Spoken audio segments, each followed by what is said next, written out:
hold on, Brooklyn. But how do you like? Never mind. How do I feel? I really don't give a fuck, Brandon. To be honest with you, like She one of those people that do. It's like a good time. Hold on, brother. Go ahead, Brooklyn. Nigga boy, chill the fuck out. Wow. So me personally.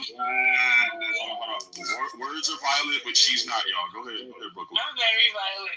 I personally don't care, because it's like the guys that like the white girls, they never been that anyway. Like they ain't never been really nothing to the community. They have to step out of it to be something. So I say kudos to them. At least you found somebody that want to actually be around you. And you know what I'm saying? Like a community to pretend in. I don't know. I just don't really care about those people, to be honest with you. Go ahead. And that's the rhetoric right there alone. And then they say when black women do it, they do it for love. But when black men do it, they do it because the white women want to use us for our sperm, our nut. You know what I'm saying? That's what the white woman said. Yeah, I would actually argue that black women fetishize white men more than white men fetishize black women. And there are countless examples of that. And I think that's just a different argument, but we won't, talk about it today. Who's next? If I don't think black women fetishize black men, damn. Like for real, like out of all races of women, who has the black man's penis on their mind the most? Black men. They're supposed to, right? So if black men all we thought about was black women's vagina, that would be okay? Man, we think about that's kind of all we think about. I don't know what we're talking about here. When I was what I'm saying is if we reduce black women to just their vagina and their sexual organs, would that be fine? But a lot of us do though. Well, a lot of the don't put that on all black men. We do not. I didn't say all. Did I say a lot? I think about the black woman's mind and how her mind can help our society and help the community and help further us as a black race, the things that they say, the things that they do. I think about a black woman's mind. I love when a black woman sees another sister and she starts saying, yeah, girl, and starts twerking and smacking on her ass. I love when I see, Sexy Red come up with new music and use her mind to expound in the art form. I think about the black woman's mind. Well, one of the reasons to deter us from dealing with other women is supposedly because other races of women only want us for our dick and our money. But if you ask yourself, what do black women want black men for? Providing and protecting. Dick and money. They fuck with it. I don't know, bro. Because that's all black men have to provide is dick and money. Y'all don't have to do anything. They're speaking the truth Y'all don't run any industries. It's not like we could fuck with you for power. So all you can provide is literally dick and money. It's unfortunate, but it is what it is. There it is. We in the same fucking boat. So like, what do you say for yourself? Like that was Why are you mad? It's true. No, don't curse at her, y'all. You don't own any industry. Stay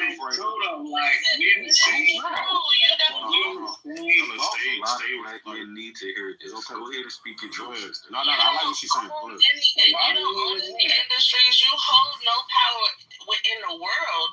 So yes, we are in the same boat. But the thing is about hypergamy and living in the patriarchy is a woman can come up. Men can't come up in those same circumstances. Like a woman can come up in a relationship where you don't come up in a relationship. All you do is provide. So when you go to a white woman, you're providing for her. If a black woman goes to a white man and he's providing for her, meaning that she's getting some of his power. If a white woman goes to you, they get nothing. They don't get nothing. I think we're to offset. And so all they get is some dick. And you just rambling. Hold on. I want y'all to know because this is how they feel. No. Don't attack her.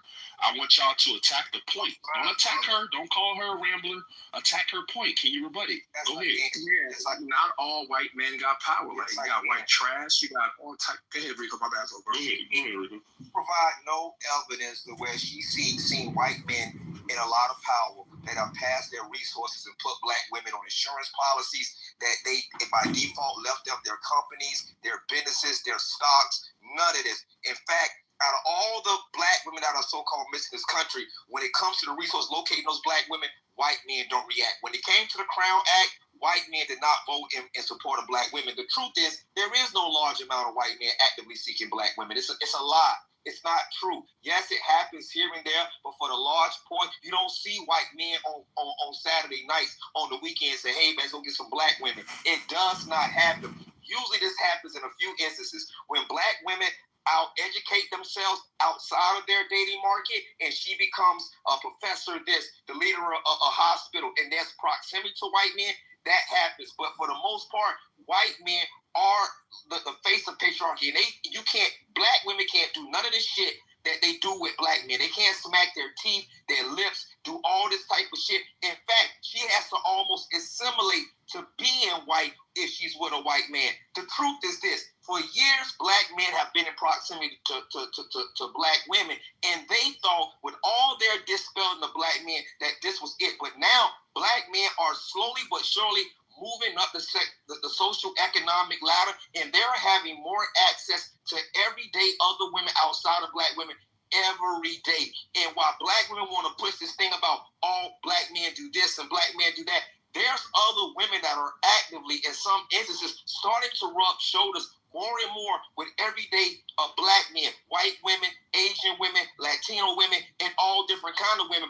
And this is just a fear rhetoric of black women, because if you look at, and I'm going to land here, the dynamics and the numbers alone, black women already, black men outnumber black women for the most part. So for now, if these men start to find anyone outside themselves, they try to come on social media and make it seem like, oh, nobody wants you. You guys are the lowest of the lows in the faggot society. And it's really just not true. What are those numbers you just talked about? You just said something about some numbers. I'm talking about in relation to the amount of single black women that would need a black male counterpart as a mate. Those numbers are in the imbalance right now. If any black men start to go to white women, Asian women, or Latino women, it's going to further create an imbalance inside that checks and balance.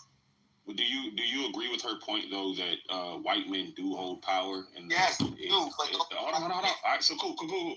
So you actually agree with her that white men hold power, right? Do you also agree with her that through marriage, that black women would inherit that same power through their husband? Yes, they would. Okay, hold on. Let's walk. Yeah. So would you then, Rico, actually see the benefit in black women dating white men? It doesn't matter if I see the benefit. But No.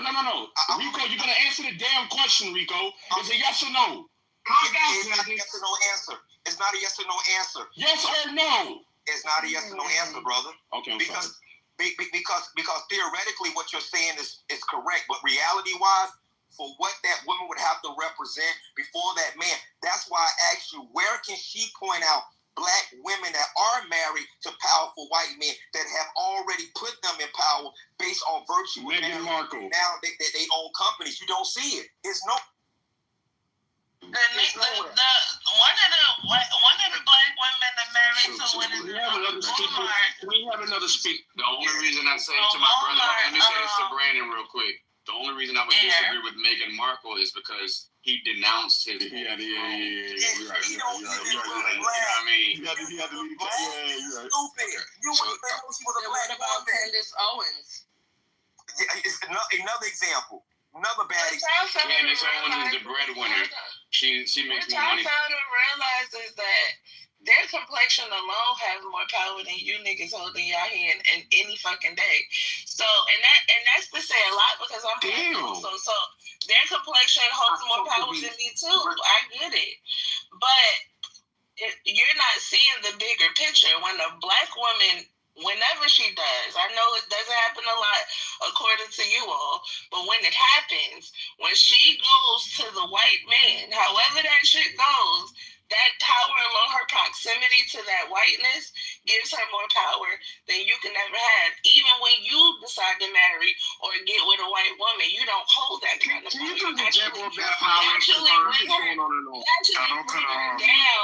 You actually bring her down, whereas a white man brings the black woman up. You understand? So it's a difference. Y'all can't compare. Y'all can't. What she's saying is 100% false. It's all untrue. False. Nigga, did you work at you? Slave. No. Don't attack her. Hold on, Mr. Brooks. Don't attack her. Attack the point. The baby nigga, he work at 10 different warehouses. No personal attack. No attack. No, I'm just saying. We hear you, bro. To support his white wife. Brooklyn. Hold on. Submit to a black man. She's not going to shut up. Hold on, fellas. Be composed. It's on dark next. Hold on. It's on dark. Brooklyn is being nice. Hold on, Brooklyn is being very nice. Land your plane, no Brooklyn, and then we're gonna go to dark next. Fellas, be composed because we are black men. We are strong. Hear me and hear my song. No, yes you can, brother. Shouldn't be in a man's vocabulary. I just want to use a nigga on the stage as an example. Baby, for example. Please don't use me as an example. He's probably married to a white No. Don't get personal. Leave his stuff out of that. It's not personal, but it's a good example. No, it's not. Let's try to shut the floor. 150 hours a week to support this white woman. 150 hours a week. No, she's not going to stop. A black woman marrying a white man ain't working 150 hours a week to support him. You see the difference? The power dynamic is bigger. Like, come on now. Like, Listen. Hold on. The more y'all cut her off, the more time she gets to speak. Y'all gotta be composed. It's on Dark Smart next. Go ahead, I don't like crackers. I don't like how they smell. I don't like how they look. This is not a me thing. Don't ask me about me, okay? I'm just saying, in general, when a black woman get with a cracker man, she comes up, and y'all don't have that same fucking proximity or power, and that's just all right. Cool. I just want to say this real quick. I'm gonna let Dark have it, but I just want to say this one thing, and I actually would agree with her because a black woman who gets with a white man, she actually saves him money because she doesn't get her hair done. She doesn't get wigs. She doesn't lay down her baby hair. They usually go in bad wigs. They usually have bad wigs or rock the natural. So I do want to point. All right, cool. Hold on. It's going over y'all heads though, because white men don't want black women. It's on dark next. Go ahead, Fadi. One second. I just want to say, right, as a black woman who dates a white man, if she does, however, divorce this white man, especially if he's wealthy and she has kids, she does take a lot from that relationship. She's going to come out on top, right? That's if you're divorcing. Now, if a black man is divorcing a white woman... Hold on, brother. If a black man is divorcing a white woman, he's going to lose a lot more than gaining anything. Okay, now name. No. Hold on. It's on dark. Hold on. We gonna let you get in there, brother. Before dark, 1 sec. Boogie wanted to play a clip. Man, fuck that nigga. Yeah, fuck him. Let's go ahead. Go ahead, Boogie. Go ahead. Yeah, you can go first if you want. Go ahead if you want to. Now I really want her to name some black women who divorced white men and got a bag. Name them. We will. Hold on. Go ahead, Dark, with your point, bro. Go ahead, Dark. She's confusing power with privilege. That's it. She thinks it's power. Power is basically I'm able to make the outcome mine and mine alone. Privilege is easier for gender, easier lifestyle. She don't know what she's talking about. So let's move on. Let's go, Dark. Let's go, Dark. We up. I said, it's funny that we're talking about this because I was just watching an interview with Ari Spears about this same topic, and it's so ironic. I was watching it yesterday actually, and it kind of correlates with what y'all are saying.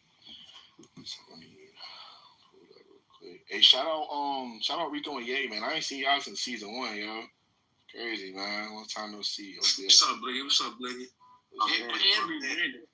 Yeah, what's the word, but we'll play this real quick. You know the shit. I'm about to say what the fuck. You talked about how women like to say that black men who marry white women don't love their moms. Yeah, it's so ridiculous. You know, listen, love is love. You know, loyalty is hard to find. Trust is hard to find. Love is hard to find. Friendship And if you find all of those qualities in somebody that just is not the same pigmentation as you, who gives a fuck what other people think? Life is short, man. Do you? But and I'm all for the love and the celebration of my sisters and my black queens. And I always said, for me personally, if I ever get married again, who I have my legacy with, a family with, it's gonna be a black woman or a Hispanic woman. You know, my one baby mother black, the other Puerto Rican. That's my taste. But if it just so happens to not be a black women, stop. That's because you don't like your mother. What a ridiculous fucking thing to say. That you don't like your mother just because you choose to procreate and share a legacy with somebody who is not black? That is ridiculous. I don't love my mama? That is the most asinine thing to ever fucking say. That's crazy. Deion Cole said this in his stand-up. We talked about it in our last interview. Do you feel that black women give a harder time to black men who date outside the race as opposed to black men giving a hard time to black women who date outside the race? No, men don't give a fuck what pussy you get because we know it's pussy. You know, and black women only get upset when it's a black man of value. When you're Denzel, when you're Michael Jordan, if you're the... I call Cat. I'm cooking. But he was cooking, but he had... I'm cooking. I'm going to say this and I'm going to try to cook. I'm going to keep playing the clip, but I just wanted to highlight that part. I wanted to highlight that part. Fuck what pussy you get, because we know it's pussy. You know, and black women only get upset when it's a black man of value. Oh, okay. This part right here, and then I'll let the cook be playing. You know, and black women only get upset when it's a black man of value. When you're Denzel, when you're Michael Jordan, if you're the CEO of a Fortune 500 company, if you're in the 50% tax bracket, then it matters. Because it's like, you know, they look at it like almost if the shit hits the fan, then why put that money in another community?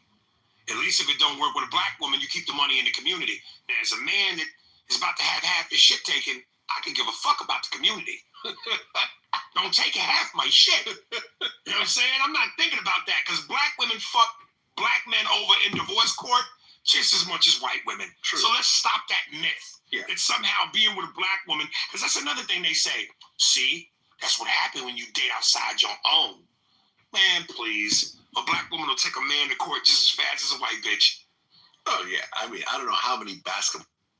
So I'll stop there and let y'all cook. That man was fucking... You gotta take a black man with money to I'm gonna put the link up top if y'all want to check out that interview. But I know earlier somebody was asking about some examples of what I was talking about with black women winning when they date outside their race. Serena Williams, for example. Eve, for example. They have money already. Like, they have money. Eve, for example. Okay, and so thank you. You're right. A lot of those women had money, and a lot of those men have even more money. So what is the problem? Wait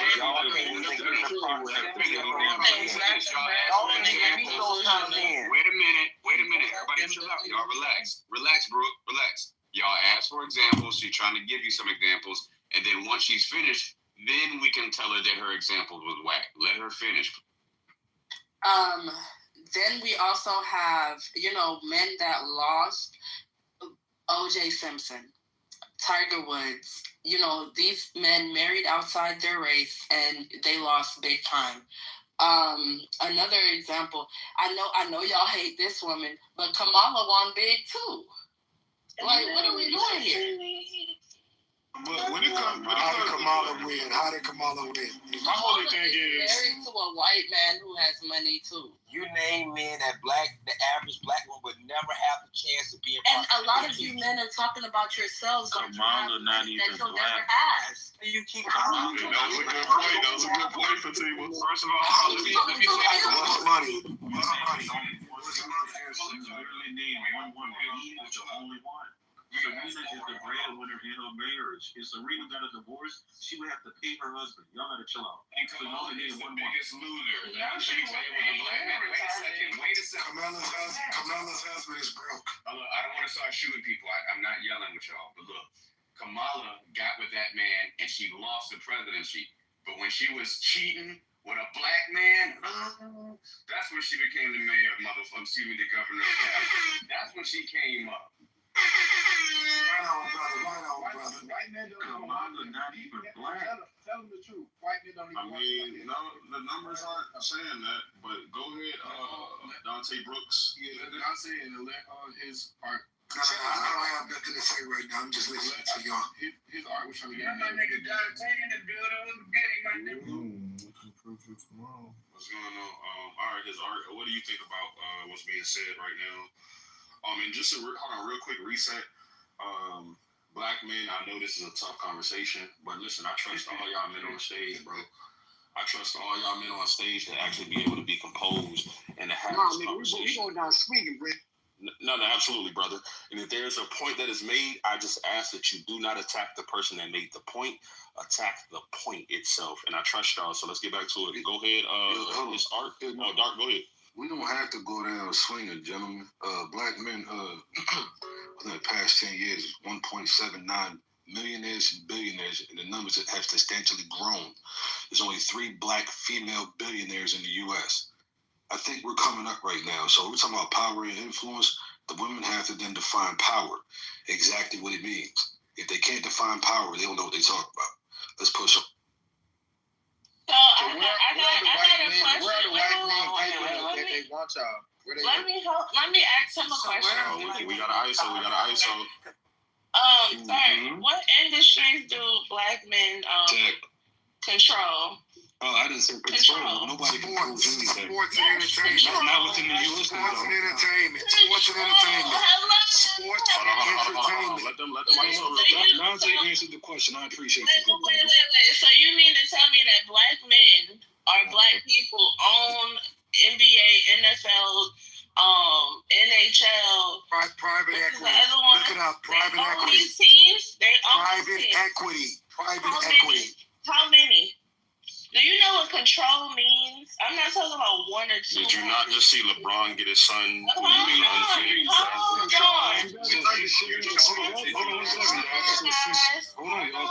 She shifted the conversation from. I'm not shifting anything. You said that it was all of these billionaires, and I'm trying to figure out, well, what industries do they control? You said sports, but I'm trying to figure out what teams are owned by black people. Hold on. Let's ISO between her and Dark. Go ahead, Dark. This is interesting. I'm not attacking you, Dark. I understand, Princess. Listen, are we talking about simply control? And black men don't control it, but we're talking about influential, powerful people that happen to be within those industries. A lot of them are definitely black men, and they've risen within the past 10 to 15 years. It just so happened to be black men. Athletes are the number one exploited. Hold on. But we shifted the conversation from power to control. You don't know it's control because she's trying to beat you. She doesn't want to control. In order to have power, you have to have control over something, and you don't have this. You don't have control over it. You don't have power. Black men do have control because they make up majority of the team. So without the black men, but the problem is black men won't boycott. That black men don't control. Black men will not boycott the system that controls them. That's the only point she has of power. Those particular infrastructures are racist driven. They're going to block out black people. There are a lot of black people that have enough money to own teams. They just blocked out. And blacks won't boycott these NFL and NBA teams. So Dante, hold on. Can I come with her point? Hold on. Really quick. Her point is still, I think, would still be valid, right? Because if, let's say, even with all the money in the world, they can still keep you out of ownership. that still means that they hold the power, right? We've seen it with athletes that have been blackballed, like the Colin Kaepernicks and shit, right? All the talent in the world. But once those white men got together and said, nah, fuck dude, it was fuck dude, right? So I don't think you all, just because we can say that black men dominate in basketball and in football and shit like that, that we have that power, because guess what? The moment that they want to get together and get you the fuck out of there, they will get you the fuck out of there. That's all. So go ahead, though, for team. The only point that we had was about the money being made. Right? I just want to add some insight for you all. So I looked up the percentage of power, right? Because there's a difference between power and control. Power that black men have in America. Black men in political representation hold 4% of U.S. seats. That is 3 black governors as of 2021. No black men currently serve as governors right now, right? Federal cabinet, 2 of 24 cabinet members were black. Corporate leadership, only 4 black CEOs as of 2023, down from 6 in 2012. Top 25 companies are just 2 black men. That's Ken Frazier of Merck and Al Kelly of Visa. Oh yeah, he is. Then in judicial and law enforcement, 1 black justice, Clarence Thomas, out of 9. Police chiefs, 14 of 25 largest police departments are led by people of color. The wealth gap. Median black household wealth is $24,100 versus $188,200 for white households. Black men face higher unemployment and wage disparities. Entrepreneurship.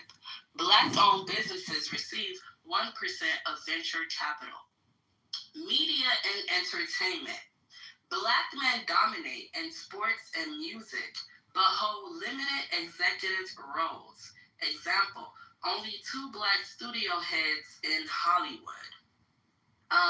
Political takeaways, so that's just that. I just want y'all to remember those things.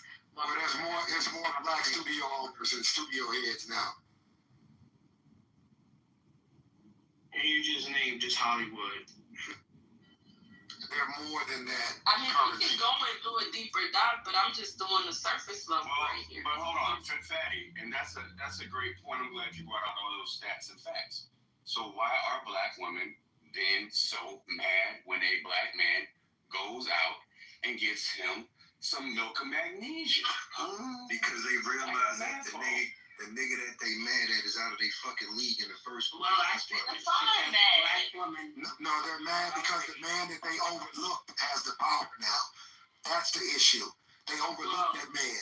That's why they mad. They don't attack me, just talk to the point, like they say. Talk to the point. Talk to the point. You overlooked him, and now he's winning, and y'all mad. That's what it is. You've got to let him land. They not gonna let me land. It's the same more people talking. One second, right? According to the stats, Herm is right. Why are black women mad? But I do believe it's because black women want mediocrity, and so they want to choose these black men that are not, worthy or of higher power. That's why they're mad. Define that. Because I don't understand. Hearing the same voice. You've got to let him land. Once Dante was speaking, can we let Dante finish his point and then Amara? Yeah, it's very simple. My point is, the women that y'all are referencing are women that are upset that they overlooked that man or they left that man in the middle of his transition to power. Period. So I just want to say that I love that Fatima takes every chance that she gets to be anti-Black. And next time I say that you're not a Black woman, I don't want you to say anything because you definitely just othered yourself. You said they and them when you were talking about Black women. You did not include yourself. So with that being said, I just want to attack the point of whoever said that the women are mad that they don't have access to the men that they desire. I think that that's actually the same thing. I think it goes both ways with the men. I think that the only reason why the men have these gripes is because you're telling women to lower their standards so that way you can have access to women that you normally wouldn't have access to. So what are we talking about here? I think that everybody just needs to humble themselves, be realistic about who you have access to, and then you won't have to try to convince people to lower their standard. Yeah, so like you know, an example of what mad look like a mad, angry Black woman about. Y'all women keep changing the narrative. See, the problem is they like to only hear from certain particular types of men. Let's stay to the point that you guys made up. The reason why these women are upset at these men that cross over and date these Caucasian women is because they overlook those men. Well, let's talk to that point. But what are they overlooking though? They overlook what he does not have, what he did not have. Let's look at Childish Gambino. Why did y'all overlook him? Childish Gambino, he doesn't have enough powerful status. The Russell Wilsons and shit. You talking about Donald Glover? Yeah. Nobody overlooks Donald Glover. No, that's the point. So you want Donald Glover? City. He was with Janae Aiko. And he's going to Black City. I muted you guys all. If we're focused on just like money, because the power thing is irrelevant, to be honest, because it's not there, it's not on our side. On average, Black men out-earn Black women. Black women might be more educated, but if we're looking at the numbers, Black men do make more money than Black women. So what's the issue, Black women? Like, how are Black men at the point? Some men make more than the women, though. So hey man, black women are starting to make more money than Black men. Y'all are saying that shit in reverse. Black women are in the banks, getting real money, starting businesses, and Black men are lacking. Let's just keep it supposed to make more money than women. But they don't. They're not. Hold on, Dante. So what do you think the solution is, right? When you're saying that, okay, you're saying that Black women are starting to earn more, but then you also acknowledge that Black men are starting to get their shit together and earn as well. What do you think the solution is so we're not having these types of conversations on Clubhouse where Black men and Black women can't like coexist and can't be partners and actually, you know, have a well put together household? What do you think the solution is? Yeah, I don't think Black men, I didn't say that statement. Black men are not getting their shit together. They're not. Black niggas ain't shit. No, I ain't saying that. I'm not saying that, but the majority of Black men are lazy, bro. They're not hustling. They're not hustling. Let me cook. Go ahead, though, Dante. Yeah, and I'm not saying this to tear down my brothers, but in reality, man, these Black men are not creating shit. We're lazy, man. Look at the ghettos around America. They're killing up shit, and a white man is coming in there taking our real wealth, which is our real estate. We don't own shit. Show me where Black men are advancing in high numbers. We're not. Bro, women are. Black women are. Let me land, G. You got to let him land, G.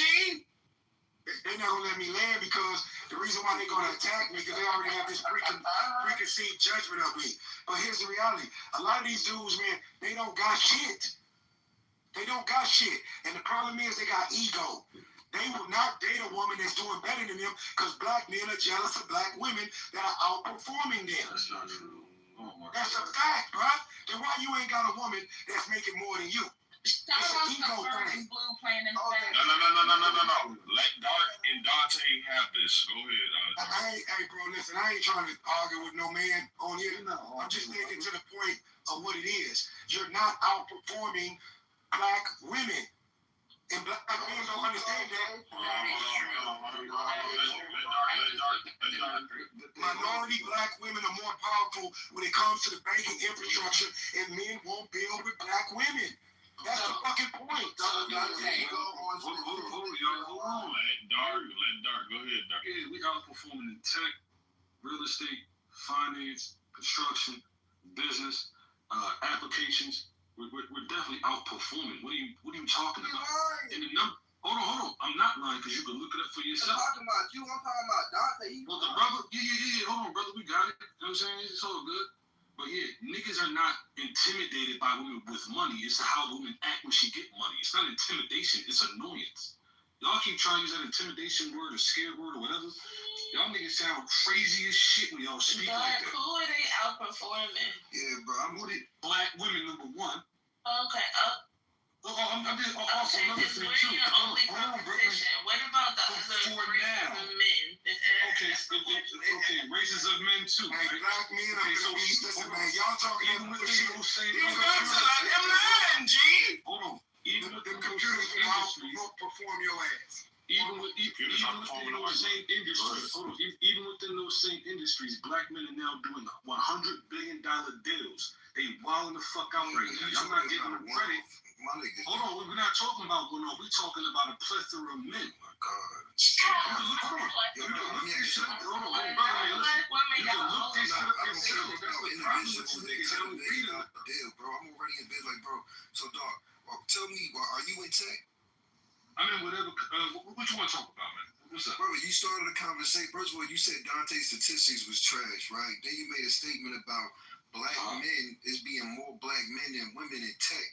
And I'm asking you specifically, are you in tech? Because if we can't go by statistics, then clearly that means you can go by like your day-to-day activities. So if you in tech, explain to us what that looks like, right? Because I got a wife that's in tech, my nigga, and she been in tech for like 3 years. And anytime she go on a fucking Zoom call or it's like classes, I don't see no black brothers, bro. None. So I'm trying to figure out where you at in tech. So I'm not. Listen. I'm not saying that it ain't no. I'm not saying that it's none. I'm just trying to figure out where he getting these statistics from. That is more of them or more of us than it's more of us than 100% of the black woman, correct. Well, like if we look at the statistics, there has been a sharp decline in black men entering the tech and medical. Oh my Lord! Now here we go. I got you. Black men don't even got jobs. Can I just go? Let me say one thing. Most of these black men don't even got $20,000 right now. They ain't even got $20,000. They're not talking about it. Black women save money better than black men. Majority of you guys argue with me, couldn't even got $25,000. You don't even got $25,000. Maybe the eviction rate will be lower. Why are you guys over talking each other? Come on. Because they full of testosterone. They're not fucking because they want to sit up and play video games. Majority of these men is gonna argue with me. They don't even got $25,000. They don't even got $25,000. You don't got $25,000. They won't even let you talk.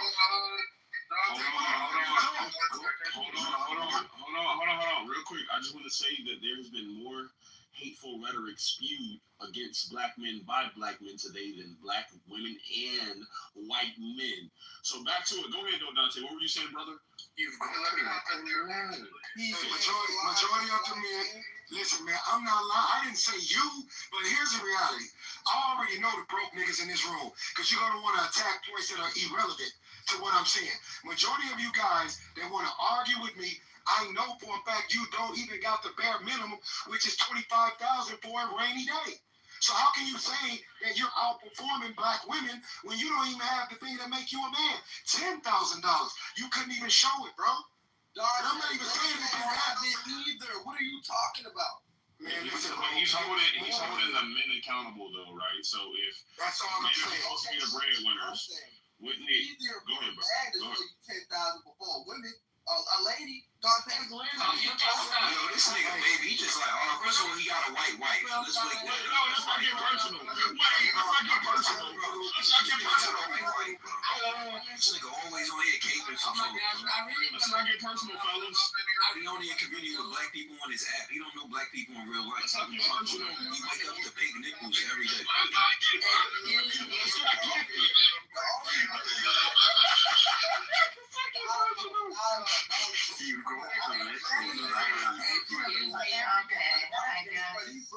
So let's not get personal.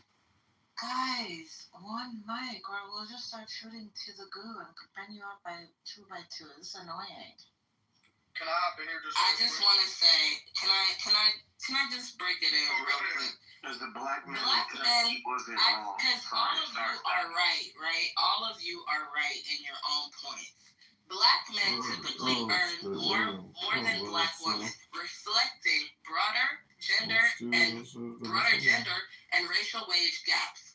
Black men earned 0.94 cents for every dollar earned by the white man. Black women earn 0.67 cents for every dollar earned by the white man. This means black women earn 30% less than black men relative to white male earnings. However, unemployment and labor force participation. Black men unemployment rate 5.6% lower than black women 6.1%. Higher labor force participation 69.2% versus 61.2% for black women. Black women lost 304,000 jobs between February through April 2025, worsening their economic position. Black men more likely to work in higher paying sectors like construction, transportation, or skilled trades. Black women overrepresented in low-wage service jobs, healthcare support, childcare, and face a double penalty from gender and racial bias. Black mothers earn 64 cents per dollar paid to fathers, exasperating the gap with black men. Fatherhood often boosts men's wages with the fatherhood premium, while motherhood reduces women's earnings. Bro, can you do some sound effects with this shit, bro? Real quick. I can't. I don't have a child. It's informational. If you have custody of the child, right? Majority of the women do. Don't y'all get like between like $5,000 to $8,000 per child? Not black women, no. Per child is crazy. No, niggas barely make their Bro, barely make their child support, baby. That ain't black men were doing better than black women. I hope we can comprehend that, right? Yeah, no.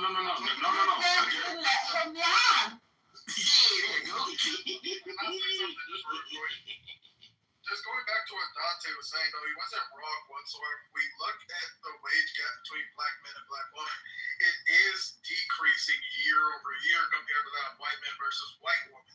Why is that? We can look at the statistics. Since 2021, black men have decreased in attending and graduating college by 14.3%, while black women have increased by 11.9% in the STEM fields. We're not graduating or attending college as we used to. And due to that, we are seeing the wage gap decrease. And I believe that's what Dante was speaking to. Black women are starting to do better than black men. It's not that they're doing better across the board, but we are starting to see that trend of black women attaining their degrees and entering high-paid sectors. Did y'all not just see it on that? You got to let him learn, pussy. You've got to let him learn. Because they got to let me land. I think what I'm trying to tell you. Anyways, just like I say, I understand as black men we don't like to hear this, but let's instead of trying to bicker with women, we try to bicker with ourselves and figure out why we aren't attending college at higher rates, why we aren't graduating at higher rates, why we have a 65% college dropout rate compared to a 32% dropout rate for black women. Why are our rates so high when it comes down to the negative aspects, but not the higher aspects of life and things of that nature? Why are we decreasing in college and increasing in everything else? That's an issue. I'll be redundant. I think that he's actually showing, like, so I think listening to the stage, right, and I'm gonna let y'all get back to it. I think you all are proving a point by trying to compare the men and the women, right? I think that the women and some of the men on stage are saying, no, don't compete with the women. Don't show how you're doing better than the women. Show how you're doing better than the men. Or brother's point, speak about how black men can improve, right? Hold ourselves accountable, I guess, guys. But go ahead. Who's it on? Okay, so we're talking about. Blake your mic low, bro. We're talking about these statistics. I have a statistic here saying that Generation Z, Gen Z, is prospect to be the richest generation ever as a whole. That's the whole generation, the richest generation alive. So when we talking about all these statistics, and I have this statistic saying that the whole generation is supposed to be better than the people 10 years ago. All right? This whole generation of Gen Z is supposed to be better. Okay. I will, bro. It's going to be easier. It's going to be easier to get money. Like, nigga, y'all got. I mean, let's be honest, bro. We talk about tech and all this, bro. Like, you got AI. You don't even have to go to business school no more. You can literally prompt AI. But he is answer all your fucking questions as like a Yale business graduate and shit. Like, it's no excuse. Yeah, like it's no excuse for like niggas to not get to a bag no more, bro. Yeah, but so of course y'all gonna be the richest. Y'all ask somebody. You just can't be like. Let me say this real quick, y'all. Let me say this. Hold on. Let me say this. I think y'all are doing a great job. Let me reset real quick. Shout out Shucks for this room, for this topic. You see the title: Black women and rainbows love white men, but shame black men for their type, for their preferences. I think we're doing a great job of this conversation, but y'all have to let each other land.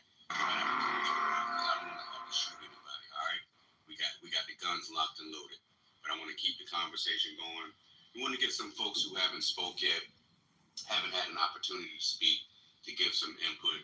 But I just want to applaud you guys because y'all are doing a great job. You've got to let them My hands are up. Don't shoot. Wow. But I do want to point out something to y'all that there is a demand for electrician and plumbing jobs in America that start at $73,000 a year. So if black men didn't want to go to college, you can hit up a trade school and get that certificate and start making money off the rip because there is a high demand for it right now. Let me respond. Let me respond. Let me cook. So look. Why is it that black men have to take on those jobs, right? Y'all always talk about patriarchy, and it shouldn't just be the bulldaggers taking those jobs. Why don't y'all women tuck your baby hairs down off your forehead, tighten your wig down, and why don't y'all get promoted from college? Bro, it's all kind of social media influencers that take on blue collar now. Like, that's the new wave, bro. Honestly, like, I'm going to be able to... You've got to let her learn, Amara. Jesus Christ. Amara, hold on one second. Amara. Fatima responds to everyone. Oh my goodness. We're done. He was talking to me though. So can I respond? Yes, and then Amara, go ahead. Because I don't think Amara is going to tie them lots back and start getting into nobody's toilets fixing no toilets, fixing no drains, and none of that. She ain't doing that. So I'm saying to get these jobs are in high demand, yes. If black women wanted to get into those demands, then they could. However, black women need to be at home to be able to take care of the children, to be able to rear end the house, to be able to make sure that a man has a peace of mind when he comes home, right? And so we're allowing black men to go out and get these jobs. And it doesn't mean that you have to go out and be the physical plumber or electrician. Then create a company and start teaching others. And the black woman could be right by your side helping you build that company up. But you got to be able to, start these things, have that initiative, because there's too many black women at home right now with their babies. I think we're getting the smartest thing. I think we're getting off of the topic, though, right? The topic is black women and rainbow people love white. Hey, hold on, Trouble. I think it was Amara and then it's you, brother. Okay. Yeah, no, my bad, bro. Bring it back around to get us back on track, Trouble. Let Amara reply. And then it's on you, Trouble. Yeah, so actually, I'm not even gonna respond to that. I'm gonna bring it back to the point. Me personally, and her, I'm not going out there and doing no hard labor jobs. I'm a kept woman. I don't know who fought for feminism.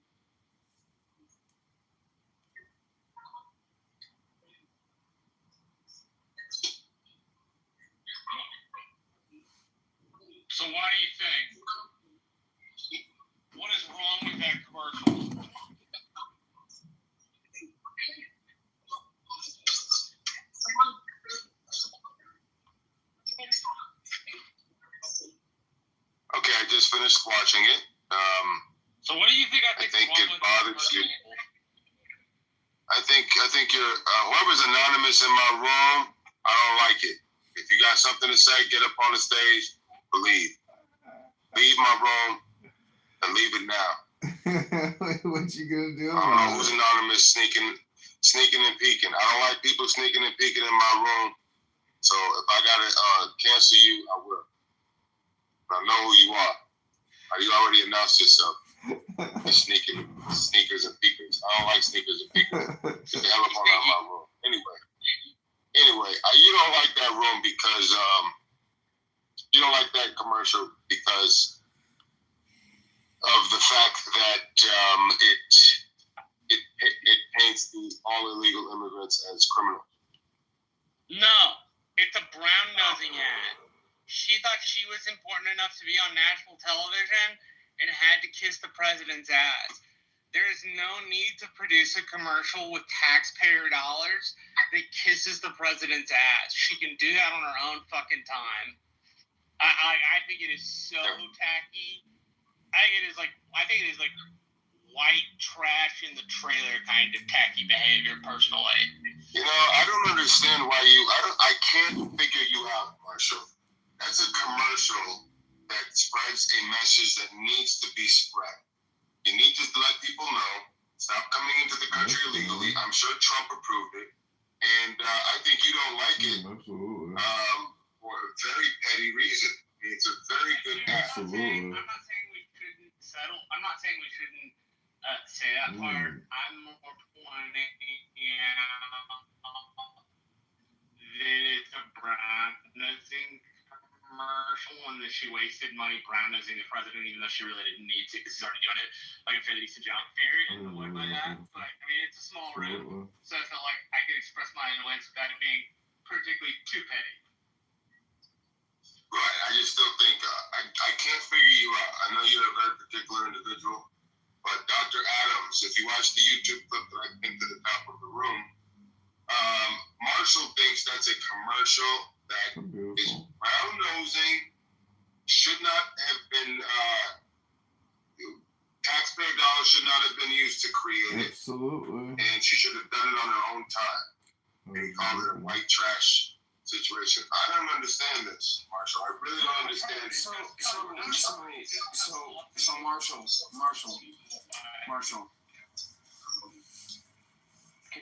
Can he hear me? Yes, he can hear. Okay. So Marshall, as you know, my mom is not a indigenous American, right? And as you know, Marshall, I have family on that side that is serving in Senate. So for me, listening to you talk about illegal immigration and having family members that have been deported, right? And family members that are serving our country, I personally find a problem with the fact that people look at this as trolling. This is not trolling. This is restoring order. Do you understand where I'm coming from with that, Marshall?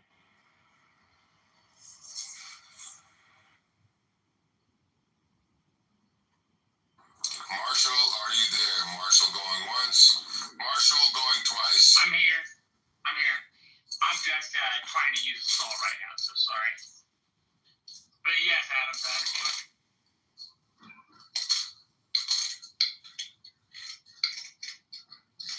Marshall, have you been to California? When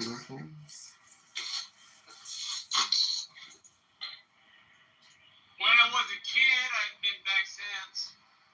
Right. So, do you know that when you drive from Orange County down to Riverside, there's signs on the freeway that tell drivers to watch out for people that are, illegal and, could potentially run across the freeway? No, but I'm not surprised. Okay. We don't run the person back here.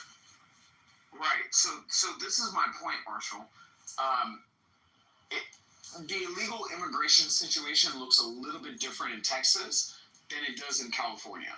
It looks a little bit different in California than it does in Arizona, right? So I feel like, again, the illegal immigration issue and the how should I say this? Like the symphony of people getting along is a little bit different in Texas than it is in California.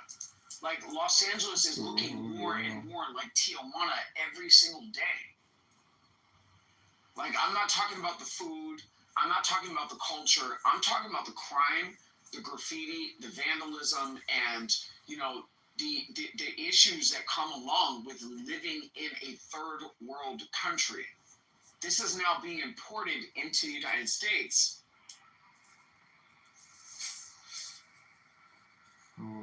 Shit, I can't mute. Like, what the fuck? Hold on. I'm gonna have to come in. Alright, sorry about that.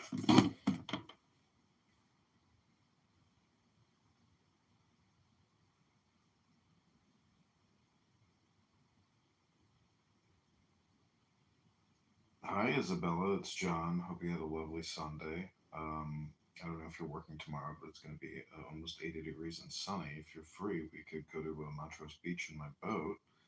I'd love to see you tonight if you're available. But anyways, hope you had a fun night last night, and I'd love to see you again. Bye.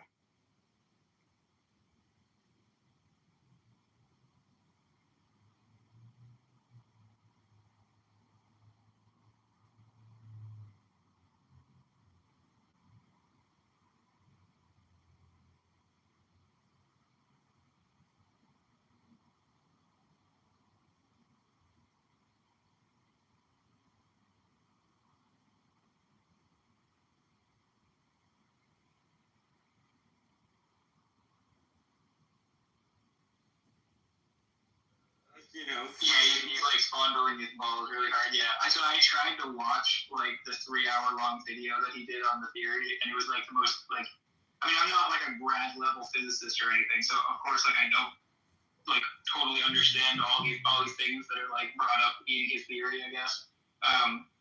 But like he's acting as if the video is supposed to be like understandable to people, and it's just like fucking completely indecipherable. It's like one of the most like incoherent things I've ever watched in my life.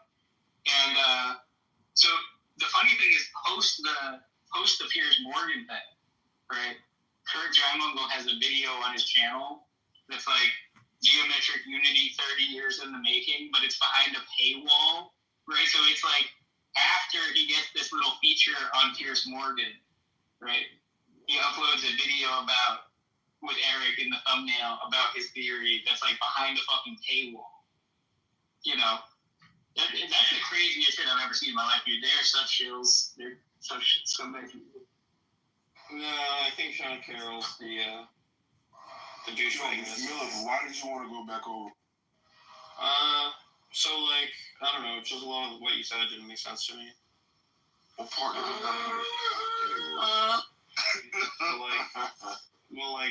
Right, so like when you say, anyway, Sully, what do you think about how you take Miller and concrete is still here? That's like a... Kiss my ass, Sully. I didn't do anything. I'm not saying you should take concrete. I'm saying I'm surprised. Backhanded, smack me. Because Sam smacks Miller doesn't mean you should smack me. What the fuck? Fuck you. I'm not saying you shouldn't. I'm saying I'm surprised at Sam. I didn't do anything. Instead of you. I didn't. What did I do? You just... Hey guys. I'm making fun of Sam. Yo. So concrete, are we in agreement that it's NOI divided by market value? Miller, do you think the sales price is the same thing as the market value? Yeah, the sales price, that's if it's sold at a price, right? But sales, like as in revenue, right, isn't the same thing as sales price. Yeah, so what did you hear me? So you're saying, but like a lot of the time things aren't sold at a price, like it hasn't been determined, right? So like another thing is that like the types of loans that like reach our desk, right, are like over $500 million. Can I just go back to beating up on Sully for using you So what? It's because Sam hates you more than Millie. Sam doesn't hate me. No, because Millie does. Yes, he Concrete does. was down to let sleeping dogs lie. Concrete, he was calling you Bigfoot earlier. Yeah, Sam, do you hate me, bro? No, I did not. I said it'd be funny if you hate me, Sam? You went on a whole monologue hold about on, him. Sam. No, I said it would be funny if he was Bigfoot. Listen, you described it in great detail. Sully, let me explain some things to you. You were right to So what happens? You actually were right about it. Sully, what happens is that sometimes people play up to the crowd because you've got guests over and you're feeling good. You might have had a little wine, so you play into the crowd, right? Doesn't mean that there's some long-term lingering sentiment that exists. Now, he might hate me. I don't know. But he does. All right, fine, Sam. That's fine. But I don't. Now, that's the funny thing, Concrete. You're just like this. Bro, you're misinterpreting everything. Calm down. I am calm, Concrete. Can you let I me just finish, know what you please? said. Can you let me finish? So what you're seeing play out before you between Milith, myself, and Sam is something that spawned earlier today before you were here. It was outside of your presence. So you don't have the entire backstory that we all have, which is why you don't understand why Milith is going down and not me. Okay.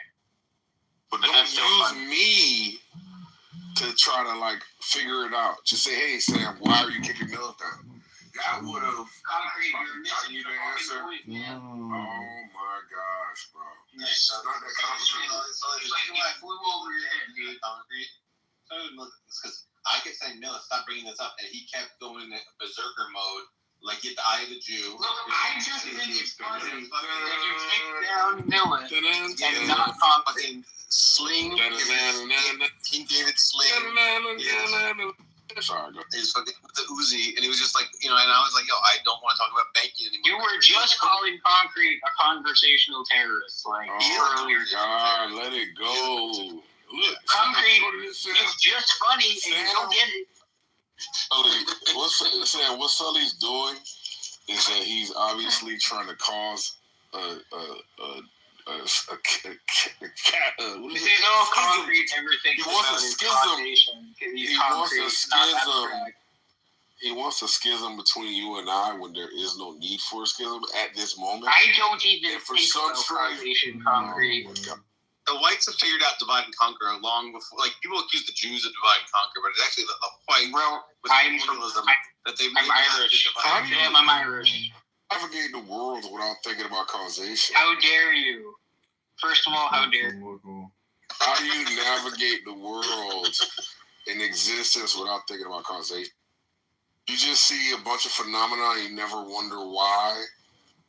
Experience all of these, events, and you never say, where is this coming from? Why is this happening? Mark doesn't believe in causation. He also doesn't think he persists. All these fucking, here's the screen against curiosity, Sam, since you're the Concrete loves Dark Dawkins, by the way. Anyway, so let's go on a screen against I do love him as a Christian, but he has a very prickly personality such that you could never actually get close to him in any real way. And that's the sad part about it. Do you think he's a good debater, Concrete? Oh, he's fucking one of the best. The fuck? He's one of the best. He's a motherfucking machine. You know how many fucking people Darth has tutored and shown the way of the samurai? Out of your fucking mind. What's the way of the samurai? Always have mods and kick people immediately. Terrorist, whereas Darth Dawkins is a conversational fascist. He has to have complete control at all times. If he doesn't have complete control, like a conversational Floyd Mayweather. Well, no. He's just. Concrete saying no to that too. He has to be in complete control of everything, or else he fucking starts pissing himself and crying and fucking whining. Whereas Concrete doesn't need total control because he has enough explosive capacity that he can just, he can cause mayhem in the movie. Now Sam is finally realizing things concrete. He's finally realizing things. Stop being such a fascist. Just. Well, I'm not a fascist. You are a fascist. Are you this is an intervention? We're having the intervention right now. No, tell him he's a fascist. Wow. Sam is 100% a fascist. You're going to interrupt in this room. Sam has What about people who he thinks are arguing for his points, especially? Sam has a mixed. He has two different schools of thoughts. He's got a laissez-faire, and he does advocate for government control in certain times in certain areas, but he does have a laissez-faire attitude or aspects of a laissez-faire attitude. So it's actually a mixed economy. Fucking based. He is an asshole piece of shit. I will grant you that. But he can also let it go and move on. It's not like Andrew, who's like shit. It has to constantly. Dude, he kicked out Sean the other day. Sam kicked out Sean, and I had to go and console Sean and have a room that nobody joined with Sean. You know why? Because I just take it. I'm gonna just guess without having been there that Sean was being an obnoxious overtalker. He'd gotten warned. It was hilarious. He got warned to not overtalk, and fucking Sam fucking made good on his promise. No, Sean's interruptions were really funny, and there was actually there it is. Thank you. I knew it. Sam is lying right now. So Sully, do you agree that you see what just happened there? You exactly predicted what would happen, and then Sully just admitted it without admitting it. Exactly. You saw through it like fucking glass. What are you talking about? X-ray vision. He was being funny, and you kicked him, and you did not warn him. So Sully, do you grant that there could be like a indirect warning if, say, somebody else is interrupting? Sam admonishes that person, and then. I mean, I think he got moved down a few times, but thank you. He shouldn't have done. But it was this has come up a million times before. His interruptions were funny, and actually, I think the person I had a very similar conversation to this with was Andrew. I think it might have been somebody else, but Sean is hilarious. You have to let Sean get spicy and blow up with people because it's some of the funniest people yelling at each other that you'll ever hear. You're out of your mind. Sean is no. I have to find this recording, Sam. Remind me to find this where it's Sean and Apollo. It's the most ridiculous thing you'll ever. So I recently started doing a deep dive on the Federal Reserve, central banking. It's so delicious, bro. I love it so much. I can't believe it. Let me give you guys some documents. What's the mandate of the Fed, Concrete? There is no such thing as the mandate of the Fed. The dual mandate. Anyway, it's to keep inflation under control and to maximize employment. Can you just let me go? You're interrupting me. There's no such thing as a mandate for the Fed out there. Yeah. So conspiracy theory, you nerd. Can you just chill out, bro? I don't even have any beef with you, man. Well, it's just Fed conspiracy theories are the worst. Can you just chill? Can you just chill? Thank you. It's not a fucking conspiracy theory. You said I did a deep. Can you play? Oh my god. Guys, just because you don't like what you have to say, there's still a no interruption rule. It's not a. I wasn't even fuck you. I was trying to get you to play the no interruption rule. I wasn't even listening to what you was. All right. Continue, Concrete, about the problem. Thanks. So, what was I gonna say? Doing a deep dive on the Fed doesn't mean conspiracy theory realm, because obviously there's multiple ways to look at the Fed, and you can do so in a purely academic, historical way versus a conspiratorial way, or you could combine the two. What I did was I just wanted to look at. You're such a faggot, Scully. What is going on, bro? This is boring. Yeah, you think what the fuck you were trying to argue with Mark about was interesting? You think that was the shit that we needed to fucking hear for today? Anyway, so the whole point is... We have a hostile audience. You just keep cut the chase. Is it the Jews No. Listen. She said you could look at the planet this way, you could look at it this way. Fucking or you could even look at it in some combination. Shut up. So the documentaries that you want to watch are gonna be the Princes of the Yen, which is going over the Bank of Japan, which is a central bank for Japan, and how that exacerbated their recession and caused like structural changes to the Japanese economy, which was booming after World War II, and then led to their dominance in the 80s, and then obviously the bubble and so on and so forth that led to the recession, I think it was the 2000s or 90s into the 2000s. And it just talks about how they prolonged it for the purposes of a structural change. And I thought that was pretty interesting. What did they do to prolong it? They didn't stimulate the economy. Exactly, that's right. So, have you seen the Princes of the Yen? No. I was just kind of like seeing it. Okay. All right. So I would recommend you take a look at it if you were interested in seeing. All right, that's fine. As a banker, yeah, you shouldn't fucking watch documentaries about the Federal Reserve. I'm sorry, about central banking and how it affects economies. Yeah, okay, great. Anyway, all right. And then the second documentary, I'm almost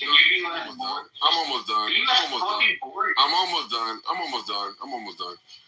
Second documentary is called The Money Masters, and they go over banking in America from the inception of the country and until like 1907, the crash, or the stock market drop 07, which led to bringing about the Federal Reserve Bank in 1913, and then it talks about the Great Depression, 29, and how initially that was just wiping out the speculators, but how again the Federal Reserve prolonged it and then again caused structural. If it is the case that it is a justification present.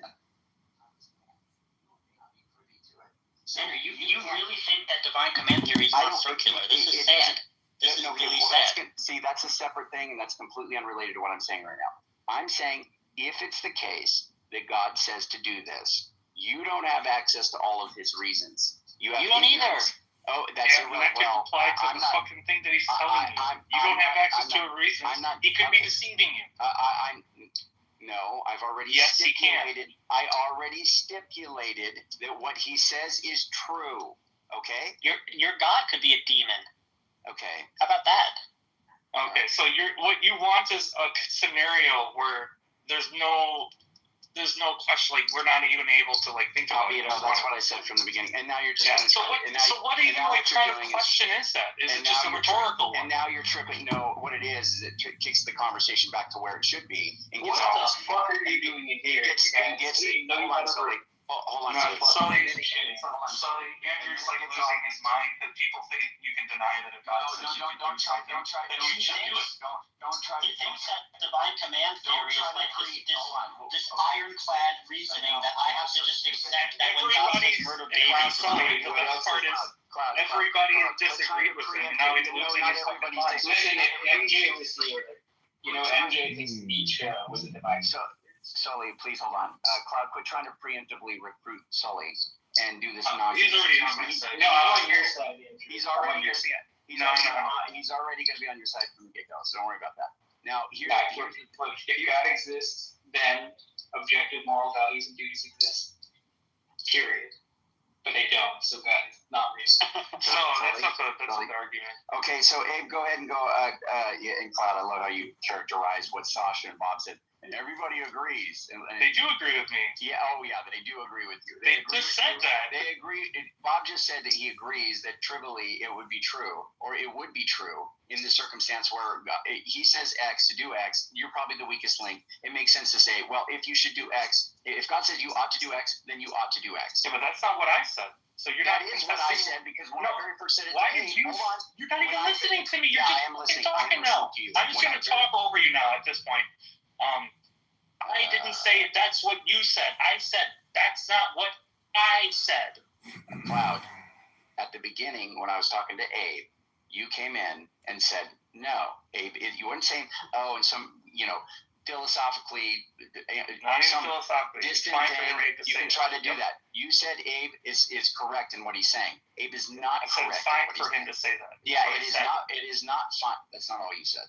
It is not all I said. Yeah, I asked you. I said that is not right, and you said yes, it is. It is not right. What he's saying. You think it always is the case, and I said no, that came later. That came later. Yes, which I'm right. At the beginning, you said that he was right. He is not right. No, what he is he right. said. He's right? Okay, so if God says the right thing for you to do is X, is it the right thing to do? And you're saying, when he says it doesn't have to be. Yeah. No, I didn't say that it doesn't. We're not talking about whether it has to be right now. Yeah, he gave the scenario where he thinks it's wrong. Beginning, yeah, he may think it's wrong, but he's wrong. If God says that you guess what? In your scenario where you're positing, you think it's wrong. No, in my scenario, no, I believe bingo. In my scenario, what if God could only say true things that we do? Yeah, what if it's one of the true things is a false thing? Andrew wants to have but albedo, if we're reasoning classically albedo, okay, and he can't tell lies, and he can only say true stuff, and he tells you should do X, then you should do X. No, think about the conditional, Sully. No, just I'll lay it out. If God says you should do X, then you should do X. If you think the antecedent is true, you can think the consequence is true. No, I said if he commands you to do X, ought you do X. That's what I said. Yeah, then you ought do X.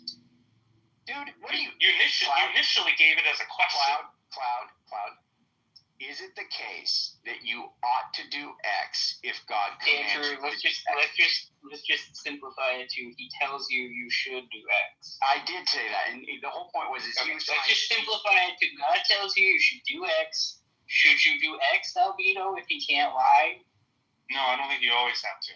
And he's all knowing and stuff? Yeah, right, and I don't think you always have to. You should, because it's true. Because he says it's true. You don't. Not in every case should you do it. But that would mean what he said wasn't true. No, it means that there's. He never lies. He always tells you the truth every time. No, listen. It can be true that he says it, and it can be true that I shouldn't do it. No. It's albedo. I'm saying he tells you should do X. Okay. And then it's like, is it true that you should do X? Yeah, hold on. Sully, you're getting promoted because you're doing good. I want to give positive reinforcement. Go ahead. Oh, come on, Andrew. Give me mods if you're going to give Sully mods. There's two different propositions there, Sully. No, he says, this is what he says. He says, you should do X. Love you, Abe. Yeah, but God said it. And the question is, should you do X? Listen to the proposition. God says you should do X is different from you should do X. Yeah, that's obvious, yes. But the point is so in the conditional, I'm just saying, look, I just see how I deny it. Did you remember how I fixed that, he always says true things? Yeah. Okay, so that means, that God says... Right, we can just drop that, right? Because if God says it, then it's true, right? Well, that's building into the proposition, right? No, he's trying to look. So whatever God says is true, and of course it is. Right. Whatever he says is true, and this is one of the things he says. And this is another proposition that can be either true or false, correct? If he says you should do X, Right, that's the thing he says. And we're saying everything he says is true. Right. And then I'm saying, okay, given that, that's another proposition. Is it true that you should do X? That's another proposition, correct? That can be true or false. Wait, guys, can I just talk for 60 seconds? Yeah, Andrew. Just make sure. I gotta go to bed soon, Abe. You're probably gonna be up the next 6 hours. Okay, so just look at Alvito. Premise 1, God says P. Premise 2, if God says something is true, conclusion P. Right? Yeah, and premise 2 is false. Wait, but then you're saying God can say false things. Well, look. However, we're structuring this. I laid out how I'm denying it. You just did it just now. Stick with what you just said, Cloud. You said premise 2 is false, and then you said you're just saying that God can. Yeah. Okay. Yes, because plausibly, if you're committed to two things that are in tension with each other, what you should do is hold on to the thing you're more committed to. Right, Sully?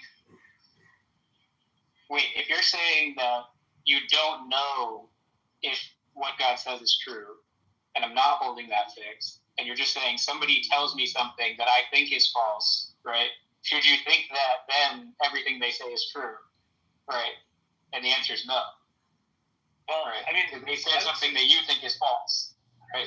Rather than I don't want to do stipulations here because you're right, not in you're not using your brain here. Then you're committed to the truth of a few things. There is a God, and we're going to build in all the things that Andrew said. Okay, but that's what we mean by God. And He says to do something. Okay, but one of the things He says to do is something that you think is not something that can be justified. And He says you ought to do it. Keep in mind, you. Okay. But do I know that this is what I want you to assess. Right? Do I know that God said it, and do I know that when God says something, it's true? Do I know those two things? There are things that you think you have reasons to believe, and there are things that you think, yes, there are things that you have reasons to believe is occurring, and like I said, the other thing is something you also have reasons to believe is true. They're both things you have reasons to believe are true. Are you just telling me that I come in with a really, really low prior on the thing God says is true? Maybe. I mean, look, there can be someone who thinks, okay, there is a God who exists, and if He says something to me, I should do it. Someone could hold that true. Then they could also have a second belief that you really can't justify things like rape, right? Maybe that's another belief that they have. And then God says, go do this rape.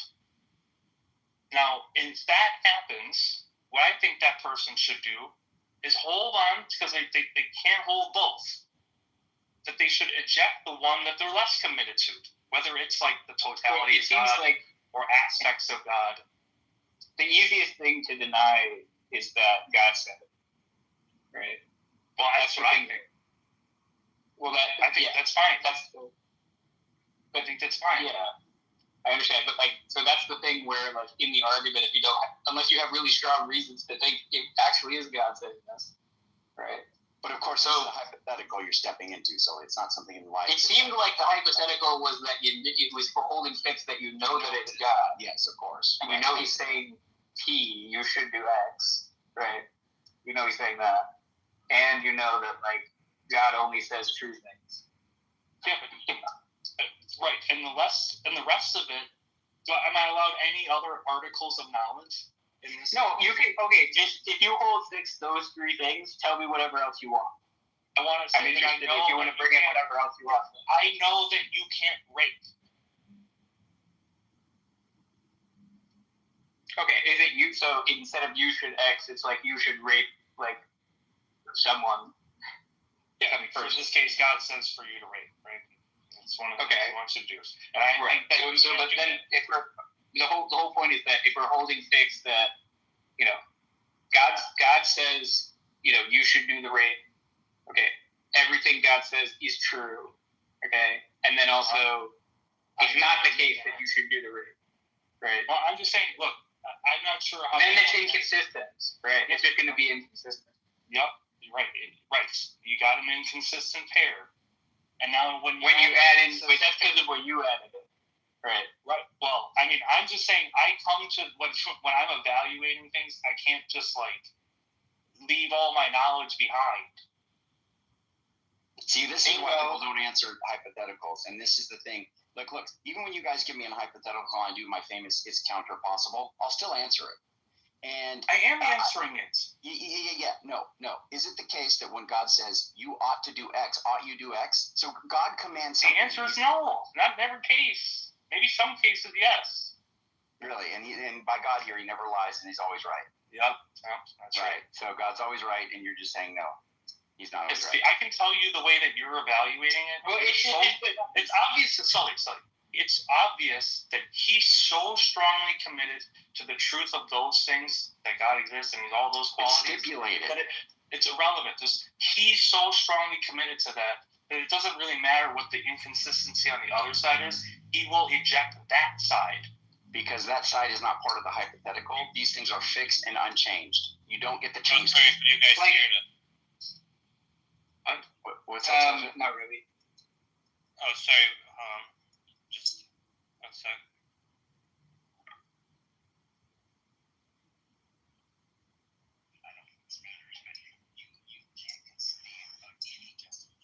It's really quiet, Sasha. Did you hear that? Yeah, it's literally no very justification. quiet. I just want to show you that I'm actually recording. Okay, continue. Sully, can you kick Sully up for violating the terms of service? Not allowed to unauthorized record in a room. I don't. Andrew just gave me mods as a joke, bro. I don't want to use my mods. I don't want to be. You don't want to use your mod. It's not a joke. He gave you mods. I just asked to be mod. I don't want to be mod. What? Don't ask me to kick people. Ask Andrew to kick people. Did Andrew leave? What? He moved to the fucking right. Don't move me to the audience, Sully. Why would you do that, dude? Come on. Don't mod abuse. Don't mod abuse, Sully. That's hilarious. Wait, are you not allowed to record here? I don't know. Wait, just I want to make sure this is all fucking wrapped up. Dude. So you see what I'm saying? He's just so strongly committed to that truth that it doesn't matter what's on the other side. He'll just eject that. And for someone who comes into this hypothetical, even though it's being quote unquote stipulated, that doesn't mean that they should just stop using their brain about it. They can think that it you could say, oh, it's true, but the truth is still you can come in and say, well, I think this thing's true. I think you shouldn't rape. And if God says it, even though you say that's true too, that's just attention. Yeah, you can more shift. You can more shift, but for the sake of a hypothetical, if I just say, hey, imagine a hypothetical alethiometer that in every possible world, everything it ever says is true. It only says true things, right? And then I'm like, and it says P, and it doesn't really matter what it is, what P is, And I say is P true? And then you go no, because I don't like what it says in the hypothetical. But it's I don't know. It's just kind of silly. If it says that it's that the alethiometer is false, what if it says that? Yeah, well then it's a liar sentence, and sure, then you can have a dilethia.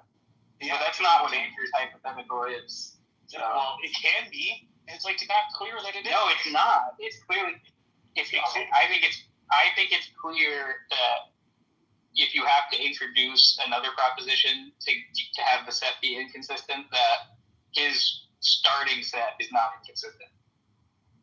Yeah, well, and maybe not a starting set. I'm saying that the pair, it's... if you give a liar sentence and you say that, the thing that always tells the truth says that what it says is false or something.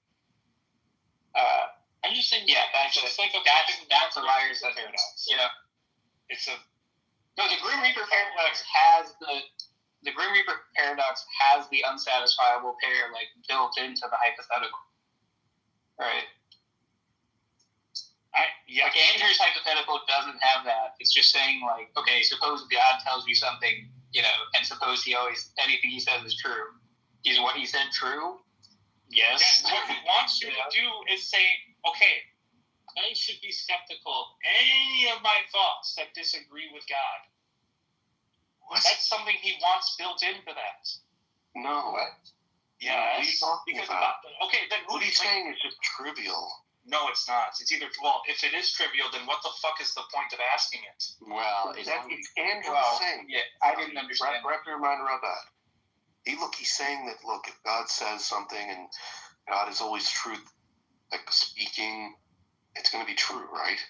Right. And since that's the case, then it would apply in this case as long as I can show that being exists. That's where the conversation should turn.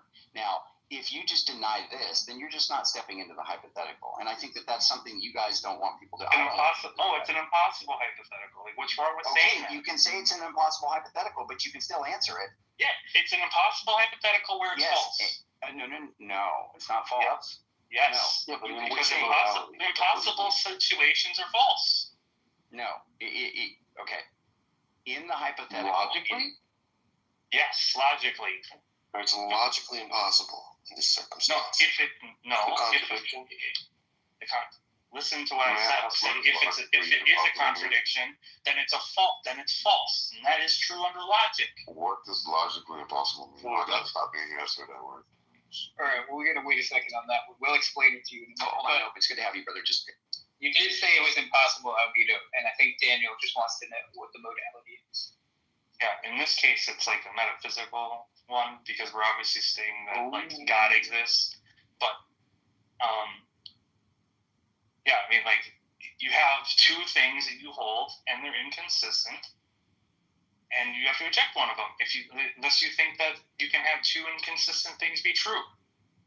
Yeah, but you're like, okay, look, Andrew didn't, okay, it's God says P, and then it's if God says P, then P is true. Then it's like P is true, it's just like modus ponens there, basically.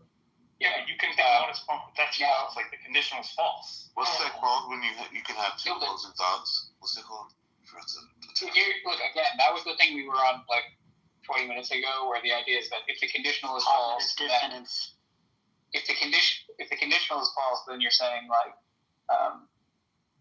then it's true. He could be wrong. God said something, and yeah, he said something false.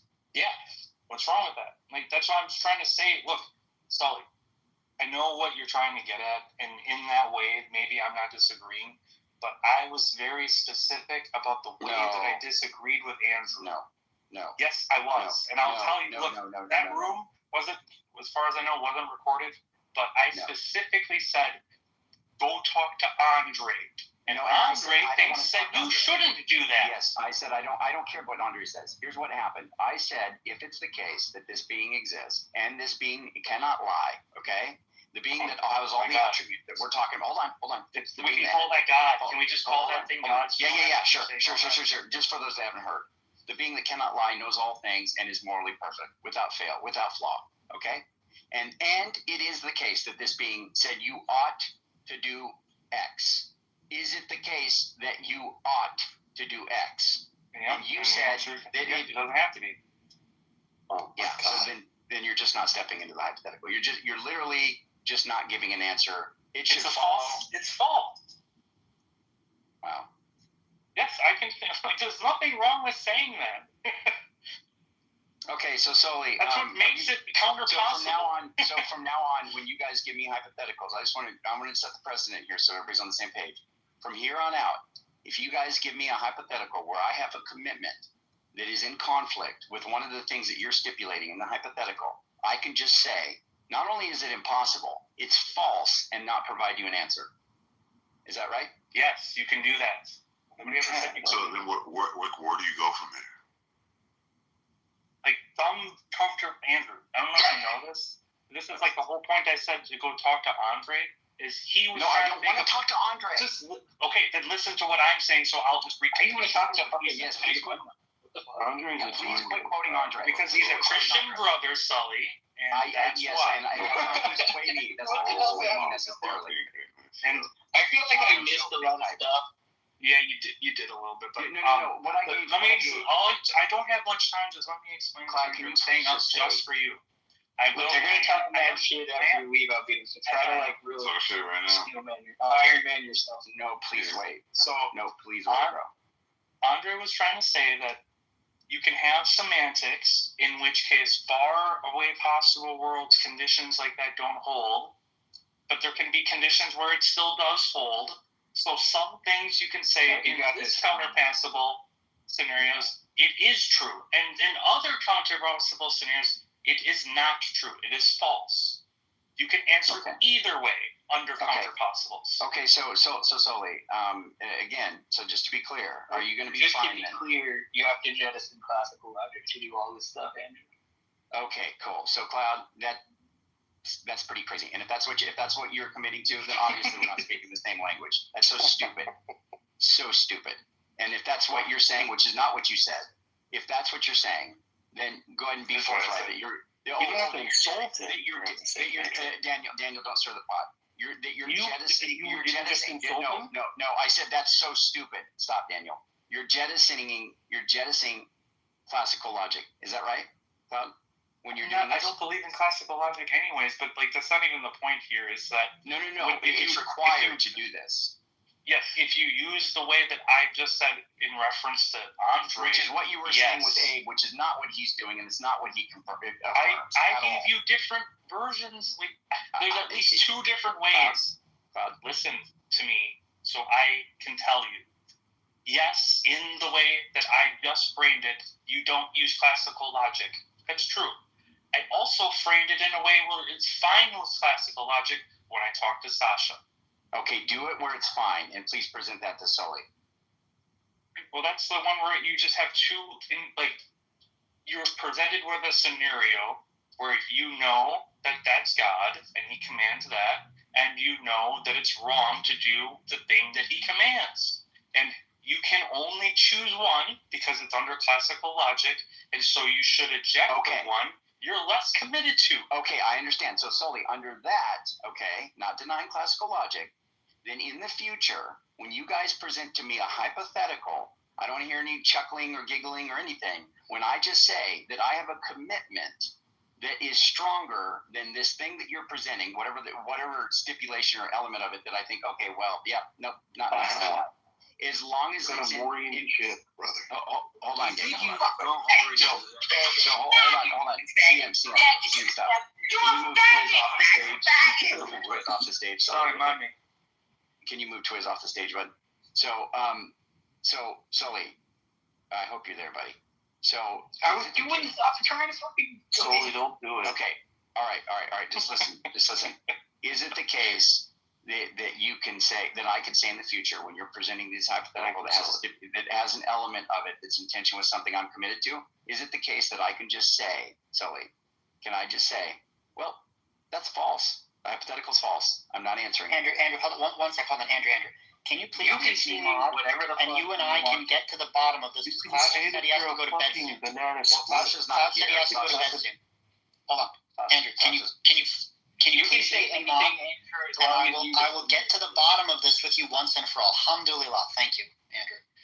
Okay, look, Cloud. I know you said you're going to go soon. Do you want to make your last point, and then I'll really get into it with Andrew? I think you made some good points. I don't think he's going to agree with you that you're allowed. He has this circular way. He thinks you just have to agree with it. I'm down to do that, but hold on. No, I know you'll give him help. Yeah, we'll get into the circular. Abe, hold on, wait. Let me just hold up. Abe, if I gave you the geometer case, I'm just like, hey, look, this screen, right, in the hypothetical, right, it's just a screen where every time it says something, it's true. Okay? And then I just tell you, the screen said that you should do whatever. Okay. If the screen told me to kill Amalekite babies, I would think it's malfunctioning. Yeah, I would too. But the point is this: we're just gonna hold fixed that it's a magic screen and it only says true stuff. Yeah, I don't believe in magic. See, that's why we're arguing. Yeah, me neither. I don't either. I don't believe in the screen. Do you watch a movie? Do you think I believe in the screen? No, of course not. No, but I'm talking to Andrew. Okay, right. I know, but just okay. I would say if the screen that always said true things said to kill Amalekite babies, then that would be true in the hypothetical. So I'm not even interested. There is there's nothing at all interesting about it. The argument against that is that it's circular. The argument against that is circular logic. It's just trivial. It's not trivial. Nothing. It's not substantive at all, right? And so it doesn't do anything to convince you of any fucking point of any kind. And it's just something you should agree with. Otherwise, you're just spinning your wheels, arguing and tilting at windmills. It's a waste of time.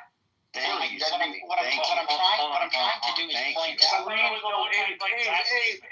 Abe. Screen always say true. Screen say X. Thank you for having your head screwed. Thank you. Hello? Thank you for having your head screwed on. Screen always say true. Head screwed on straight, Sully. Thank you. Premise 2. Screen say X. Daniel Conclusion. X true. Yeah, well, premise 1 can be false, Daniel. Daniel, your eloquence is unparalleled. Yes, it can. Yeah, just deny it's a conditional. But if it weren't, then it would be true. But it isn't. But it could be, and if it was, then it would be true. No. And then you got back to you. Oh, but then what if it was? Okay, look. Hold on. Daniel, Let me make my last little thing. Yeah, Cloud, don't ever do that again, please. That's so stupid. What you just I don't believe in this thing that you're doing right now, which is it's the team game, and because you just no, it's not a team game. No, I care about the truth. Yeah, I care about the truth too. Okay, Cloud, if you care about the truth, then why is it that you're telling Abe that it's a reasonable answer for him to say if something that always tells the truth tells you something is true, that you can say it's false? Wait. You already I do think someone can stop talking, Seattle. Give me mine right now, Sully. Give me mine right now. Right now. Abe loves Seattle. The next person who interrupts me is just going to get moved out because I'm leaving right after this. Just shut up. Andrew, I do think someone can reasonably say what you say. I think someone can give both answers reasonably given the commitments that they might have. I didn't say otherwise. No. I said with Abe, what Abe was saying was false. And he is wrong, okay? Given his commitments, you know he's wrong. And instead of you saying... No, I don't. I don't agree with that. Oh, my gosh. Okay. It's obvious. It's so clearly the case why it's true. Sully, can you look, Sully, I know you're normally against me. And Sully, I know you're normally against me, and I know you love Cloud, and I love Cloud too. I'm not debating anymore. No, that's fine. You don't have to debate. But if you love Cloud, you tell him the truth. You don't need to say it. He doesn't need to respond. But can you please say, without denying classical logic, that this is a nonsensical approach because this literally makes all hypotheticals inert. If somebody stipulates something that you disagree with because you have some fundamental hardcore principle you hold to or whatever, then you just say, or some, whatever it is, then you just say, well, that's just a false hypothetical, so I'm not going to answer it. Can I explain? I do think that you should stop albedo. I think this is a rather trivial thing that, like I said before, nothing substantive is going to turn on this. I already answered that. I said, if you're using it in this vacuity sense, that there's no point in even bringing it up. No, there is a point in bringing it up. No, there's not. Hold on. Classical logic. There's not. Andrew, there's... No, that's fine. That's fine. That's what vacuous. That's why it's so vacuous. Sully.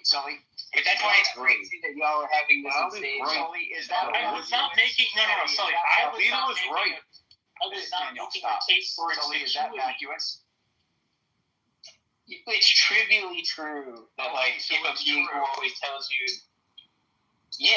but it's vacuous. Look, I don't care. That's fine. The point that you understand the point I'm making, Andrew, is that I'm saying albedo should just agree that it's true because nothing important turns on. That's fine. I'm fine with that. Yes, because I agree with that. The whole thing that I was basically, the reason it matters, the reason I brought it up to begin with, is Abe's like, oh, God said X is bad. And I'm like, well, if God is this and God said X, is X wrong? Is it so bad? And hold on. So the reason I'm pointing it out is to say, well, now what we need to talk about is that being exists. So that was the utility of me putting that forward. Now, if he wants to say, if Cloud wants to say, no, this is a reasonable answer to say that, without denying classical logic, then I want to hear it. And what he has put forward, I think, just makes it where all hypotheticals are just basically just rendered stupid. It's just dumb. There's no point in giving somebody a hypothetical as long as Andrew, your argument is fundamentally different analyses for all of these. I'm begging you to wait. Like your hypothetical doesn't build in specific analyses. It just doesn't even build in classical logic. It doesn't. No, you know. No. You did not say I'm stipulating classical logic. No. Cloud, you said that on classical logic, which, by the way, that's just being completely uncharitable and almost borderline. That is not cool because we're having a discussion, obviously within the confines of classical logic. He's not appealing to anything outside of that. No. It is obvious with Abe, and it is for me as well. I deny classical anything outside of classical logic. I do not agree. You don't even know what classical logic is. It doesn't matter. You don't even know what you're accepting when you say that. He's right that Abe probably. Yeah, I don't think Andrew understands. No, I don't think Abe knows what it is that he'd be accepting. Yeah, but he would be just as obstinate as Andrew on this one. Yeah, no, that's probably true. Yes, Cloud, that's what I'm saying. So remember what I this is the important part. I did try to, and I don't think I actually even got it out, but either Andrew's hypothetical is vacuous or like trivial, or we can say reasonably that it's obviously okay. Well, I don't know what. Obviously, look, if you're an atheist, the fucking hypothetical is false. It's about God. You're saying in the hypothetical, God says P, and it's like, okay, well, that's not the way I did it. So obviously, I think look, I think the things that he's stipulating are false. I think a Christian can say it's false, Sully. Oh my gosh. He could. Wait, I don't understand. A Christian could say a contradiction out loud. Christian could say a lot of stuff. Think about what you've heard Andre. Andre is a Christian and he says, no, you shouldn't do it. Andre's wrong on things. It's okay.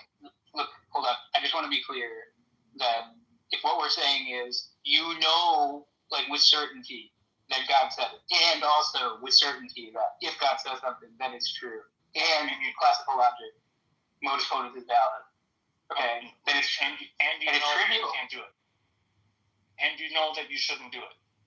If you introduce and you know that P is false, right? Then it's just an inconsistent set of propositions. That wasn't what Andrew said. Well, I think. But how can you even derive things? Well, actually, you're building classical logic. Well, first of all, I don't think that comes built in. I mean, first of the way that he phrases it, you're going to try to change it. You're going to try to change it. Yep. No, I'm not changing it. You literally ask the question. If God says you should do it, you do it? Yep. If God... Which is how this is just more of your just fucking honesty right now. No, you did phrase it in terms of the question. And then you said, yes, you are. You're being fucking dishonest. It doesn't matter. It doesn't matter if you're being dishonest? No, it doesn't matter how it's phrased with the way I put it. Yes, no. it does. Listen, I'm going to do it again. If God exists, and it is true that he exists.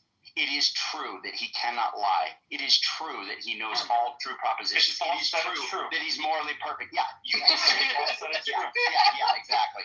Exactly. This is why I told you. All these things that to abandon this an hour ago. This is retarded. This is the point that Sasha made to you. Yeah, Sasha did make the point. Sasha did make this point. Yes, Sasha understood. Sasha didn't say this by exact words. That's what you. This is the point that she's making. Well, you're appealing to your champion. You like that? That's for you guys. Yeah. You know what I'm appealing to your crazy? You're appealing. Nope. I want to get into whatever it is you want to talk about, bro. I'm totally. Clouds. I don't think it's relevant to what we're talking about. Clouds getting ready to go to sleep. Are you going to bed? But no, I want to, but I'm really drawn to this conversation. Okay, but Cloud. It's gonna go on for the next 3 weeks. I know. I really I put a timer on myself for sure that I'm going to bed at 9:30, which is in 8 minutes. But okay, Cloud,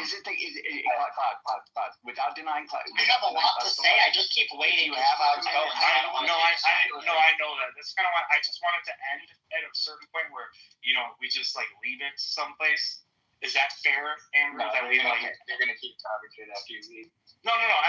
Sorry. But I want to leave. Can I just get a clear answer? All right, that's fine. We'll leave it somewhere. Yeah. Can I have the last word then? Because I'm the one leaving. Andrew, let him have the last word. Then you'll debate me afterwards. You little Nazi. Hold on. You can have the last word, Albedo, but I want Sully. Hold on, no. I want to make sure. Sully, can you say?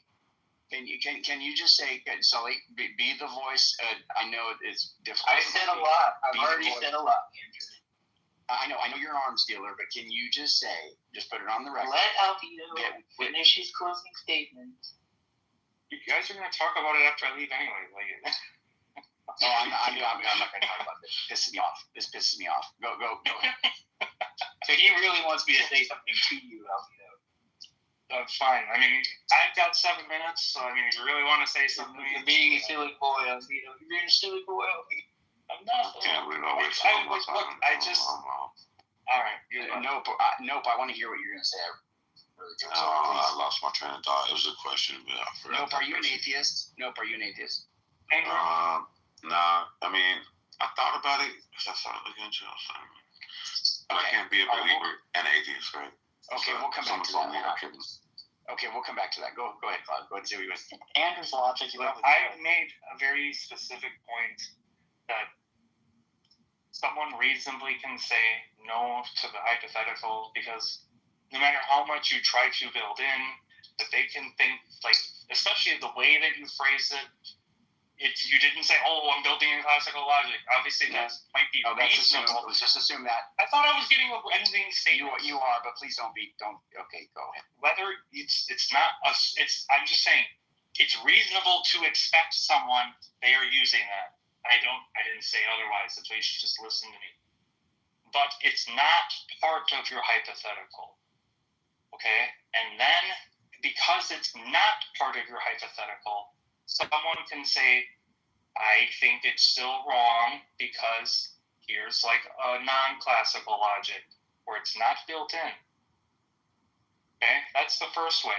The second thing I said was, or this whole thing is just trivial, in which case there's no point in even bringing it up. That's like the two main points that I made. The thing that I talked to Sasha about was about whether or not you have two inconsistent things, that if you did, you probably should just reject one of them. If the scenario in which, and especially the way that Sasha thinks is closer to the way I think, at least in terms of this, is that the scenario is just purporting something that you believe is true and you have a justification for its truth. And in the other scenarios, you also have that belief about what is like moral here. And in both cases, you'd say you know it. You know both. And then the question is about, like, if you think that you can't have both, you need to eject one of them, because that's like what you would do under classical logic. And the way that you figure that out is by finding out which one you have more reasons to believe. And maybe for some people, that's God. Like, in this case, you should be skeptical of, like, your own beliefs and do what God says. I think that's fine. But I also think it's fine for someone to say, well, I'm not as committed to God, or maybe like certain aspects of God, that I shouldn't do what he says. So I shouldn't do it. I think that's also reasonable. It's reasonable to say either one, depending on their commitments. That's okay for me.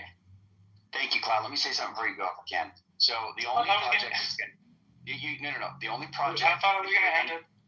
That was you are ending it. That's fine. No, I thought like we're gonna leave it here. Now we say thank you, Albedo. Good night. We'll talk to you tomorrow. You kiss in the morning. First thing in the morning. We'll take it right back. You even got a kiss there, okay? So I did hear that. I'm very surprised. Yeah, that was for you because I don't want you to think I hate you. I love you, buddy. I still like you, Andrew. All right. Well, I like you. Just don't be an Amalekite, Cloud. I think Cloud. I think you might want to hear this though and just ponder on it. Okay. Good night, Cloud. Will you let me say my statement before you go? He has to go to sleep now. Andrew, I definitely want you to, but I think that we should just save it for another day. I'll probably say it after you leave, but I'm just saying I don't want to hear it. Okay. I really do want to hear it, Andrew, but okay, really just will spawn the conversation further. Yeah, that's fine, bro. That's fine. I don't want you to get. That's fine. All right, brother. I really respect your patience. I respect your patience. I appreciate that you tried. Thank you. Thank you. I'll see you tomorrow. Yeah, good night. Assalamu alaikum. Good night, bro. Well, now get the fish out of your club. All right, Andrew, here's the deal. So me v you, 1v1. Yeah, that's fine. Listen, the only project that he is going to embark on that he's going to fail anyway is the one where he's trying to say that we have two things in tension. The thing about classical logic is already assumed. When all of us are debating and talking with each other and try to call each other out for contradictions, we don't say, oh, well, are you affirming classical logic? Because then it's a contradiction. No, we just assume that. Most of us operate by that, even if we think that true contradictions are possible and all this other stuff. We just assume that. It is just the MO that we have when we are in dialogue. So he should to be, and by the way, he never denied it on those grounds. He never said, oh, I'm appealing to something. Yeah, but you know who did, though, was Agamemnon. And he was like, you guys were fighting over Agamemnon. Well, that's fine. But I told him, don't. You know who he got that from? I can send you the paper. It's from like a Grand Prix paper. Oh gosh. Okay. Well, see, I was just like, look, if you wanted it's to do about, that, so it's like they have an impossible world semantics for counterpossibles. Yeah. So that you can be a non right. So counterpossible. The point is, like, there's nothing about your hypothetical that's like there's no like strict like logical contradiction in it. You know. That's why I was just saying, look, it's trivial. It's like saying, if I have a screen that just says true things, is the thing it says true? Does it say true things? Right. So there's nothing you're going to be able to do with that in any debate, you know? Like, what's the point of arguing about it? I don't know. Well, it's only meant to correct what Abe is. It's only meant to move the conversation where it needs to go. The question then becomes, does that being exist? Because it isn't the case. That's been the question, right? This like whole thing is not anything to do with the question. We don't. You've had a pointless argument about a tautology, and you've been silly. No, but listen, but Sully, for people like Abe though, it's necessary because here's the thing, or at least I think it's helpful. Maybe not necessary, but it's helpful, right? Because if Abe says something like, "Okay, God in the story, God commanded X. X is wrong," and I say, "Well, no." Because if God is actually morally perfect and all of these things, right, then if he commands X, is it wrong? He should then say no. And then when he says that, then the question becomes, does God exist? The God with those attributes, right, as defined. That was always the question. I don't know, this discourse is destroying. It's like it's garbage, bro. Shit trash. Maybe move right now. It's trash. Hold on. Okay. Anyway, what I'm saying is, he said that God commanded the Amalekite slaying, and that was immoral. And I'm saying, well, if God is morally perfect and knows all things and cannot say something that's a lie, then it wouldn't be immoral. Right? He has to accept. Yeah, I know, but this is like a silly. That's true. Like a silly point to say, right? Well, it's saying that like in the book, it's because the point is it's just a topology. Like you're saying, like, well, if it's true that he said that and it's true, then it's true, right? And it's like, well, yeah, but yes, you're saying, hey, I'm reading the book and it says this thing that I think is false, and then you tell me that it's from a being that always tells the truth, right? Now I'm judging the claim, right? Look, anybody could walk up to me with a bunch of bullshit and say, hey, this is from a being who never lies. Anybody can do that. Right, and what I would say is, okay. Now, if they could say what you're saying, which is bringing up this tautology, and say, but wait, did you consider that if I was correct about them never lying, that these things would be true? And I'd be like, I understand what you're obviously. Saying. But okay, but then they would just say, okay, well, I think they're wrong on all these claims, so now you're just going to have to convince me that this being exists that has these attributes. Yeah, but that was always the question, and so this whole thing is like a meandering discourse about nothing. Well, actually, sorry, let me add one thing here. I think it's good for people. Okay. Let me add one thing here. I just think it's good to know what follows. I agree with Sully that the question about God independent, we could just talk about whether God exists. But the reason we were going into this is because you are convinced, Andrew, you are mightily convinced that you're not engaging in circular reasoning, okay? And when it literally says, when you say like, okay, God is morally perfect, how do we know this? Because he only does what's morally perfect. And what's morally perfect? Whatever God does. No, that's not what I said. By definition, this is circular reasoning. When I told you, you said God is morally perfect, and then I pointed to your story. Abe does not understand this. The blood is the life in the Old Testament. I pointed out that according to your story, According to your in the story. blood in the New Testament. Okay, it's last reconciled. All right, we'll move you down, brother, if we have to. I'm going to move you. Hold on, brother. I don't know if we can move on. The point is this. When I don't say circular reasoning, so I don't know why you're saying. Okay, it's circular because of this, right? Look, I gave you an example where it is an immoral action being committed. Murdering children, infants. That's not murder. Right? Who have no... It is murder by definition. They are completely innocent. They don't know of all the blood. It is unjustified. Yes. How do you know that it's unjustified? Okay, Andrew, you are embarrassing yourself. This chump. You are embarrassing. Hold on, last. Did you get banned, J4? New account. You get banned. J4 again? Oh my god. Yeah. He's the star of the patrol. So look, the point is this. What's J4? But yeah. We are in a room, Andrew. You're a grown adult in 2025, right? You don't need to do the rhetoric, brother. I'm just putting it in context. And when I say it is the obvious 2025. Okay. I don't deny the obvious. I deny bullshit. Yeah, God exists. That's obvious. Okay. Right. It is not obvious. So we're just going to argue that's all bluster. The point is this. The point is this. Forget all that. You are claiming, when I bring down from your Bible a story that is obviously immoral, instead of pumping the brakes and saying, let me revise my argument. You don't. You charge ahead, both feet on the gas pedal, flip the brake. And you're going to be like, God is all moral. He's perfect. Right. And when he said to kill the Amalekite babies, I have defined it into existence that he's all perfect. No, that is called circular reasoning. No. You're not revising your definition based on data that contradicts your initial definition. This is the problem. Please stick with your claim. Babe. Please stick with your claim. Don't lose it, okay? You're claiming that I'm employing circular reasoning. No. Yes. I believe circular reasoning. Let me tell you. Hold on. Tell me how this is circular. I think I have evidence that God exists. Overwhelming evidence. Okay. I believe that I'm in a relationship with that being. That being has revealed to me the truth of the script. Oh, hold on. That's fine. But just let me finish. That being has revealed to me the truth of the scriptures. The scriptures say that God is morally perfect, cannot lie, etc.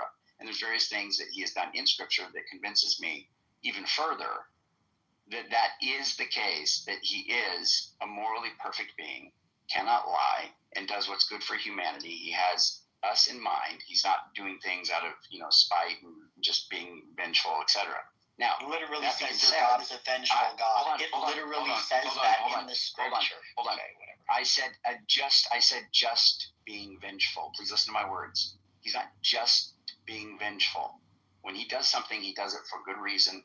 There are moral justifications for the things that God does. Show me where any of that stuff that I just said is circular. That's not circular. It's circular when we talk about the Amalekites.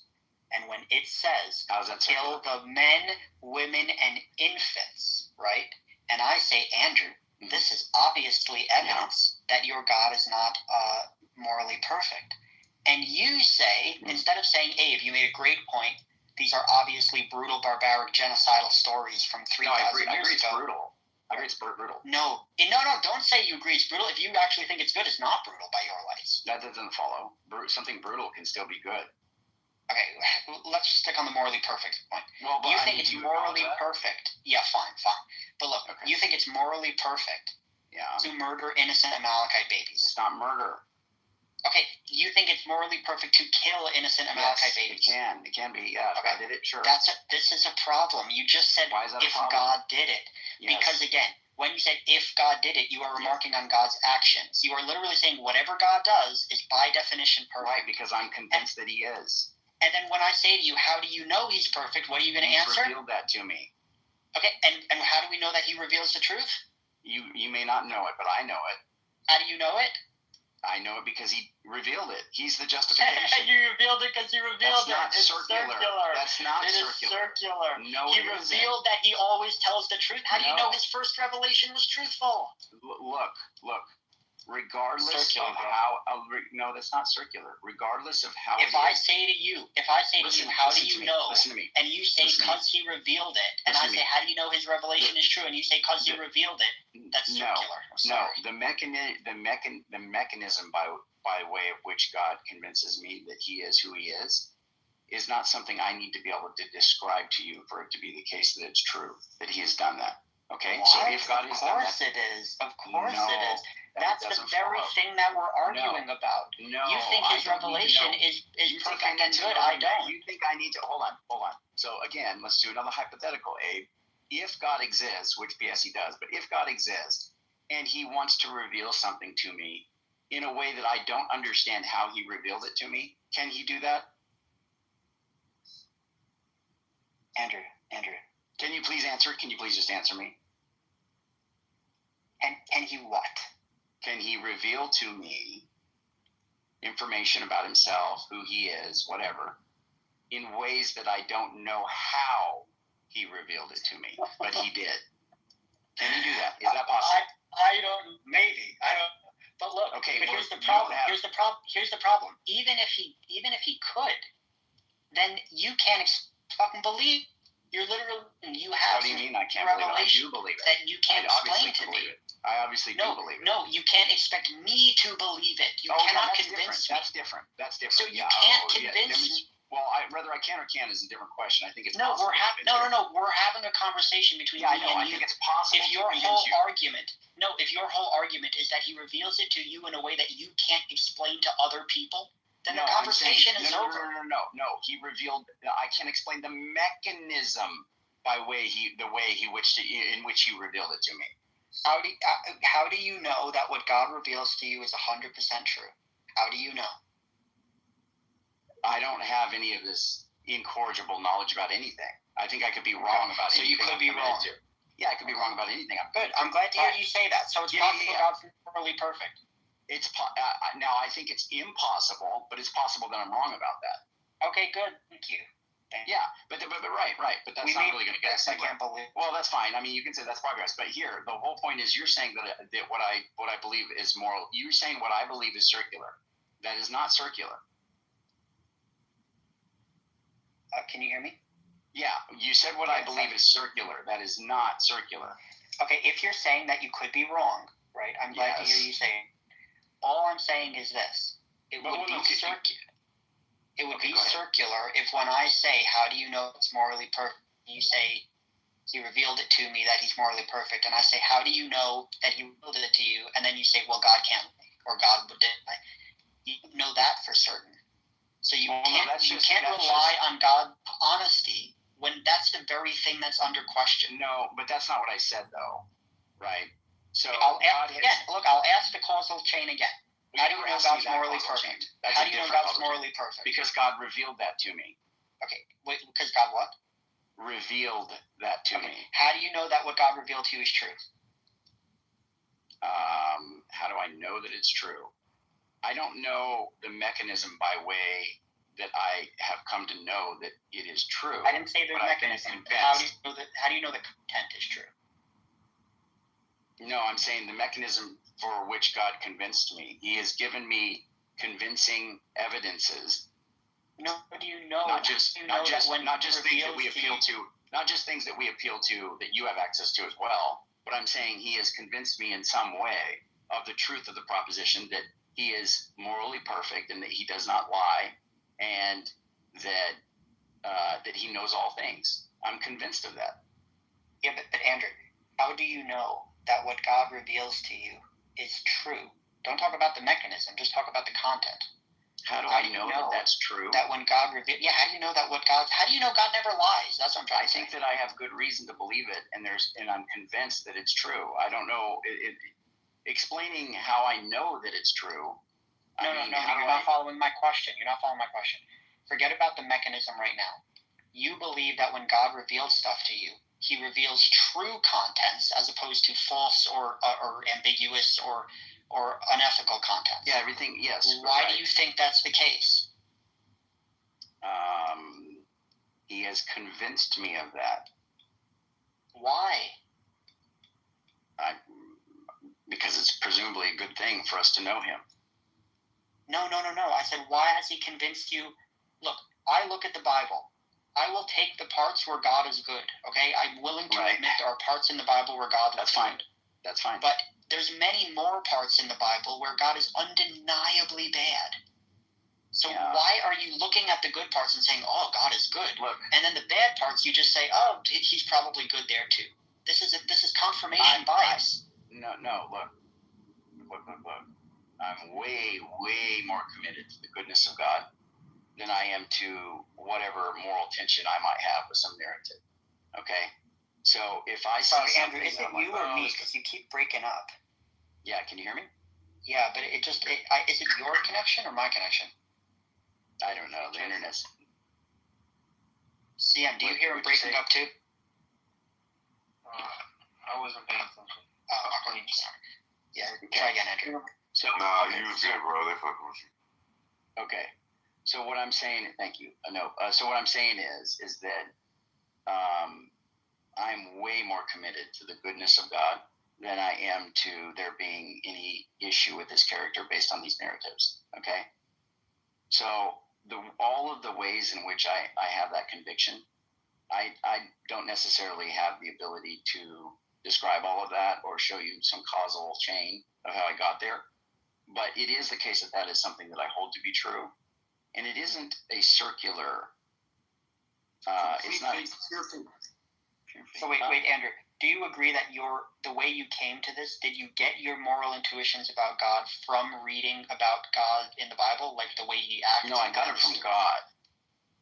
Oh, okay, so you're not even getting it from the stories in the Bible. No, the stories in the Bible are things that God has said, so that's also from God. Right. But I got it from God. Yeah. Well, here's the thing, Andrew. Here's the thing. What I'm doing is I'm looking at like the narrative of the people who purportedly, say they believe in God, and you definitely believe that they were like saints or holy people, and they wrote down all the story about how God. I mean, you believe the Bible is true, right? The Old Testament, the New Testament. You believe that God did all these things, right? Yeah, of course. So when I'm looking at it, I'm just kind of using that as like the metric to gauge God's behaviors.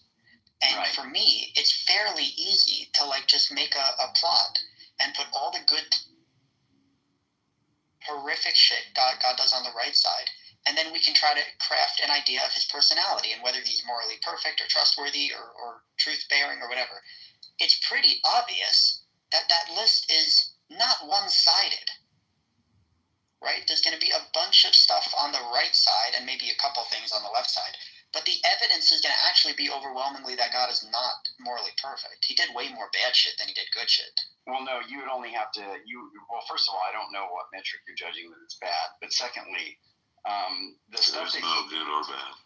Yeah, the stuff that he did, you don't have access to all of his reasons. You don't know how everything affects everything. You're not him. So you don't know all of the circumstances. You don't know all of the effects that doing X affects, No, that's true. That's true. But here's the thing. There are some things that are morally unambiguous. It is morally unambiguous to say that killing Amalekite infants is bad. I know that for a fucking fact. Is there ever a reason to kill an infant? Not in the story of the Amalekites. No, in other instances, in extreme cases of like your child is dying of cancer and they're suffering greatly, yeah, there might be justification. But in the case of the Amalekites, no, there is no justification. If they were all demons, can you kill them? No, even if the Amalekite babies were demons, you still can't kill them. Why you can't kill demons? Because it should have been. If God is so moral, he should have done an exorcism, not kill the babies. No. It's just part of their nature. It's who they are. No, Andrew, you believe God created them with free will. You can't fucking believe they have free will. No, I don't know. They can't change. I never said I said humans have free will. I didn't say Amalekites have free will. You think God created Amalekite demon babies that didn't have free will? Is that what you're saying? Abe, is that possible? This line of reasoning is really sad. Can you please answer me? Can you please? No, brother. You don't understand. In the story, okay. I know the Bible. Hold on. No. That's what it is. Noah is back. I know the Bible better than you, Andrew. Nowhere in the Amalekite scripture does it even imply that the Amalekite babies were demons. You're just making shit up. It doesn't have to. Shit up. It doesn't have to. It doesn't have to. It does have to if you're going to use it as justification for God's it's a possible decision. reason. You don't have to know. Look, first of all, there are. Andrew, is this how you read the Bible? Is this how you exegete the Bible? No, please listen. It's really sad. Please listen, Abe. You're not thinking correctly here. Okay, there are demons in the Bible. There are six-fingered giants in the Bible. There are polluted bloodlines in the Bible. God floods the earth. And the Amalekites were none of those. They were just people. No, actually, you don't know that. So the whole point is, how do you know that? Oh, yeah, really? How do you know that? Because everywhere in the Bible, it refers to an argument from the nation. He floods the earth and then it doesn't say they're men. Hold on. It doesn't say they're men. Yes, he flooded the earth. It doesn't say they're men. Then he burns it. Yeah, thank you, brother. Hold on. It does not say that they are humans. You are assuming that they are not. No, it doesn't. It says the nation of the Amalekites. The nation doesn't mean humans. Nation doesn't mean humans. Of course, they're humans. It refers to a bunch of other nations. The Philistines. No, can there be a nation full of persons that are not human? Not in the Bible. Anytime it refers in the Bible to nations, it's literally referring to people. How do you know that? That's a presupposition. Because you can't show me one example in the Bible when it said nation and someone was a demon. Silence. That's an argument from silence. Oh my God. You're arguing from silence right now. You're arguing you're from silence. You're not exactly a Bible scholar, are you? Yeah, brother, you're arguing from silence. This has nothing to do with biblical. This is not scholarship. What I know. That's the problem. I'm talking. No. It's not even in that field. What we're doing right now is we're just talking about what's possible, and how arguments work, and what you're constructing an argument here that is an argument from silence. You're saying because the Bible didn't say that they're demons or some kind of hybridized person, because it didn't say it, therefore it follows that they weren't.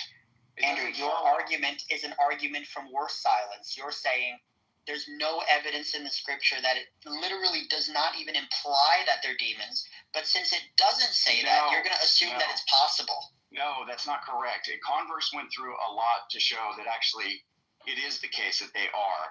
And the Bible does teach something like that. I'm not even making that strong claim.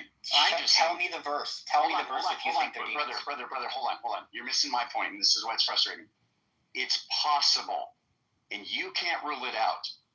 And you know what else is possible? It's possible your God is not morally perfect. That's also a possibility. Yeah, that's fine. You'd have to show that. No. Look. I disagree. That that's possible, but I could be wrong. Okay. Now here's the thing. Here's the thing. You can't say that it's impossible because you don't have grounds in the Bible to say that they are not demons or whatever. Andrew, you don't know it says in the Bible the nation. Now, if you're going to say, since it doesn't say explicitly human nation. Well, I think it talks about tribes, but whatever. If you literally want it to say human nation, it doesn't have to say human. I know. Can a group of persons be a nation? Yeah, of course. Okay, can a person be an angel or a demon or something like that? No. Really? You don't think angels are persons? Where does it say in the Bible? Wait a second. There are nations of demons. You don't think? Hold on, real quick. You don't? No. Hold on. Don't change what you're saying. You're telling me that an angel that has volition and will and can act, has a mind. You're telling me an angel is not a person? An angel is not a person, no. And a demon is not a person? A demon is not a person, no. And God is not a person? God is not a person, no. Whoa. Was Lucifer a person? Whoa. Why is that even controversial? Wow. Why is that even controversial? Talk it out. Theologically, people have argued for millennia about the persons of the Trinity, the first, second, and third person of the Trinity. Now, you must be using some understanding of person that is not what has been understood historically. People have understood that term to include something like an angel, if angels exist, for those that don't believe in it. If angels exist, they would be persons. If demons exist, they would be persons. God exists. He's a person. Now, Andrew, what do I have to do in the story and the context to literally show that the Amalekites were another tribe of humans at the time? They attacked the Jews when they left Egypt. Yeah, I understand. And then this was like a blood feud between the two nations. Yeah, but you don't know. Nothing in the context of the story even remotely implies they were demons. It's an argument from silence. The whole point is if I just say, look, I don't know all of the reasons God has, and you don't either, then what you don't get to conclude is that it necessarily is the case that God did something that's morally wrong here and that there's no justification. Andrew, because look at the bubble to yourself. You're literally saying whenever I show you an example of gross violence and brutal physical behavior, what you're going to do is you're just going to say, yeah, you don't know the context or any reason. Like, what if I show you Kim Jong-un, who he takes his brother and executes him by throwing him to dogs? And I'm like, that was pretty fucked, right? And you're like, wait, we know Kim Jong-un might be a dear leader. Maybe he had reasons for throwing his brother to dogs. No, we have good reason to believe. Well, I don't know. Maybe. No, Andrew, no. See, that's what you don't understand. Yeah. Well, in the context, look, there's no context or pause. There is no context or justification, even if his brother was committing treason and trying to kill him, right? Really? Even then, hold on. It still wouldn't be justification to feed him to wild animals. Really? You might say you can put him in jail. You might say he can. But you can't justify him feeding him to dogs. Well, okay, it's just completely morally abhorrent. If the situation was such that if whoever his brother was going to, if Kim Jong-un or Kim Jong, whoever the fish you're talking about, if it was the case that he's getting ready to kill a bunch of innocent people, and the only way, say his brother is whatever, incapacitated in some way, the only way he could do something is to let go of some leash or some chain that's holding a bunch of animals to kill him. Okay?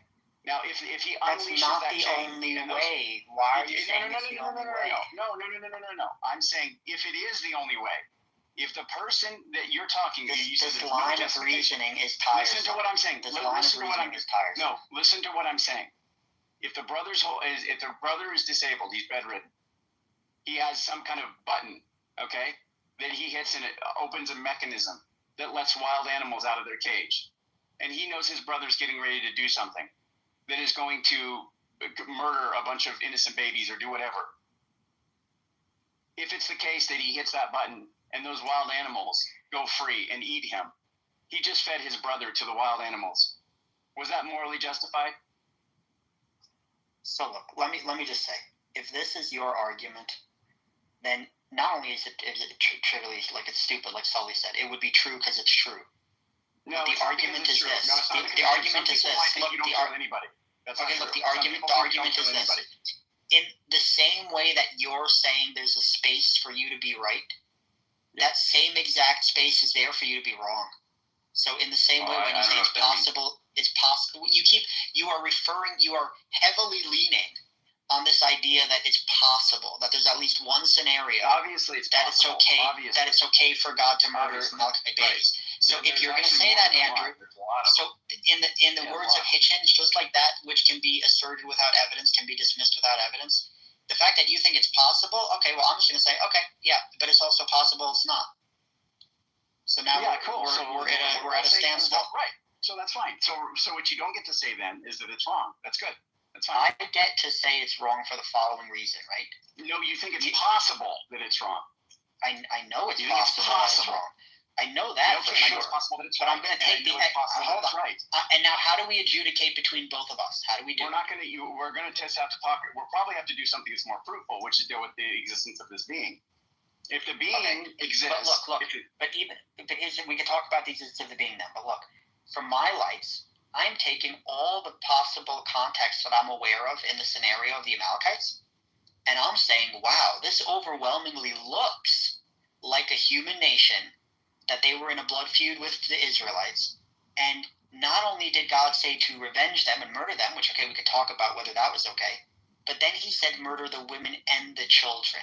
And that is morally abhorrent, given the circumstances of those times. You're saying given the context. That's all I need to know. Hold on. You're not taking all the context, because the context, including the text surrounding before and after, says that God is upright in all of his ways. Abe, are you accepting that? Obviously, the God can't be upright in all of his ways. Okay, so you don't agree with that. The babies. Right. Yes. So of the two that's in tension, you think that there's a tension, and I'm just saying no. I don't agree with you. I think this is what you do. This is what you do. You accept when it says God's morally upright. You accept that definition is true, no matter the evidence that comes in. What I'm saying is, even if it was true, even if it was true at the beginning, the fact that new evidence came in makes me reassess the definition. Oh no, and it's after. It's before and after. Yeah, but I would reassess the definition after.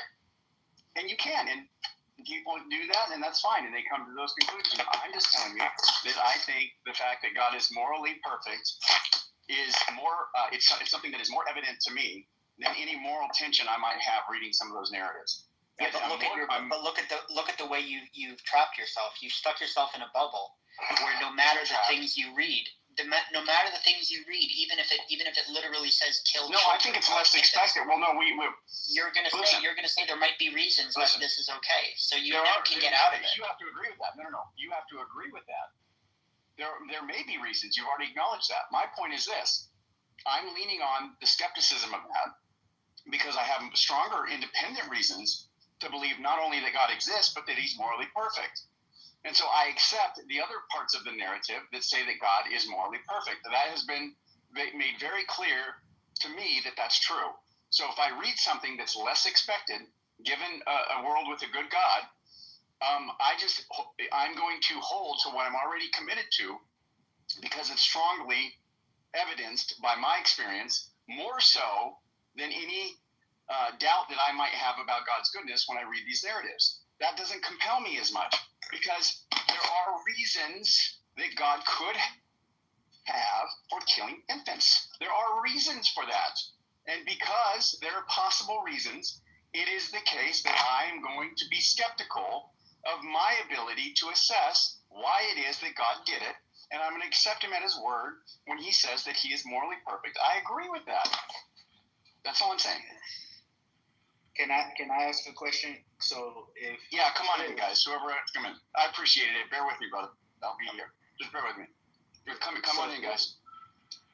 If you were God, right, and you was dealing with somebody, like one of your creations, and the creation loved you, and you was having a relationship with them, and you knew that God had told you, no problem. You knew that you knew that these people that you was talking with, that they were going up against this other group, like you said, nation against nation, human versus human. And the other group would always try to kill you, no matter what. That the other group is going to try to destroy you. So, in God, would it be moral for you to tell the people, hey, don't let any of these people survive because they're going to come back and try to kill you, which they did. They did come back and try to kill them, the Amalekites. So the babies did not. The babies did not. So you say the babies did not, but the babies that were babies grew old and did. So with you having that knowledge that the babies that were babies will grow old and did, like they did. Okay, this is actually what happened in the story. No, hold on. No, stop. In the time when God purportedly said, go kill the Amalekites, the time when he said to wipe them out from under the heavens and erase their memory forever, that time, there were babies in the tribe, in the Amalekite tribe. And God didn't say, kill all the guys who attacked you, the adults who attacked you, but let the babies live. God said, kill men, women, and infant child in the Amalekites. So there were babies there who never grew up yet and never did anything wrong. They were just existing. That's it. Okay, so now this is what I'm talking about, those babies that they let live, right? Because they didn't listen to God. Remember, they didn't listen to this moral God. So they were like you. They said, no, forget you moral God. So in 1 Samuel 30, 1 and 2, it says, now when David... First of all, I'm not like the Amalekites because I'm an atheist. The Amalekites probably still believed in gods. They believed in Yahweh, the Jewish God. That's all. No, you're an atheist, but you are like the Amalekites. You're a prophet. No, I don't think the Amalekites were atheists. Well, I don't think thinkist, right? So you're a prophetist. This guy is too smart for me. Hey, let that man talk. Hey, talk to good. I'll listen, bro. Talk, bro. Yeah. So in 1 Samuel 31 and 2, it says, now when David and his men came to Ziklag, the Amalekites have made a raid against Negib and against Ziklag. They had overcome Ziklag and burned it with fire and taken captive the women and all who were in it. Now, if God knew the Amalekites would do this, like if you were God and you knew the Amalekites would do this, would it be moral of you to tell the people that the Amalekites would do this too? Like, hey, man, you got to handle it. And I'll tell you how. If God is so moral, what he could have done, just by his foreknowledge, is like stop the Amalekites from doing it, or maybe not create the Amalekites in the first place. Like, he has foreknowledge. He doesn't need to tell you, kill the Amalekites, when he could have just prevented the whole thing in the first place. Well, you say prevent, right? So now you're saying so what you're saying is you would rather have a God that makes all the decisions for you and don't give you the ability to make a decision. No, I'm saying if God exists, he purportedly loves to murder the Amalekites after they attacked the Israelites. But if he's that powerful that he can murder people, he could have also just stopped the Amalekites from attacking the Jews in the first place. The question would be, would you want a God that actually, like, if God exists and he created all beings, would you want God to like create robots that only do what he say, or would you want the ability to say no to God, thus giving you some type of sense of free will? Would you want free will? Well, God by definition created us. We don't have free will, so there is no free will. No. Saying no free will means you can't lift up your arm right now. You have no free will. So now let's not put limitations on it. No. Okay, we're not going to get it's getting too philosophical if we start arguing about free will. But the point is this: humans are robots, right? Everything we do is determined by a causal chain of prior causes and effects over which you had no control. When you say you can lift your arm, some people can't lift their arm; they're paralyzed. So they don't have free will to lift their arm. Some people. So but what I'm saying is even normal humans who lift their arm, they lift their arm for various reasons that have to do with things that are not under their control in the past, so right? What you're saying is we're not going to get too deep into the philosophy. Okay. Like there's no free will. What you're saying is what you're saying is, as a human who does not believe in God, you believe that something is actually controlling every movement you make. Well, it's not something. It's a causal chain of events, and it extends backward in the past, and we don't have control over the initial causes, so we don't have control over right now. I just checked this out. I really just twiddled my fingers right now to see if I could do this. I still have them twiddling. Are you saying your ability to twiddle yes, it's based on your ability to like not be paralyzed. You have to have an intact spinal column with nerves that extend into your brain in order to twiddle your fingers. The fact that that set of affairs is in place is not fucking under your control. You could become paralyzed. That's a possibility. Hold on. Become paralyzed is one thing, right?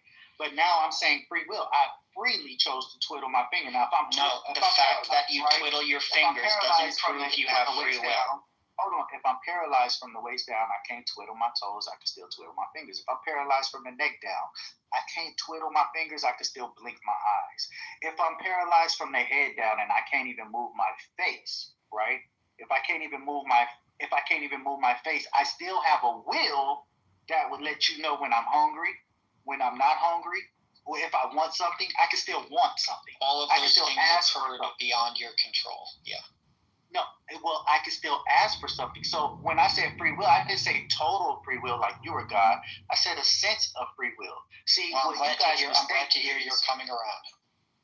What you guys mistake I didn't say a sense in free will. That was my first position. So what you guys mistake free will to be is being God. That's not free will. No, but you do need robust free will to get out of the moral problem. You do need to like your actions to not be determined by like causes beyond your control in order for you to be morally responsible in the way that the deists are asserting. That's right. You're saying I need wait. You're saying in order I need basically a blanket free will of God. I need the free will of God. No, you just need to have the ability to choose between two other options to be before you and for you to be able to choose freely between them. Okay, hold on. I don't want to hold on. Wait one sec. Between two options. I don't want to change the whole title of the room and go into free will. We could debate free will another time, or if you want to go into it, it would be a complete change of topic. What we were talking about is about God being moral and divine command theory and killing babies. That's what we were talking about before. So you would say, because you brought in the free will thing, I would say this, and because you kind of hinted to where that had to be brought out. I'm saying this: if God knew that someone was going to kill all of your babies, right? And of course, God has the power, like you say, to just shake the world. I'll make it simple. If God wanted to stop the Amalekite babies from growing up and killing the Jews, he could have done a million other things besides for killing them, right? He could have gave them a new heart and converted them to put the Holy Spirit in them and converted them all to Christianity or something. There's a million things God could have done to stop the Amalekite being corrupted, and the one thing he purportedly said is go kill them. So once again, my question was, if God knew your neighbor was going to come kill you, and why didn't God just make the Amalekite babies turn to the Israelites and accept God? Why didn't he do that? Because you're putting it on God. When God put it on you, you didn't step up. You didn't do what God said. So what happened was the Amalekites ended up coming back. Are you going to answer my question? Are you going to answer my question? The question is, why didn't God, instead of murdering the babies, why didn't he just convert them all to Judaism? Well, I'd like to answer. Yeah, one sec, Sarah. Star, why didn't he just convert them all to Judaism instead of killing them? Well, for one, there was a defying happening. The first defying was that they weren't even going to listen to God. So when God but God hold on.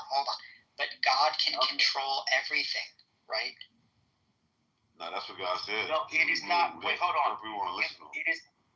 It is not morally conscious to do what you're saying. That's unmoral. You would have no morals if you did that. If you were God and you were God, you would have no morals because you would just be everybody would be your robot. You would so by your lights, you'd rather God murder the babies than to forcibly change them. I'm done with this conversation. Thank you. No, I'd rather do is go ahead, Salah. Well, wait, Star Power is a logician, right? Hi, Abe, by the way. Hey, Salah, how are you? Hello. Look, I just wish you wouldn't have kicked my friend CM before. He was in your room. He was making good points. Come on. No, honestly, I appreciate Sam. I like Sam. I was just too low energy to combat with trying to speak over him because he just wouldn't stop. And I messaged him and I told him. Yeah. Okay. So, anyways, let me ask you this, Abe. Is there any... Do I need to have background music? Antigus, leave one room in the past. Please, let the past be the past. Okay. All right. So, Abe, is there any conceivable, is there anything that you can conceive, any scenario possibly that you could conceive that it would be justifiable to kill the Amalekite baby? In the story as it's presented, in the Amalekite story, no. Is there any scenario that you could see that it is warranted? No, not in the way that the story is told. Okay. Well, I'm not just talking about the way the story is told. I'm saying, is there any predicament, is there any scenario that you would say is morally justified? Just remember, he's arguing for silence. I know, hold on. I just hold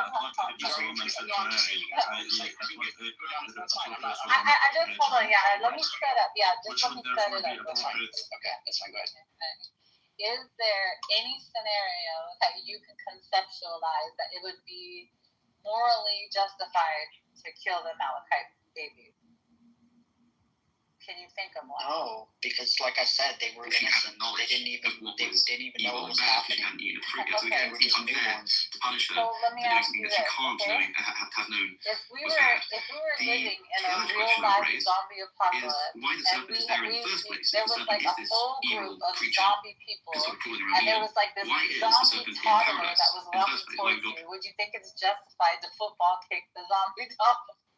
They wasn't ready, so okay. So are you? No, I'm really saying, making this analogy right now? Yeah, I am, because first of all, I want to establish. I'm just establishing that maybe there is a scenario, right? Capriciously its use restricting liberty. Right. That's the specific thing you're arguing. Yeah. Hey, Well, there's no real plan for this. I think there is a good plan.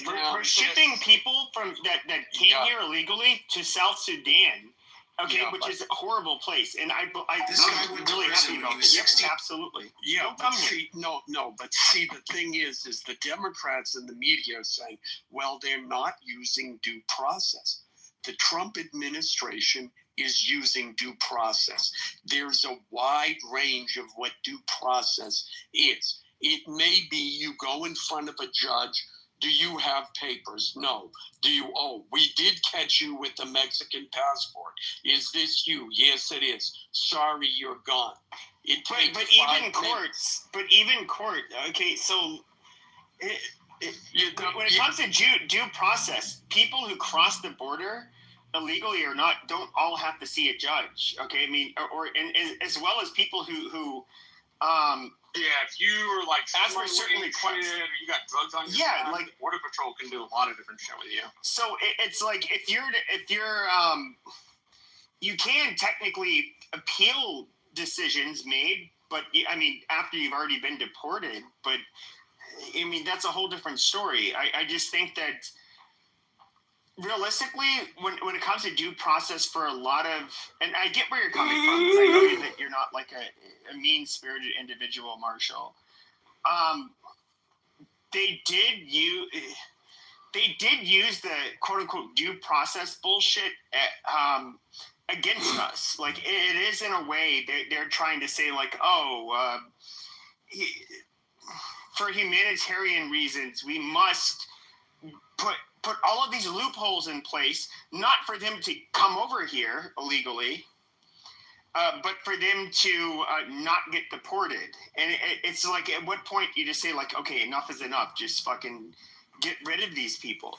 Because they're watching their voters walk away or be driven away in a van or a plane on a daily basis since Trump took office, right? And now they're trying to come up with there's never any good intentions when it comes to this. They can give a shit about the brown, the white, the black, the yellow, whatever. They could care less about those people. We have more interactions with them as quasi-Republicans. And so they're looking at it as, holy shit, we're never going to win another election again if we allow this to continue. So they throw the book at it. They throw anything that they can think of at the wall. And you got to think about it. Like the one thing about, the Democrats probably realize this is that they had, who's the chairman of the DOC, or the Democratic Party, David Hogg. And like, you look at this white faggot, this fucking piece of shit that like says he's a school shooting survivor. He wasn't even there when it happened. But that's another story. But like this super soy beta male piece of shit. No, because you said he could pump. And it's just like, who's going to be their voting demographic? I mean, the manliest amongst the the Democrats are the fucking immigrants, to be honest. Like, the hardworking fucking Hispanic people are far more fucking manly than the white faggots they have, working as their mouthpieces. So I do think that it's going to be a problem for them. And did you see Deborah? Did you see the DNC speech from David Hogg after Trump's election? No. Did you watch his speech? It was like a condolence speech. It was terrible.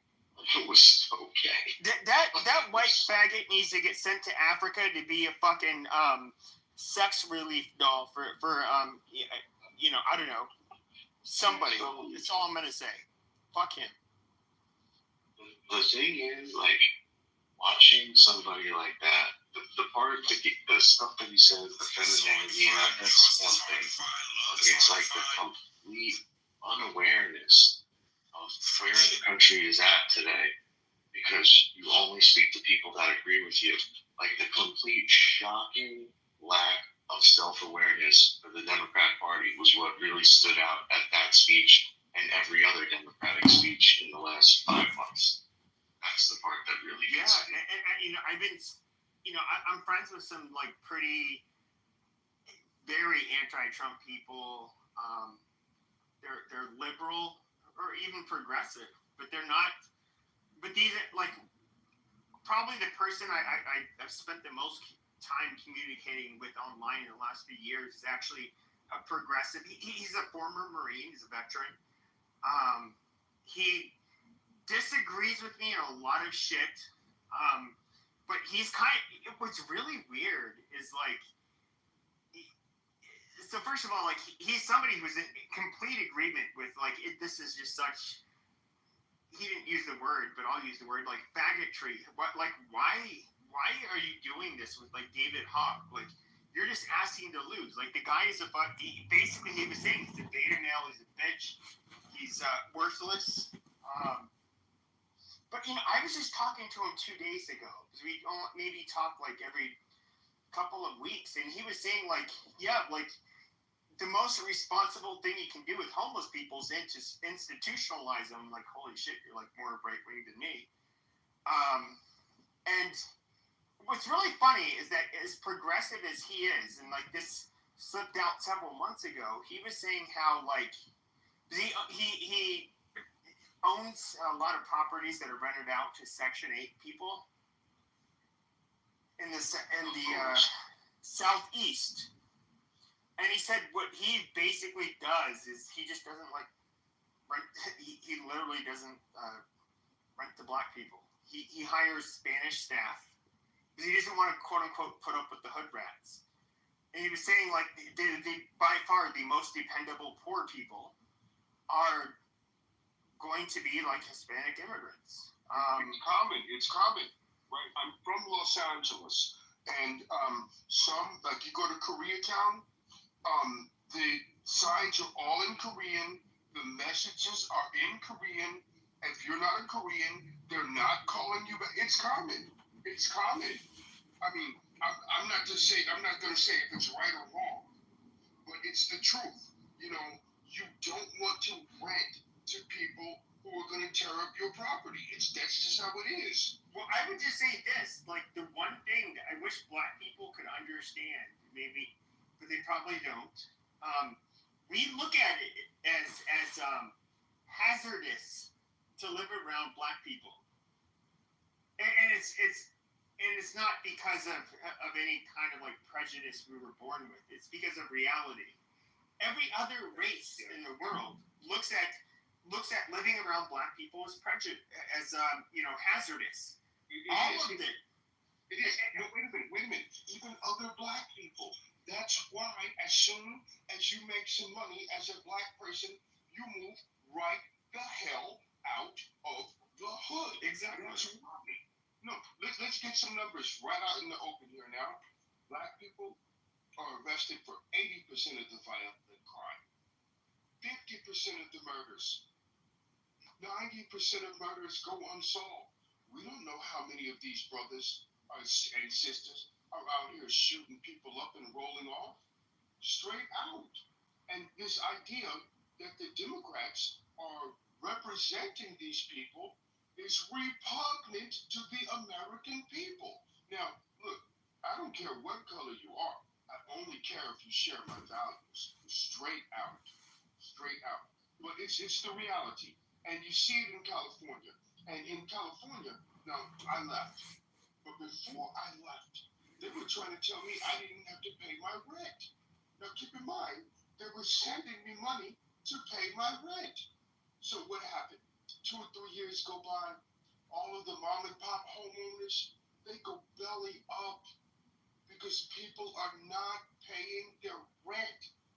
So now you want to rent in California, you have to show $60,000, $70,000 in income, or you can't even get a single apartment. I mean, it's just how it is. And no, it doesn't have anything to do with color of skin. Nobody gets to choose color of skin. But you get to choose. You get to decide if you're going to be a righteous man or a wicked man. And unfortunately, we have a lot of wickedness going on in this country. Thank you for listening. Is that statistic right? 80% of crimes have black people arrested for them? Violent crime. It could be for violent crime. So, like, he said 50% for murder. Like, especially post-George Floyd, that went up to about 60% of the homicide in America.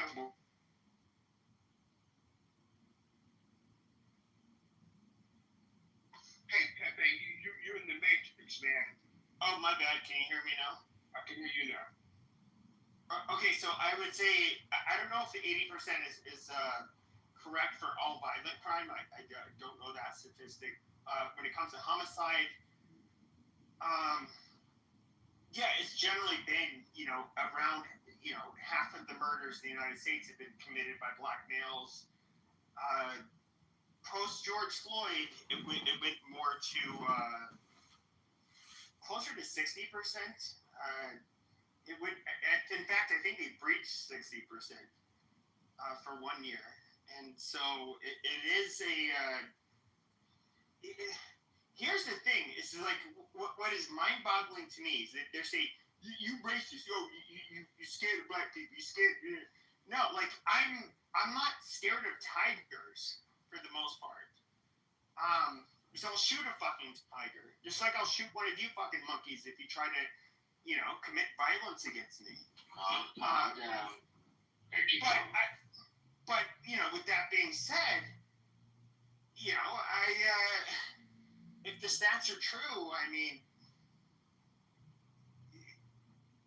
the fact that they always try to, instead of being, the biggest problem with black people in the United States is instead of trying to be grateful, which they're the most prosperous black population on the planet. Instead of that, they focus on grievances and they bitch and whine and complain. They act horribly. They're just a fucking shit show. Now, my personal opinion is that blacks and just like how not every race is the same. I would say, like, out of every race, like, sub-Saharan black people have probably the worst distribution of traits, like intelligence, impulse control, a propensity to violence, basically anything. Americans in general? Because, yeah, you're absolutely right. Americans are absurdly bad on all those things you just said. Sure. And so I would say that, African Americans are not. No, just Americans, right? That's what you mean. Just people of, no. I mean, they're really dumb. Sub-Saharan Africa. A lot of crime. Americans. Yeah, you have the stats, Jarl. No, yes, Canada is much more educated and commits a lot less crime, so Americans are just terrible. Yeah, but if you were to look at how we stack up, if you were to look at how we stack up globally, if I recall correctly, I forget the name of the test, but we're literally, white people are about in America. Canada has we are number 7 in terms of being the most educated. When it comes to Asian, you're arguing with a fool. Canada has the population of the state of California. Thank you. Do you know what per capita means, Dr. Adams? Yeah, you're an idiot. Yeah. Okay. Conservatives never know what per capita means. You're literally an idiot. Okay, but America is still committing a hell of a lot more crime, and it scores worse on IQ, and they're less educated. No, but white Americans, but Jarl, what you're not understanding is that white people in America number 7 in the world when it comes to how they perform on standardized tests. You know, when it comes to how they have to see like the quality of education you had, which of course is also going to be heavily G-loaded. Intelligence. Sure. And so the Asians in the United States do very well too. Making random shit up. There's no study about white people being compared to the rest of the world. That's not even like a metric. You're not even black, Jarl. You're not even black. Okay, census data is taken in the United States. You're not black. You're Canadian, so that takes blackness right out of the map. No, they're not. Yeah, there's no black Canadians. So when you look at IQ comparison studies, white is the immediate, not median. White is the comparison group. So you will look at, and they will be white, and then they'll include Asia. What about just American white? So, but when you talk about crime, when you talk about Asian supremacists right now. necros, that has nothing to do with anything. But when you talk about crime, again, I'm going to, first of all, if you removed all of the crime committed by black people, this country, never mind that. You're going to have to remove the black people too, right? Have you done that?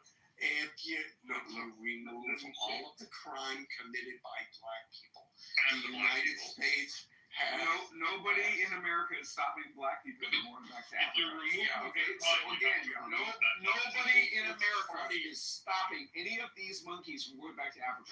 I am mid-sentence. If you remove all of the gun violence committed by black people, the United States has less gun violence than most other European countries. And that's it. That's number one.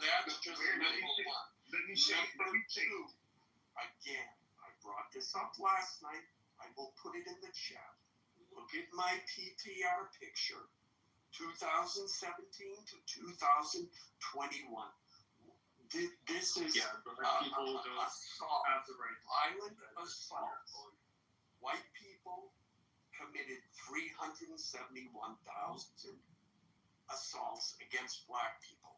In the same time period, black people committed 280, I can't read the numbers because it's small, but it's like 282,000 violent crimes against white people.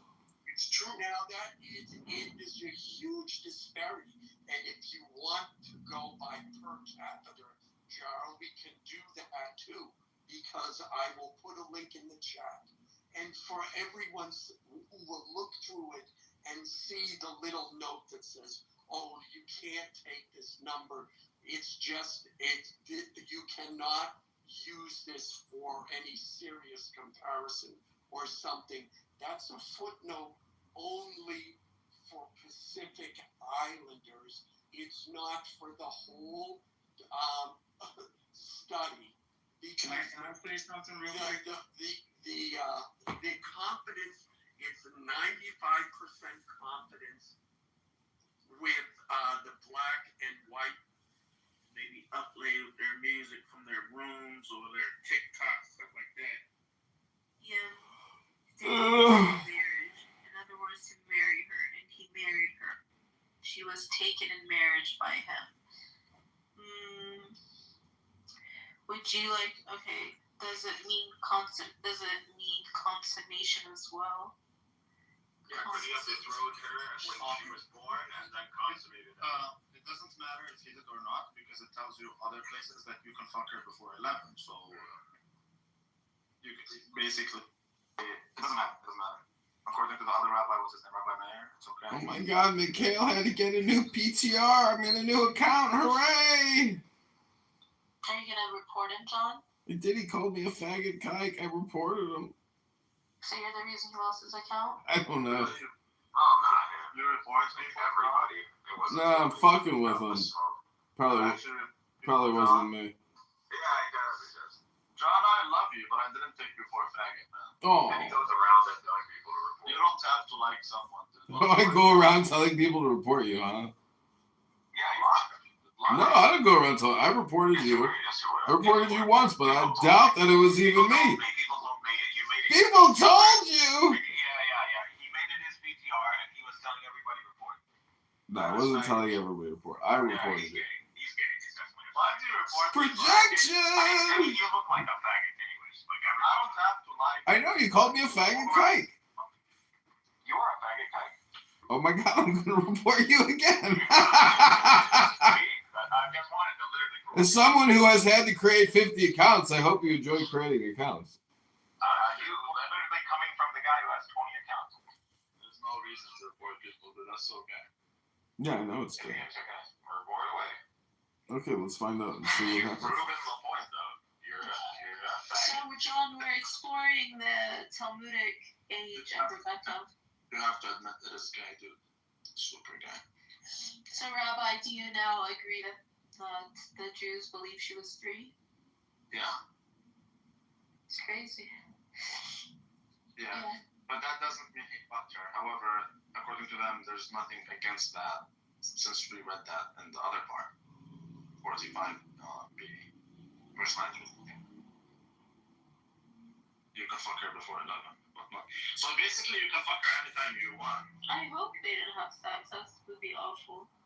Well, he didn't really marry her. What I think is that 3 wasn't really 3 for them. No, it was. Like, they weren't counting every year as one age. Of course it was. They knew how to count. Come on, they're lunar people. It was, but... You're just projecting, Princessia. It didn't matter. Shut the fuck up, what do you know? That goes against the words of the prophet. I'm telling you, she said she didn't give it up with Diego in Vegas.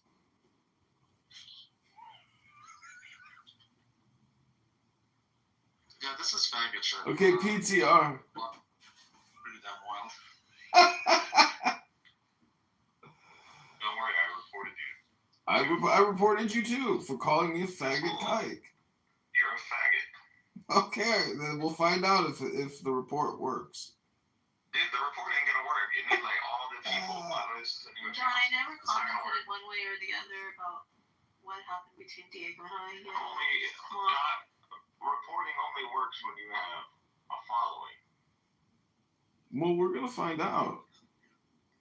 We're gonna find out, but you're gonna report it on your 20 accounts. I know. No, I just reported it once. That was it. I'm surprised you have to have a new account, but it's it's all for the best. We're gonna have a test.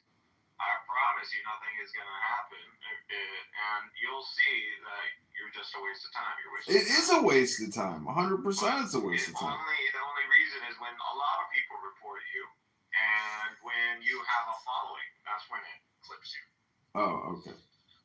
I don't know why you guys report. Why do you do that? Just because I wanna. This is the dumbest shit in the world, and I just want to make the point that it's a total waste of time. I mean, I block people out of life. Reporting someone is gay, dude. It's 100% gay. Right, then what you're doing is... I'm a faggot kike, according to Mikhail. This is what a faggot kike does. You're right. There you go. Yeah, but it is gay that you reported them. No, I want the best for Mikhail. I want him to stop using the app. It's a waste of his time. Yeah, but I'm just saying, I'm not going to stop using the app. It's a waste of time. I thought this was a waste of your time. It is a waste of my time. Then why are you here? Because I want to remind people that it's a waste of their time too. Because I'm a nice person. This is what good people do for good people. They remind them this is a waste of your fucking life. Don't you be a nice person to yourself and stop wasting your time? I am. This is me rewarding myself with doing good things, charity. I'm running a charity here.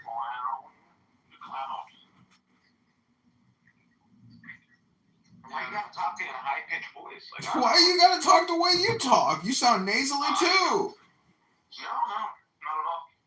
No, you don't have a nasal overtone? You're talking in a high-pitched voice. I don't know. I can't even do it.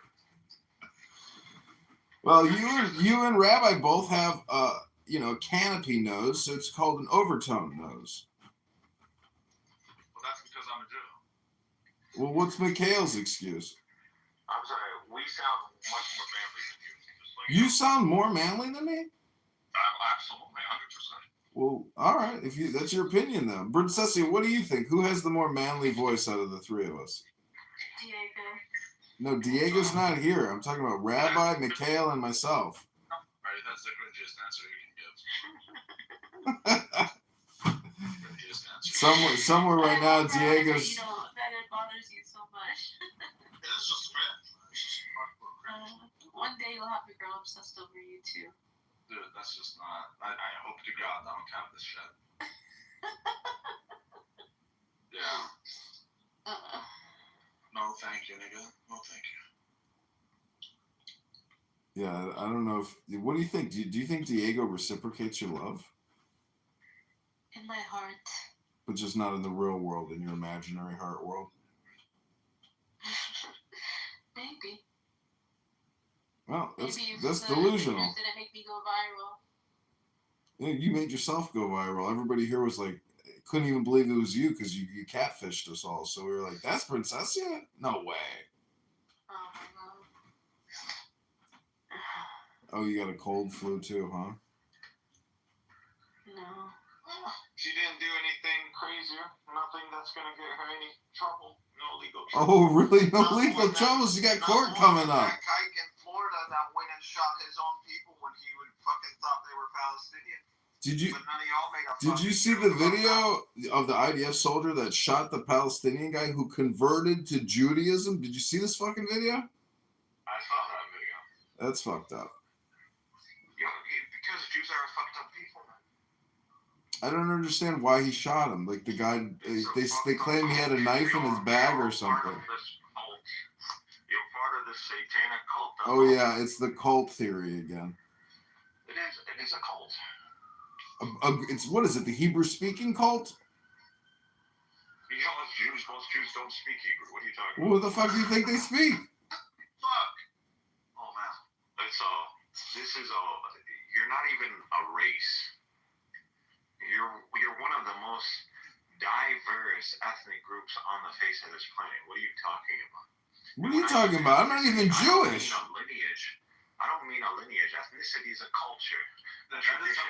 Understood. I never understood how Jews can claim that they're the same people. You're not from the same lineage. The majority of you, you're as diverse as the Turks. The Turks. It doesn't make a difference. The language is the common factor. It's for every ethnicity. For the most of 1,400 years, I want to say, Jews did not speak Hebrew. Actually, 2,000 years. Majority of Jews did not speak Hebrew. That's right. That's right.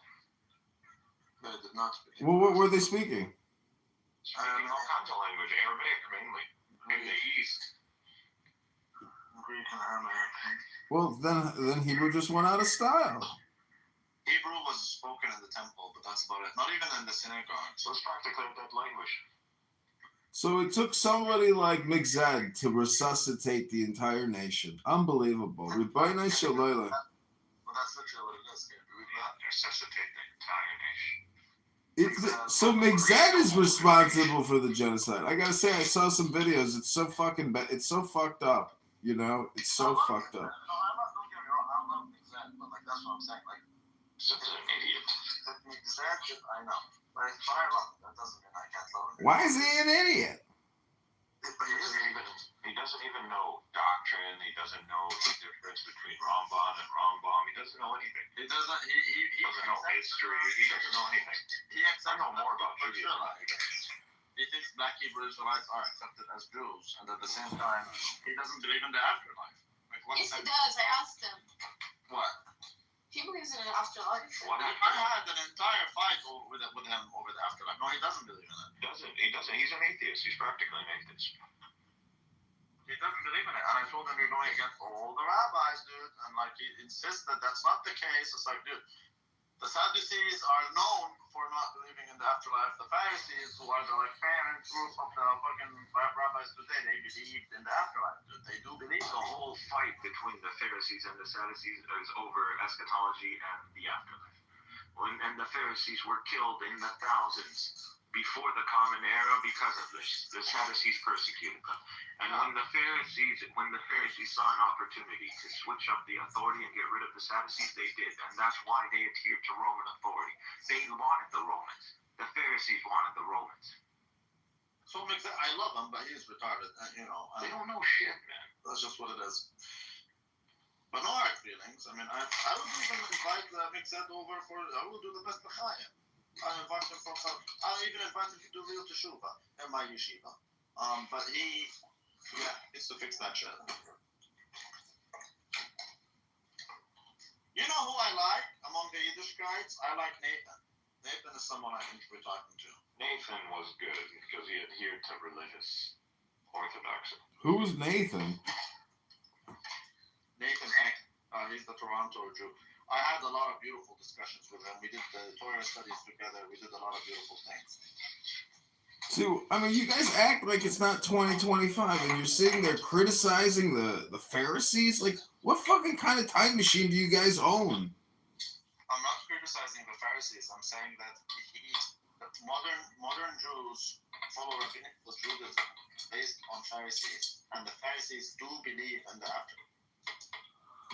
So if you like reincarnation? You're literally going against every rabbi. That's nonsense, reincarnation. No, I'm saying when you say they believe, That's a cult that came out in the 17th, 18th century, started talking about reincarnation. No, but when you say afterlife, is that reincarnation or like afterlife as in like a Christian retirement center? Forget what the afterlife is. It exists. They believe in the afterlife. They believe in hell. They believe in heaven. They believe in an eternal dwelling place. They hold to eternal damnation. It's in the Talmud. It doesn't matter what the afterlife. If you do usury against Jews, if you perform usury against Jews, you will end up in eternal hellfire. In the Talmud. Why is that so complicated? Oh, you don't think that that's just like a metaphor? Why can't you understand that they believe in an afterlife? It doesn't matter what it looks like. No, I agree, but I'm just saying, like, it's such a ridiculous concept. That's my only point, is that Mixed doesn't. So that's the problem.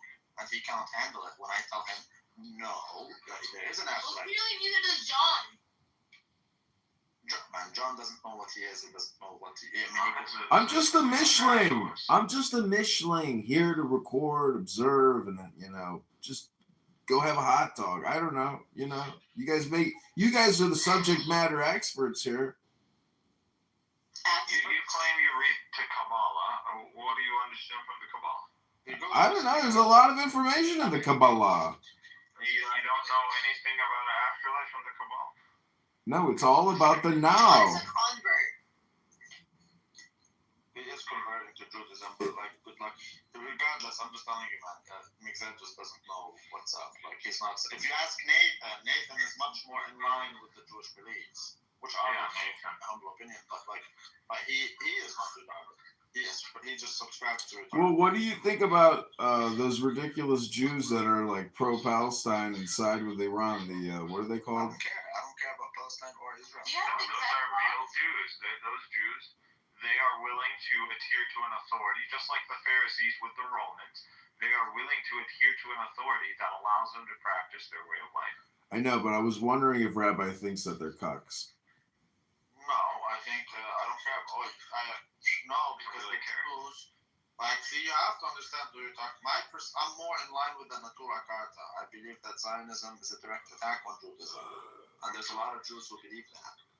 Yeah, but then there's the opposite who think that Zionism is what's preserving it. Dude, I get that, but I'm telling you, I'm not troll. I always troll about these things, but right now I'm being super honest with you. My perspective is that Zionism is a hijack of the Jewish identity. I do believe that. I get it, but I mean, the soldiers who look at these Orthodox who think they're cucks because they're siding with Iran and Palestine. Yeah, I know. If you check the writings of the early Zionists, they said the same thing about the disgusting Jews who are so weak and pathetic. Like that's the most anti-Semitic people are the Zionist writers. Just read what they say, dude. Right. I mean, they're nationalists. They're nationalists. Well, yeah, but the problem is Jews are not a nation in the modern nation sense. Like the Jews are the people who accepted the Torah and the Old Covenant with Moses. They're not people who are belonging to a certain nation of a sort. They don't belong to a certain country. They don't belong to any of that stuff. I know, but a lot of countries are artificial. So what's your point though? They still have the principles of a modern country, even if you think they're artificially constructed. My point is that this is a hijack of the Jewish faith, turning it into a sort of modern nation type of idea where it's not about Torah. It's about some sort of fake ethnicity where they're not really even part of that ethnicity. And it's just, it turns the Jews into something that they're not. That's the issue. Well, I mean, that's like saying people who go to Comic-Con aren't entitled to go to Comic-Con and do whatever they want to do at Comic-Con. I just don't understand why you're wasting time. I know you're not wasting as much time. I'm just saying if it's all fake and bullshit, why spend so much time talking about how it's fake and bullshit? Because the whole concept of Israel is a religious concept to begin with. That you are turning it into a secular national concept is a hijacking of the very concept. You are changing something. If I take Islam and I say, well, now I made a country called the Islamic State, and now I say to be a Muslim, you just need to be a citizen of the Islamic State. I know you. Then you're just hijacking Islam. That's all you're doing. I know you. You are hijacking Islam if you turn it into if you say you have to believe in Muhammad to be a Muslim, that is a hijack. Just like if you I'm using an analogy with what happened Judaism and Zionism. That's all. Oh, I know. You're so anti-Semitic. It's the same thing for. I'm a Semite. You're not even a Semite. It's the same thing for Christianity. Like if you say I'm probably white. You're probably white. Really white. Wait, I'm white. Okay. It doesn't matter if you're white, if he's a nigger. It doesn't matter. All these things don't matter. What matters is that you cannot separate the faith from the group. Whether it be Jews, Muslims, Christians, doesn't matter. It does not matter. You cannot be a Christian who doesn't believe in the crucifixion, resurrection, and etc. You can't be a Muslim if you don't believe Muhammad is a prophet. You cannot be a Muslim. You can't be a Jew if you don't believe in the Torah. No, that's not true. Yes, it is true, dude. No, it's not. That's the the exception is Judaism. Oh, but it contradicts itself. How are you going to believe in something that tells you how you became a thing? The only thing about the Jews because it's ancestry. It's like an ancestry. You don't have the ancestry. Yeah, true. You don't have to believe it. You're still a Jew. Wait a second, please.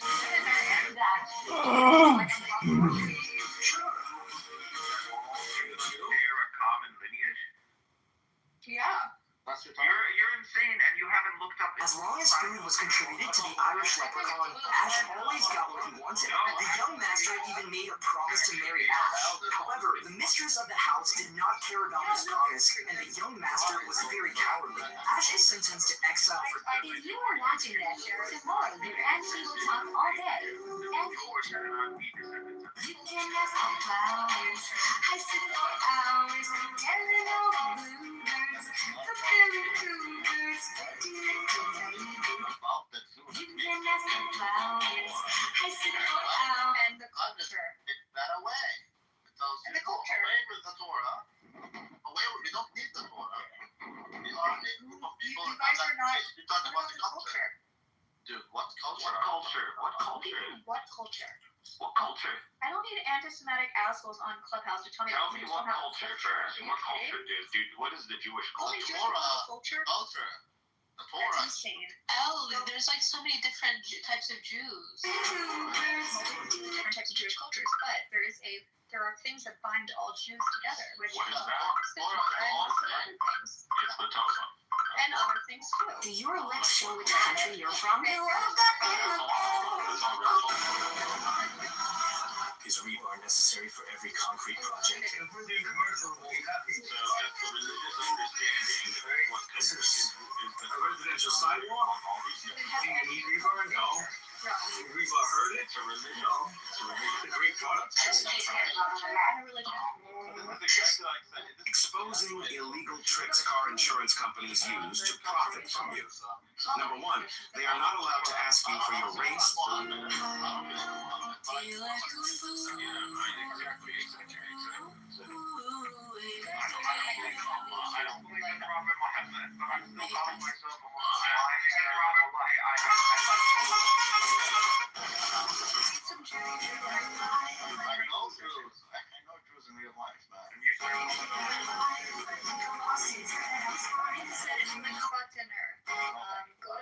All these are religious practices. These are cultural. These are religious practices. This is not cultural. There's activities or there's rituals. You can do that, yet you still cannot take the Torah out of it. You can hate Jews all you want. You can't say that Jews don't have a culture. That's just stupid. It's a religion. It's not a culture. There is a culture. Jewish people have a culture. Yes, you can't say that. Their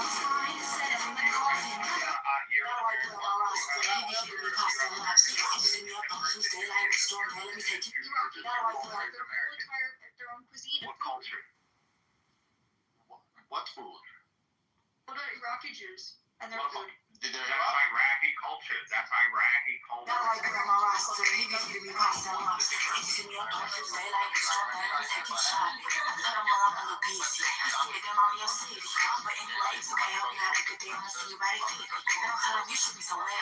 However, these differences are, that's more in terms of values and beliefs. But we eat the same food, for example.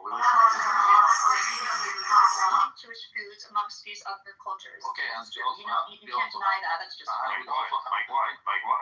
Well, we also have distinct foods as Christians. What does that mean? Christians have specific foods amongst. Okay, so what means that? It depends where you're from. I'm Greek. Like in Iraq. I'm Greek. It's not about Iraq. What? You keep saying Iraq. What Iraqi Jew is exclusive to Jews? What Iraqi food was exclusive to Jews? Tibet, I think it's called. I don't know how to pronounce it. Okay, but that doesn't mean anything because that applies also to the Christians. Yet we don't make these arguments. Look up Jewish foods and you'll see. But What's Jewish foods? I'm gonna get shawarma and falafel and hummus. That's what I'm No, gonna you're do. wrong. Look up Jewish foods. Distinct Jewish foods. Is that what you're?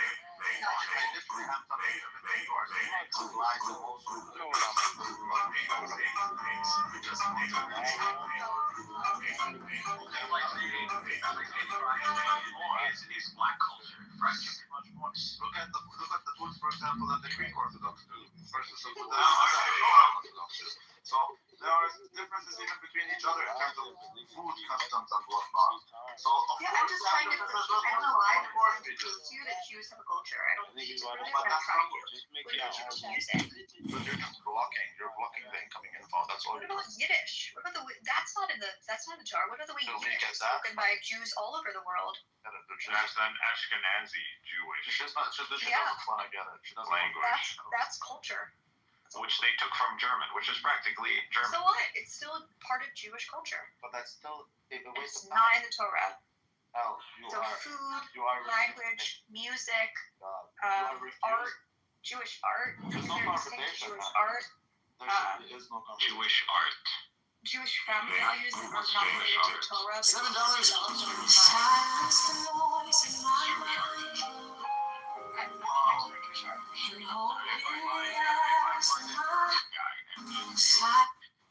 He creates some art. What is that? Your art or Jewish art? You need to talk to an art expert. I don't know. But that's not how it works. You say, okay, I also know Christian artists from Jerusalem. Silence the noise in my mind.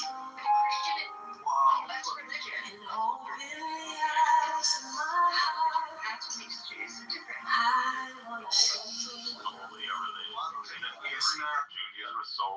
No, I just said it's not. But I'm telling you that's what you want Jerusalem to be. I'm disputing that. No, I didn't. Anyone that has gone through any education in history would agree with this. Let's just not talk about it. Okay. If you're unable to talk about it, let's just simply not talk about it. I am talking about it. I don't feel like you're not.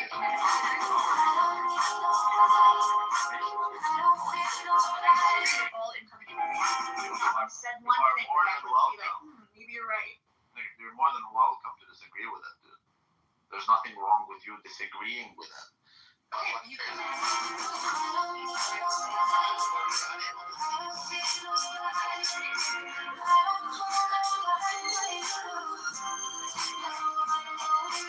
I know the Christian artist from Jerusalem. That doesn't mean this art is Christian. Now you insist that when a Jew does art is not Jewish art. If a Jew is an artist and he does it, whatever, musical, painting, etc., that's not Jewish art. That's art done by a Jew. Huge difference in this, like these two statements. Huge difference. So listen, I don't have enough knowledge on art history to really speak on this topic. Yes. Talk about else. You know I love you like my that's not okay. You know I love you like my cow. But like if you don't I feel are, don't credited enough to speak on no, I am, art, but I'm sure there are distinct Jewish aspects to art. I am 100% Characteristics too. confident about it when I say it. Cynic, do you know? Talk about Cynic. Yeah, of course. Okay. Okay, she's a Christian. Her music is actually music. No, okay. That's music by a Christian artist. That is not Arab music. That's Arab culture. Exactly. So that is it. Is so you insist on coining it as Jewish art, but it's not Jewish art. As common ground, I'm not sure we can have a convo about. Okay, let's go back to food since art is a little perky because neither of us really know anything about art. The same thing. Let's go back to food. Okay, then explain tabit, an Iraqi Jewish dish made only by Iraqi Jews. How is that not part of the culture of Jews? Explain the burbara, which is a Christian dish, but that doesn't mean. Okay, so there's a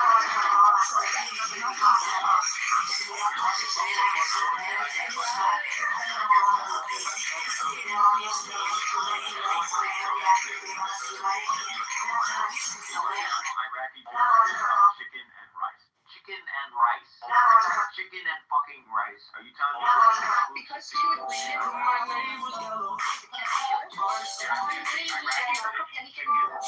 what you think you're the Jews in Iraq? It's the way of cooking it. Look into it. Read it in the next one. What more do I need to look? What is it?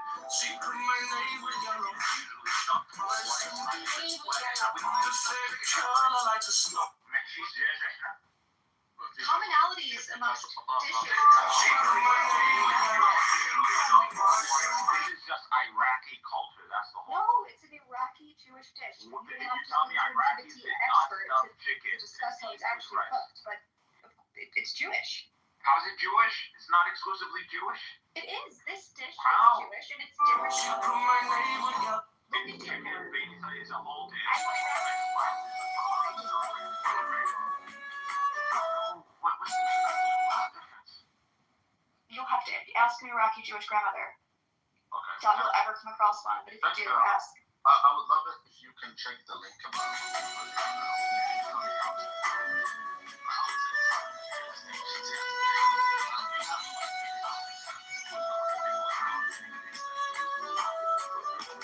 We still wouldn't go as far as to say these statements that you say. Check this thing in the link above. Muslims don't have that. I'm not checking it right now. Hold on. Well, it's just a dish called burbara, for the saint called burbara. So check, that is a dish we have as Greeks, because Greek Orthodox. The Russian Orthodox don't do this. So we have differences like that with other Orthodox Christians. Muslims don't have this. We still don't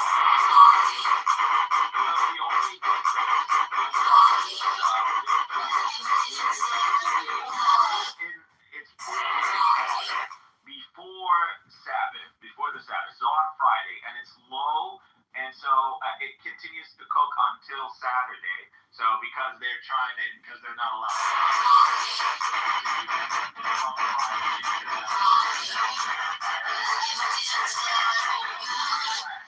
Still cooked chicken. So if you look into, we still have other dishes very much the same. Basha, biryani, timmam. So all these things are Iraqi dishes that involve pretty much the same ingredients. So we have much bigger differences because this thing above is not different. It's not waiting more to cook something. It's a natural, full-on different dish. There are tons of Jewish dishes. That was one I mentioned that I thought would be a good example. It is a good example, but you just think there's. Some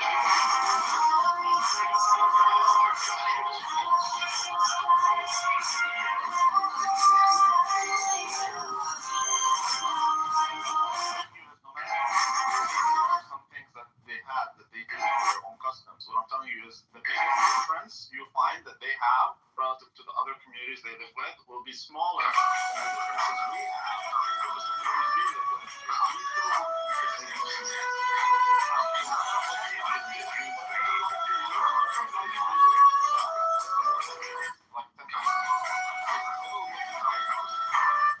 So if we Middle Easterners, we go to the West.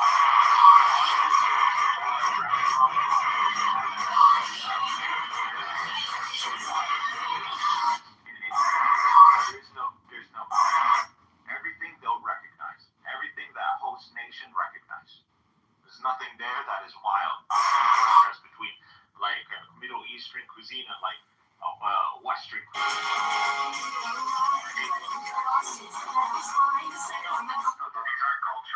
If you're in Germany,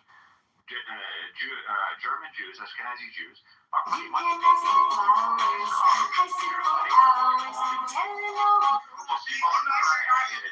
because you're trying to deal with your law or deal with the Sabbath. But that's it. See, that's the problem with Jews is that, well, not Jews, that's the Zionism bit, because Jews don't really believe this shit. That's just the Zionists who are most Jews, unfortunately. But they turn Judaism into that whole nationalistic thing. So you cannot be Iraqi or the right? But if I'm of that, basically I would say I'm Palestinian. I would say I'm Christian, as if that is a And they do that in Israel. They do that. They say I'm Christian Arab. I'm a Christian Israeli. They do that. They do it in Gaza.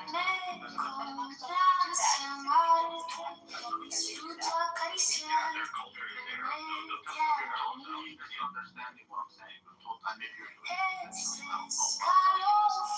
there are differences between us and Muslims and Jews.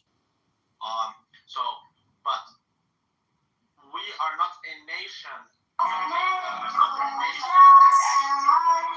I don't have a problem saying I am Palestinian because the way we dress, for example, that Palestinian food, msakhan. We have msakhan. My mom does msakhan.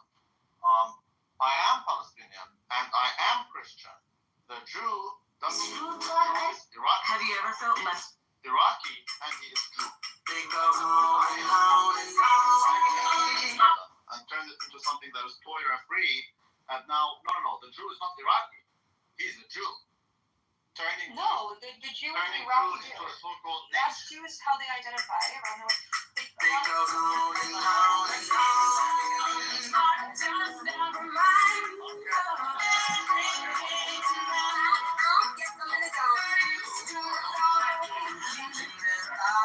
Considered Iraqi Jews and not just Iraqi because they've lived in their own societies with their own cultures and their own ways of life and their own practices. They identify, and therefore they were not accepted as just their practice of Judaism. For every other place that is. I'm not saying that the Iraqis. I'm not saying that. I'm telling you, they are Iraqi Jews, just like I'm a Palestinian Christian. Exactly. But Zionism it changes things here. You can found it on the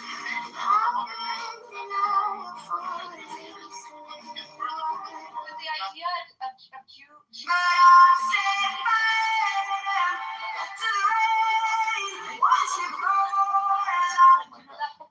I love you so much. I don't want to call you any girl. Can you?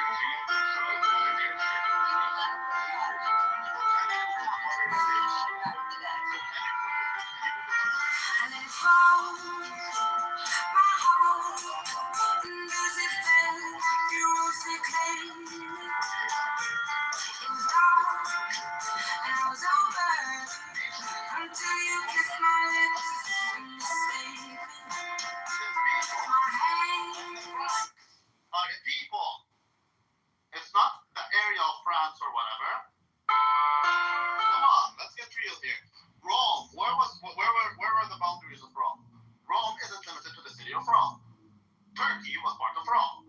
Therefore, they were called Romans. As the peoples, it always referred to peoples. Flags were always banners of peoples. It wasn't flags of Google it. The modern state. Google the definition by Max Weber. Google it. They identify. Okay, so but don't try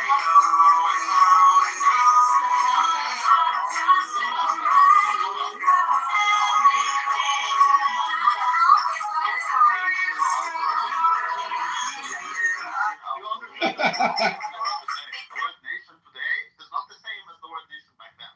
There is no nation, the word nation in the Torah. It's in Hebrew. Yes. I'm not an expert, so I'm not going to sit here and discuss the intricacies of the Torah with you, but I know that the concept of diamonds are not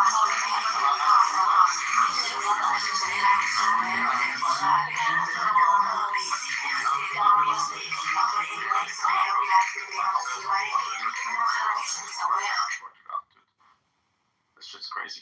I mean, my whole word is spread. It's not that hard. If you have an American Christian, you have a rabbi, a Middle Eastern Palestinian Christian. Are you gonna say these two are part of the same nation? Alright, he always tells you the truth every time. And they're on, but they're a nation.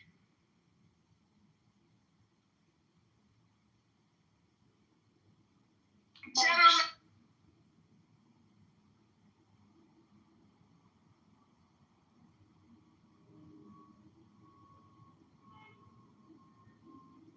Totally different. God put me in situations and put me in rooms that provided different things for me. And I know, and that's why I continue to do this. And I'm going to continue to do it. I'm going to continue to reach out and touch youth and let them know. You're allowed to go through bumps. It's about how you get up. You're going to always fall, but it's about to come up. It's about to get up. That's what everybody's watching for.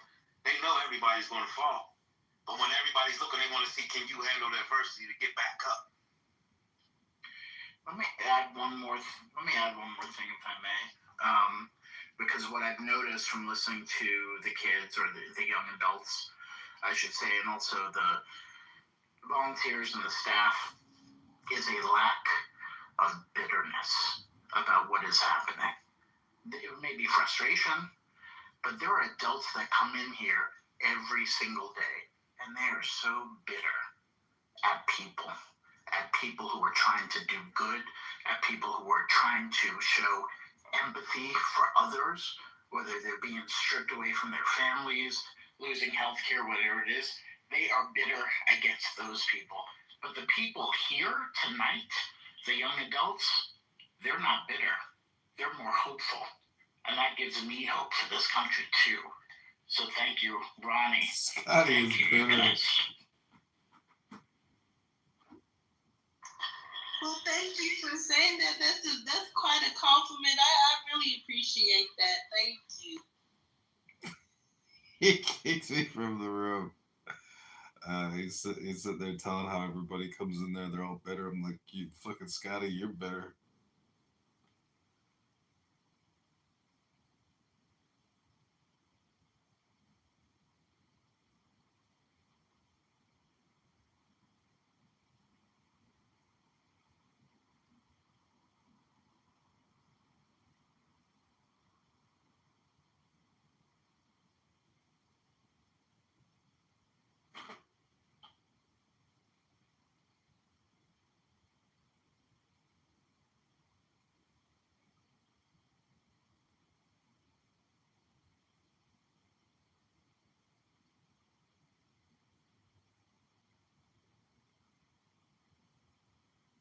Stop me for saying something that I said. So again, I said that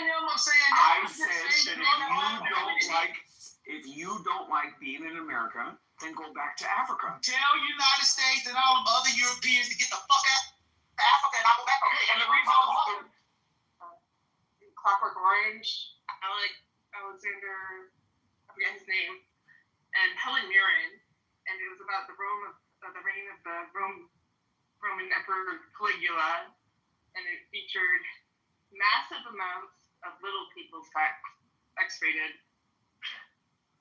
intercut with drama. Yeah,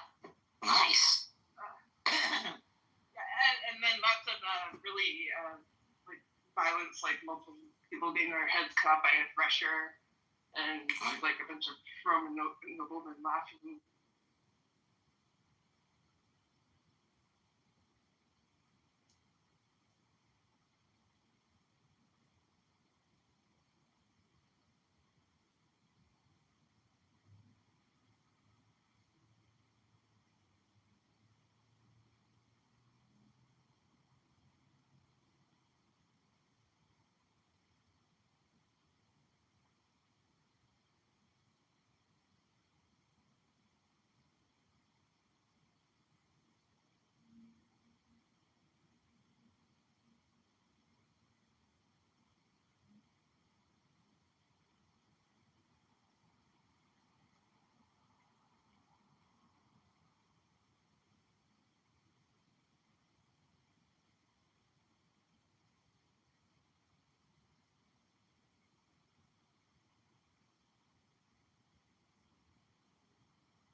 Okay.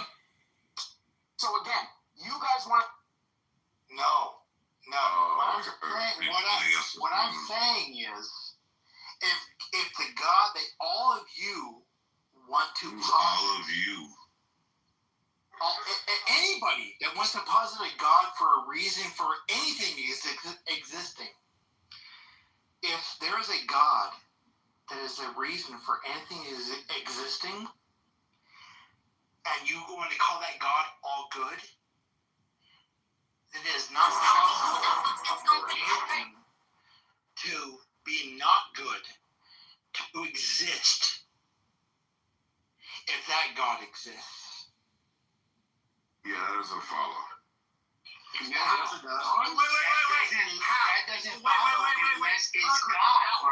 Wait. Concrete. How? If God were to make something corruptible, then obviously it could be degraded over time, such that it is not the same quality as God. Let me ask you guys this: is it true? Wait, hold on. Is it true that if God creates a thing, is it true that if God is good and He creates something, right, that is good, that it cannot be perfect as God is? It cannot display perfect goodness as God. Okay, so if it cannot display perfect goodness as God is, no matter what He creates, it's not going to be the level of good that you guys are putting on God to His creations. You can't say that God is good and everything He makes is good. No, He would only make God to make something that is perfect in goodness. Otherwise, it could be good at one thing and bad in 1,000 other things.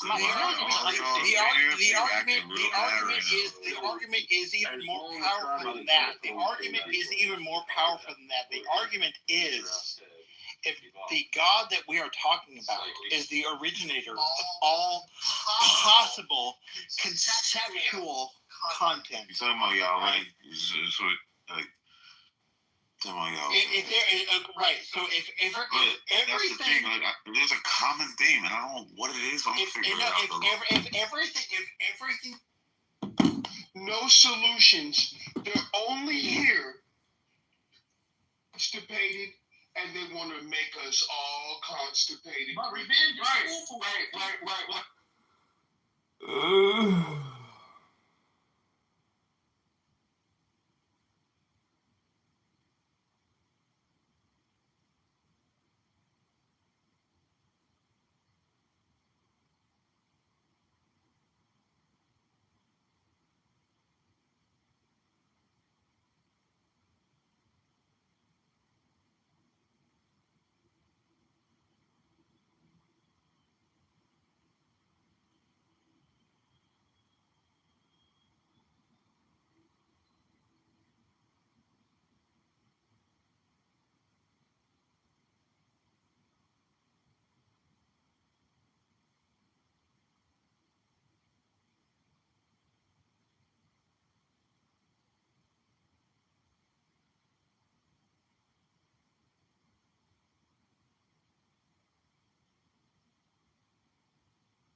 Now go on. Thank you. Go on you. Thank you. Go ahead. Aren't buying the 400 years anymore. And I've said this before. Carmelo Anthony raised, what, $550? That was a lynching. That was a lynching. Yeah. Austin Metcalf, that was a modern lynching. Grab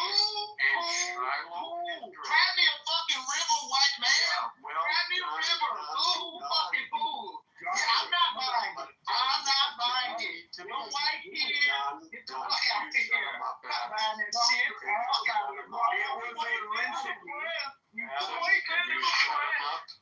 Okay, but Dunn, what you need to pay attention to is Shiloh Hendricks has raised over almost $800,000.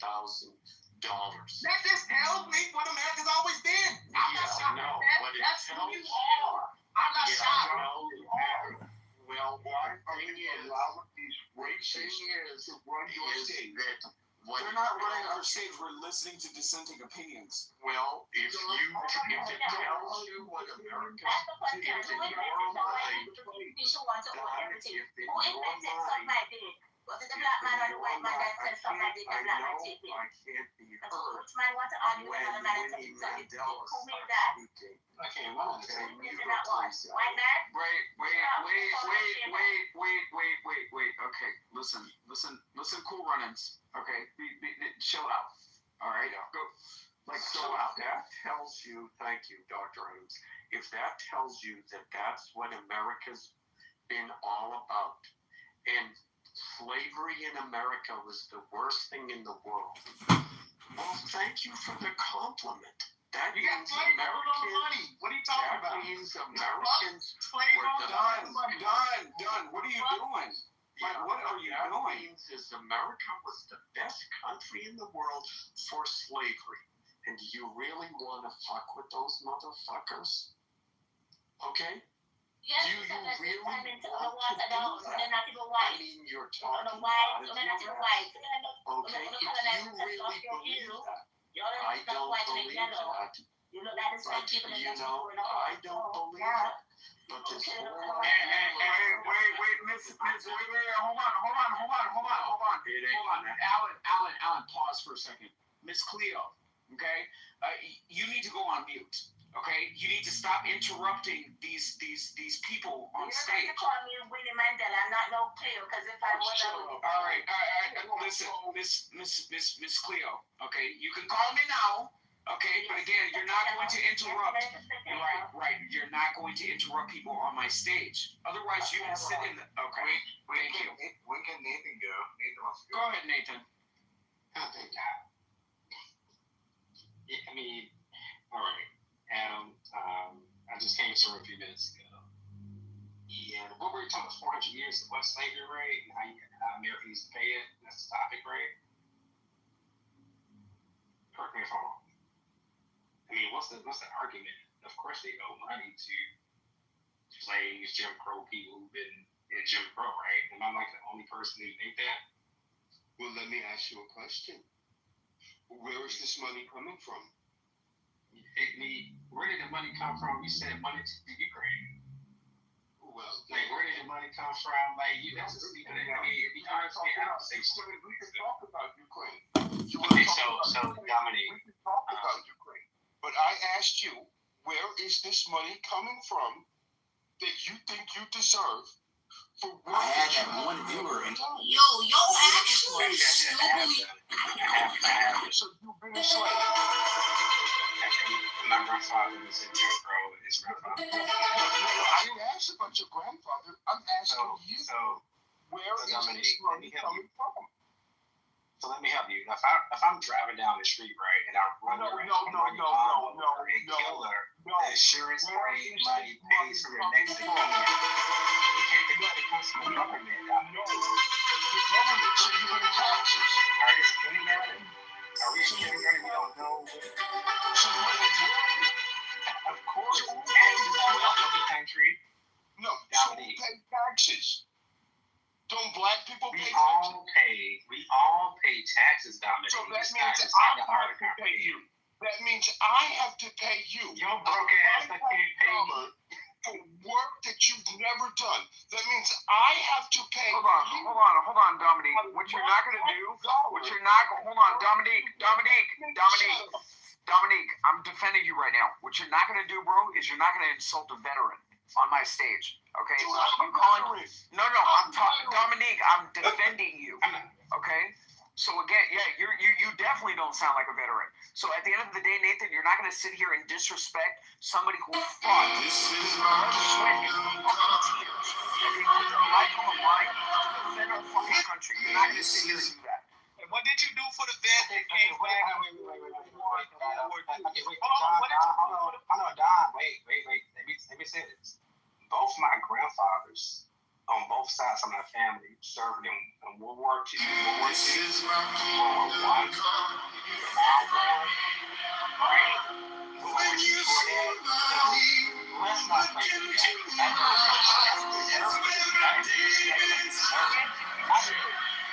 I didn't serve.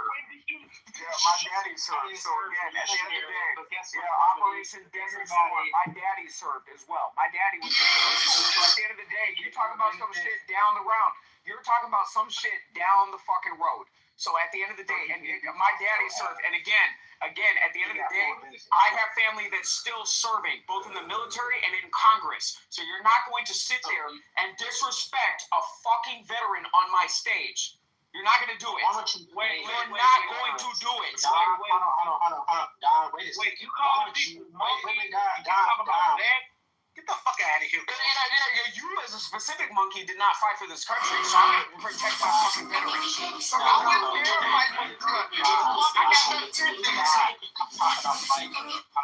me finish. So if we supposed to protect veterans, which I agree, right? Shouldn't we all give them all the benefits they deserve?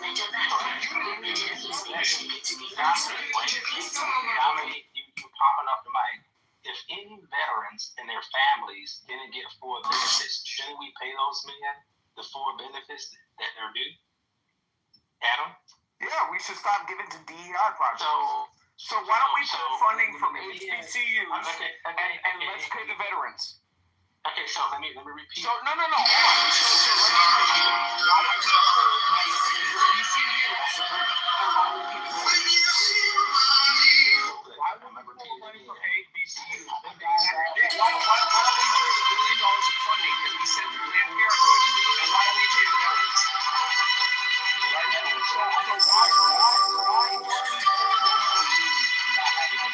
don't we streamline the immigration process and cut down legal expenses and pay the veterans? If you have selective, no, I don't have selective hearing. You're not getting a response to life. I don't think you was really had much happening. I think you totally ignorant to have me out. I think one of the quickest ways to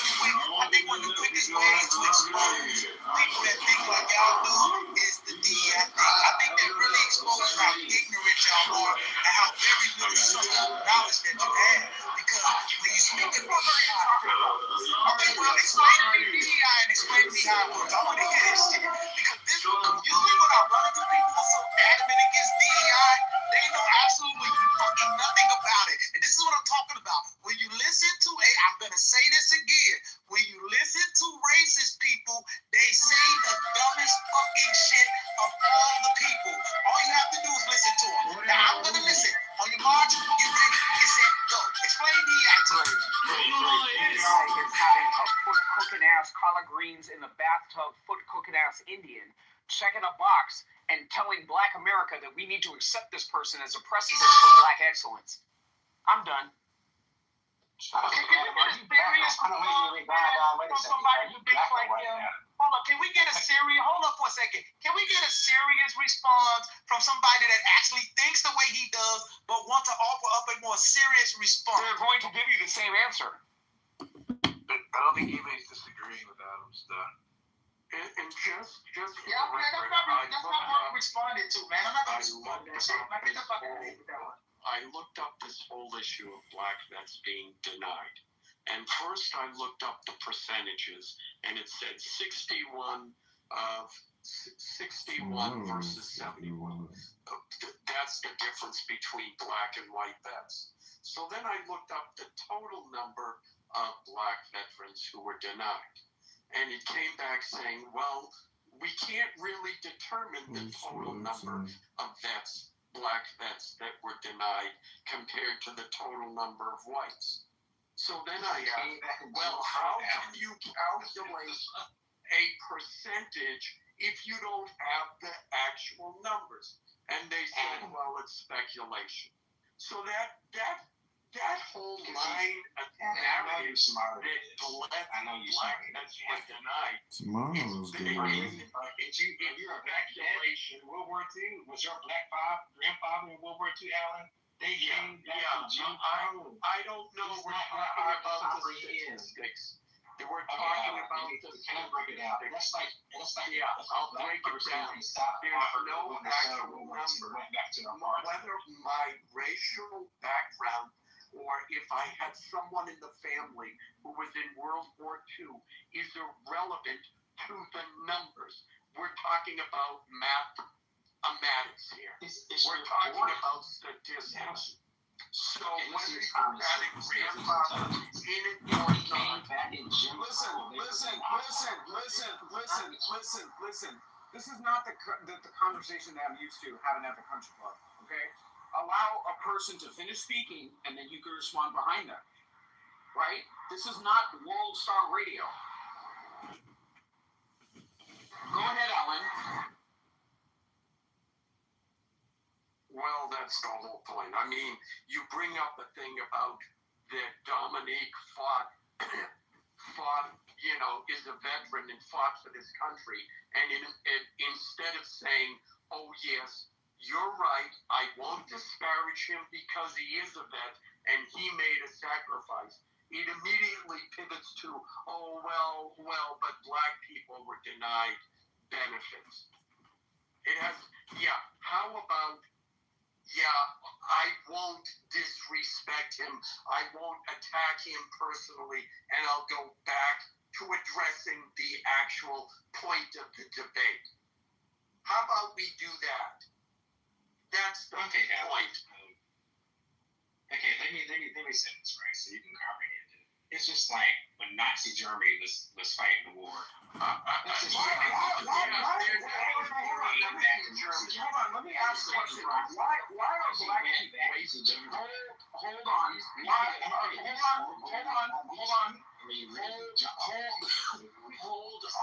Why are black people so preoccupied with Nazi Germany? Can you maybe give me some type of insight as to why black people are so preoccupied with Nazi Germany? Who said that we are? Well, I mean, you have Kanye. No, it's really not, because you have a Kanye running around in freaking clan hoods and swastikas, and for some reason, Black America thinks that this is the answer. This is the answer to be heard. So you have a black person doing that thing that you just described, and that turns into black people in general. Typical white motherfucking boy talking point. Oh, here's a black person doing something. Who's a white person? It's for all black people. Who's a white person? Whatever. I'm white, you know. You think like them. I'm calling you white. Hold up. You think like them, so I'm calling you that. Because I started college at 15, and I actually, made something of my life, and I actually articulate American English. Black people do too. That makes me a white person. No, you have talking points, like what you just said with Kanye. That's a white talking point. Oh no, it's not a white talking point. That is. This idea that a lot of black people follow Kanye. I have you know that a lot of black people think that dude is batshit fucking crazy. What are you talking about? You know nothing about the black community, sir. Why don't you just sit down and go for white? American history, sir. Take a course in African American history and learn yourself something. All right? And listen what I took courses in African American studies. So again, at the end of the day, you're not going to have your gotcha moment that you think that you're going to have. That's cool. Not gotcha moment. I'm just telling the truth. And one quick thing about World War II. You do understand why you up here with all this patriotism, and that's a person who fought for this country. You need to respect them. You do understand. You're fucking right. You damn right. Because again, if it wasn't for the sacrifices of veterans, your monkey ass would be sitting on a fucking ass in a free country. you would be speaking German or Russian or probably Arabic. So at the end of the day, right. I got you. You fought for the right, so I swing around and train. Hold up, sis, I need to say this. Hold up, sis, I need to say this real quick. Hold up, sis, I need to say this real quick. You fought, and you can go right ahead, sis, I promise. You fought for the right, and so I can swing around in trees in America. Okay, I understand that. But you do know that So stop throwing bananas at white people. That's all we're asking. Wait. Stop throwing bananas at white people. Wait. I want to say this. You do know during that war, when America was supposedly fighting the enemy, Germany, this big enemy, okay, in the mess hall, to POWs from Germany can sit in the mess hall with American white soldiers and eat at the same table with them, but black American soldiers couldn't sit at the table with them. So this is a white man honoring a white man. So you can miss me with your patriotic bullshit, because at the end of the day, you motherfucking white folk will fight amongst each other. I'll give you that. Listen, I will pay for your ticket back to Africa. I will literally pay for your ticket back to Africa. If you are so upset,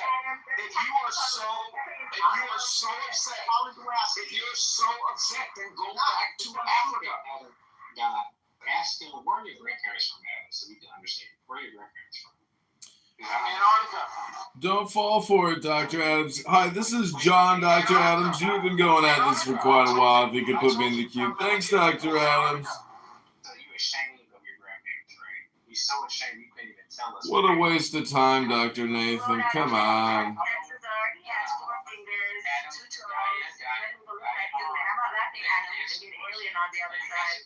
Okay, let me ask the question. Adam, where are your grandparents from? I told you, Antarctica. So you ashamed from where they come from?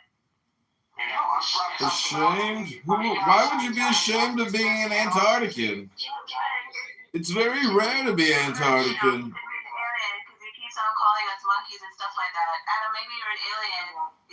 He's an Antarctican, Lady Gaia.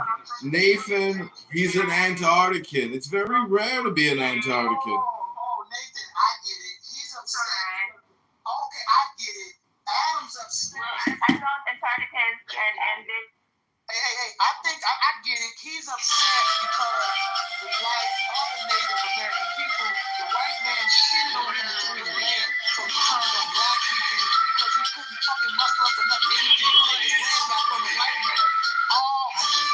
And you know what? I understand, Adam. You know what? I apologize. I'm sorry for you, man. I'm sorry for you, man. Examples, and then once you that's why you need to learn who you're talking to, where they come from, their history, their lineage, right? So we can learn where this stuff is coming from. I don't think you want to go down that road. Yeah, I do. I just did.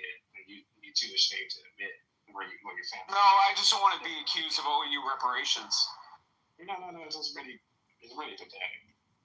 And you fundamentally don't have examples, and then you get skills to think that you people ED fail out of like fifth grade type of topic. Of course they know. After all, I started college at 15, so. Well, let me say this. If you're in a country, right, it's horrific things, have to pay back reparations, you have a choice. You can move to another country. You don't have to pay. You don't have to pay anything. You don't have to pay it. Right. So then go back to Africa. Hold on. You should be happy if you don't want to pay the debt. If you don't want to pay the debt of $27 billion right out of this country, you can leave. Anybody can leave and go to a different country with no debt. You can go. You can go back to Alaska, wherever you come from, Antarctica, Canada, wherever you want to come from. We all can go back. That's your choice. But you also have a choice to challenge things in the government too, as well, and demand certain things. Why do you want to be around people that you hate? I don't hate. Who do I hate?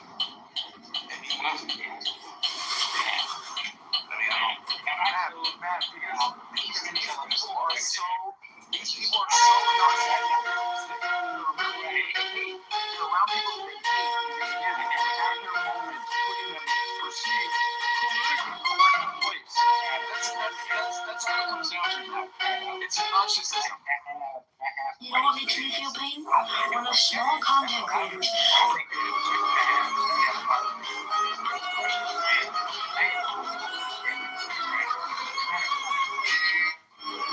so hateful towards a certain group who have to. That's what I'm saying. I think wrong with doing. You calling us monkeys the whole time we nothing. You're acting like a monkey.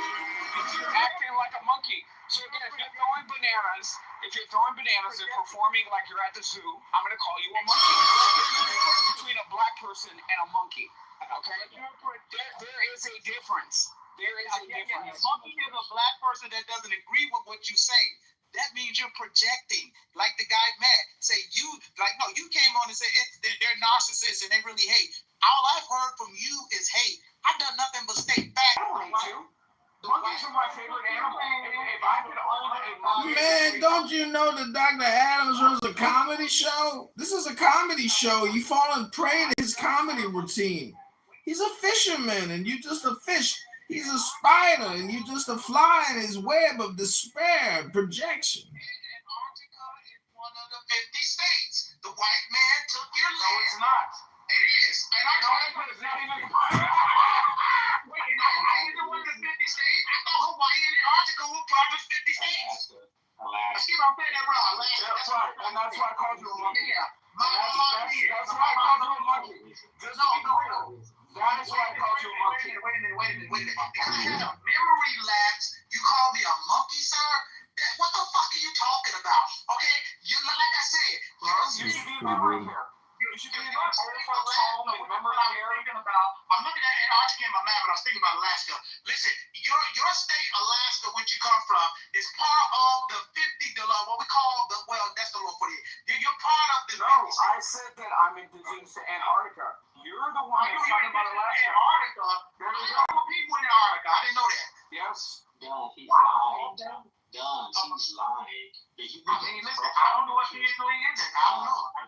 Here we can. If you look at his profile picture, it's like an AI generated type of photo. Yeah, I know that's the bullshit. He's more Hispanic than anything. I know the Latinos. There's a big hate for black people in the Latino community. I know that part.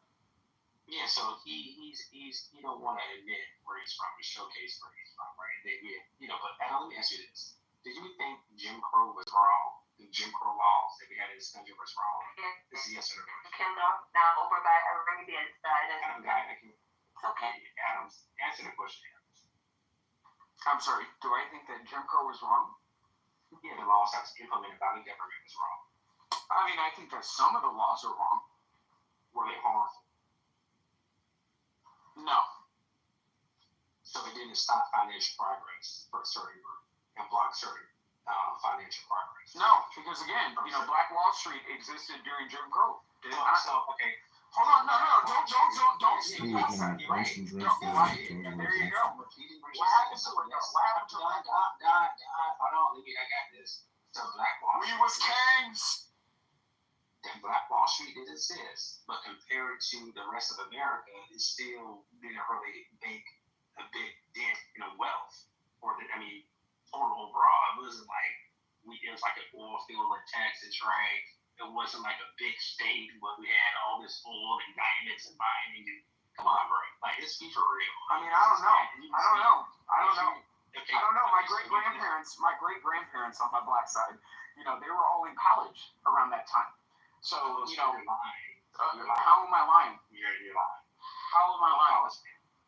Adam, you're lying. How am I lying? He's a Latino. How am I lying? He's a Latino. Latinos are blood. They're black, Spanish, Asian. What the hell? This is crazy. I grew up with all black people here in Atlanta. I know black people when I hear it, and you're not black. And it's kind of I don't live in Atlanta. He is black. I don't live in Atlanta. I don't live in Atlanta. He's telling other black people what they are. That motherfucker ain't black. It's crazy. Yeah, I just said you did. That motherfucker ain't black. We don't give a damn what you say. That You kind of motherfucker sound ain't black. white. I don't know what you're talking about. That motherfucker ain't black. We don't care what You know what's crazy? Both sets of my grandparents, great grandparents, A lot and of grandparents, people do that too. all college educated. Isn't that crazy? Dude, my grandfather college educated. See, what is that supposed to mean? Great. Politician, I'm great. Unfortunately, sir, hold on. I'm pretty sure my great grandmother. No, that sounds stupid. Unfortunately, sir, my great grandmother on my mother's side. This is crazy. This is so crazy. I'm actually not making stupid comments. Like, this is wild. You can allow them to illustrate your stupidity. And that's really sad. If you're college educated, right, and you can't comprehend what reparations are, where it came from, or how it's implemented, then it's a scam and it's actually illegal. Hold on. It's illegal. Reparations are illegal. Why waste your time? They're illegal. They're illegal. The Equal Protection Clause, 14th Amendment. So why don't you refer back to that? Why don't you refer back to that? You know, I have a few in my family. So again, I have a few in my family. Thank you. He don't even know how. So let's talk about the fact that, you know, reparations are illegal. Who was it? Dude, you sound crazy. Fat, fugly. How are they not illegal? When you talk about the Equal Protection Clause in the Constitution, when you so then white people need to be paid reparations as well. That's that money. That's reparation. This is absolutely insane. This is crazy. I don't know what's happening. Like, I didn't know the EBT office was open on a Sunday. Okay, but I will say this. Okay, the Equal Protection Clause under our Constitution negates the entitlement nor the legal pathway for fair reparations to be rendered to certain groups of people just based on their race. So again, if you want to argue with the founding fathers and the Constitution. You sound stupid. Wait. Hold on for a second. You sound stupid. Wait, I got a clear case. I got a case study for you right quick. So we don't have to speculate, okay? I'm in Illinois. This is a good example. I'm in Illinois. I stay in Chicago. I stay on the north side of Chicago. Okay? If I jump on the train. Well, then, Matt, are you hearing this? Matt? The school system down there is trash. Wait, let me help you. Illinois, not Illinois. Yeah, there you go. Let me help you. Though. Okay, thanks for the correction on pronouncing the name perfectly correct. I appreciate that. Can I get to the damn study though? Okay, let me help you. There's a suburb, if you will. We call it like a suburb. It's called Evanston. Okay. A suburb. Yeah, listen. It's called Evanston. Is that made by Chevy or Cadillac? Oh my fucking God, my man. Would you just like fucking cool it for a second? Listen, that's Evanston. Here's the thing. Evanston just recently paid their black residents reparation because they acknowledged the harm did through when they were through government policies of denying these people houses, denying them loans, et cetera, which set these people back generations. But here's the key to it. I agree with you. Doing it on the base of race brings all types of legal cases to courts where it's going to get tied up in the legal and it'll be years and decades. But you know what Evanston did? Because it's a great case. They structured it in a way where it wasn't based on race, but yet they still mitigated, okay, and as best they could, recompense. The fuck are you talking about? It's all based on race, and they're using cannabis sales tax to do wealth redistribution. They're just a bunch of fucking communists. Hold on. If you're in Evanston, you need to follow John. John is actually running for Congress in the state of Illinois. So, shout out to John. But here's what I will say. You're actually proving my point. White people would otherwise be eligible for reparations. And I realistically think that they should be. They should be. White people should be eligible for reparations. White people for reparations. White people for reparations. White people for reparations. White people for reparations. White people for reparations. White people for reparations. John, come on. You're not following the rules of the house. Come on. You're going to Congress, bro. So again, slave owners will pay reparations, right? Well, and they should be. Because again, their business was. You got a PPP loan. So why should slave owners not be paid reparations for the loss of their capital? It's fucking slavery, fool. But you got a PPP PPP loan? Like, what are y'all talking about? The PPP loan was the reparations. Wait. So what is the difference between getting a PPP loan as you as a black American and those? Hold on, I can't even finish a question. What is the difference? He just throwing out insults and trying to. What is the difference between? I thought you were black. I am black. What are you talking about? I don't just play one on television. Like, I am black. Like, hello? He's black. Nobody. Okay. Going on. He's black, but he's Okay. White supremacy. It's called white supremacy. What are you talking about? It's called comedy, Nathan. You just don't understand a good comedian when you hear one. This is offensive.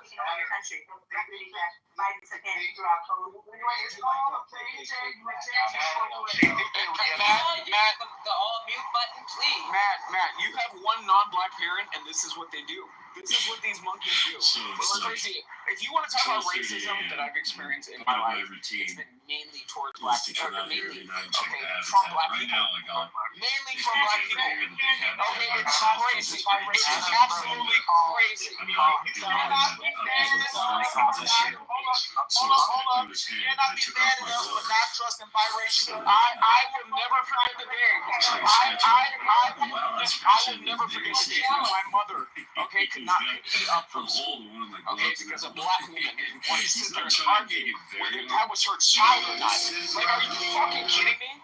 Like, are y'all kidding me? Are y'all fucking kidding me? So again, no, you are the most racist group of people on this app. Black. No, y'all should. Y'all have taken the face of modern Nazis. Y'all are modern Nazis. Let me ask you.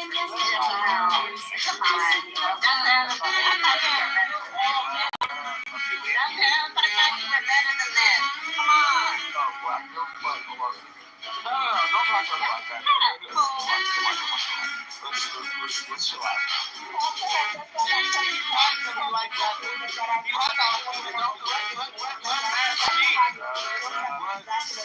Miss Cleo, go on mute. Go on mute. Miss Cleo, go on mute. Is this just we talked about we're testing it and finding out right now. Okay, so this is somebody else feeding us. We're going to use this new water test right off and just see how bad the water is. It might be good, actually. Talking about quote unquote white points. Okay, that's 100% tap water if it works. This is exactly why you need to be testing your water before you drink it, no matter.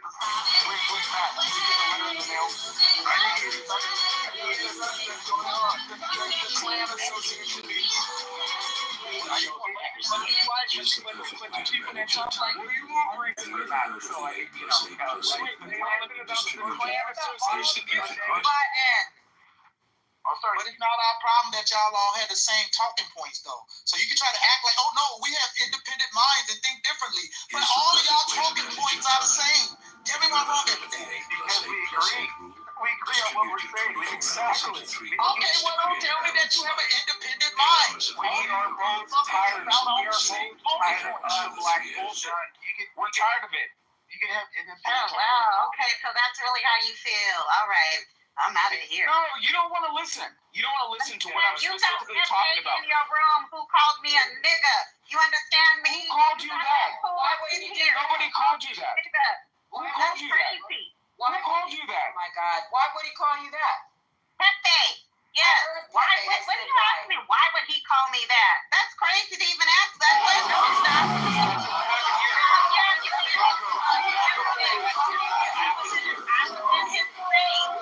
And he called me that. I don't think he called me that. He called other people. He would never say such a thing.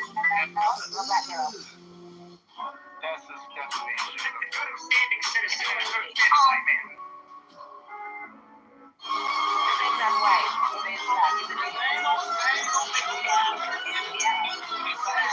Pepe slander, I will not stand for. Whiny motherfucker in 2025 than white men. You motherfuckers everything flat about DEI. So I'm just gonna say this. So nobody called you that racial epithets in this room. I would like you to stay and participate. However, the Pepe hate is crazy. Like, Pepe is literally my cousin on the white side. But again, at the end of the day, I love Pepe. Pepe is a West Coaster just like me. And, Pepe and I share blood.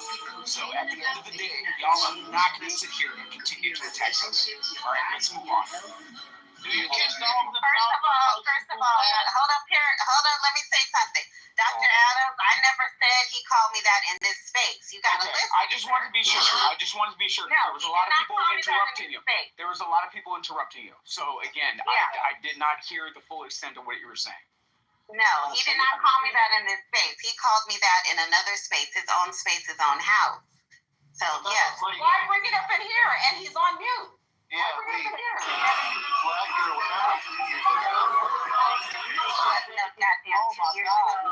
3 or 4 months ago. Okay, I can't speak in here. Y'all need some How were you acting at the time when he said, would you all allow her to speak? What I'm letting you know, Dr. Adams, is some of the points that you're making, like if you're telling me you're friends with Pepe, like I just can't take you seriously because my cousin. That's my cousin. Okay, well I'm sorry. I don't know. Do you think that Pepe gets any hate or racism? Yeah, he probably does.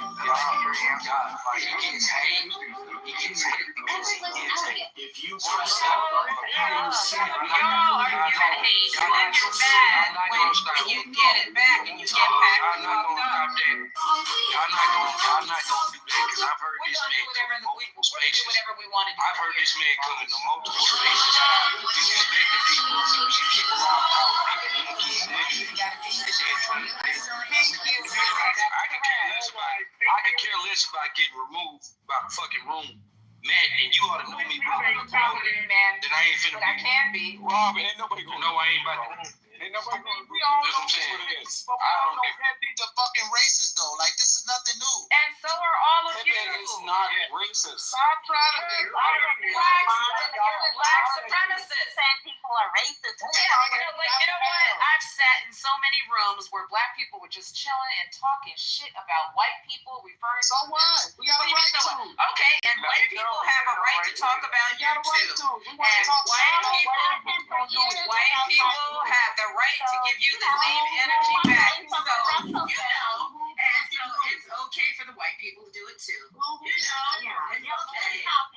They got you on retainer. They got your ass on retainer. Guess what? I'm biracial too. You're on fucking retainer. Nobody's on retainer. Nobody is on biracial. Nobody is on racial. We're getting all the jobs. Mom, I heard you fine. Okay, now I'm going to use the mute all button. Nobody's on retainer. Pepe is my cousin. I'm going to, support my fam. So it is what it is. That bitch in the audience. I still have the same name, bitch. Why don't you come on stage and get beat the fuck up instead of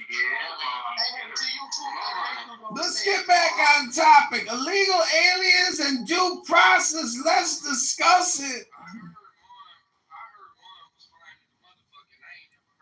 She just spoke just now. And bring your ass on stage and don't just fucking I ain't down with it, bro. I ain't down with the audience. Bro, I ain't down with black thing, bro. I agree with you, Nathan. I agree. What is this room about? Let's not focus on mine. Rob, what kind of problem do you got with the illegal aliens and due process? Let's discuss.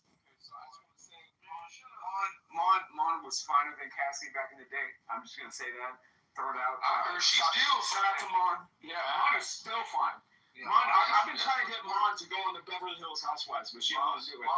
That's what the word on the streets is. She's finer than she was when she was younger. That's what I done heard. Flattery will get you nowhere. Two biracials on the stage. Do you kiss dogs in the mouth like your white half does? See, look, man, this is what I do. I do something I rarely do. And guess what? I put raisins in my potato salad. Okay, so at the end of the day, yes, I do. I do.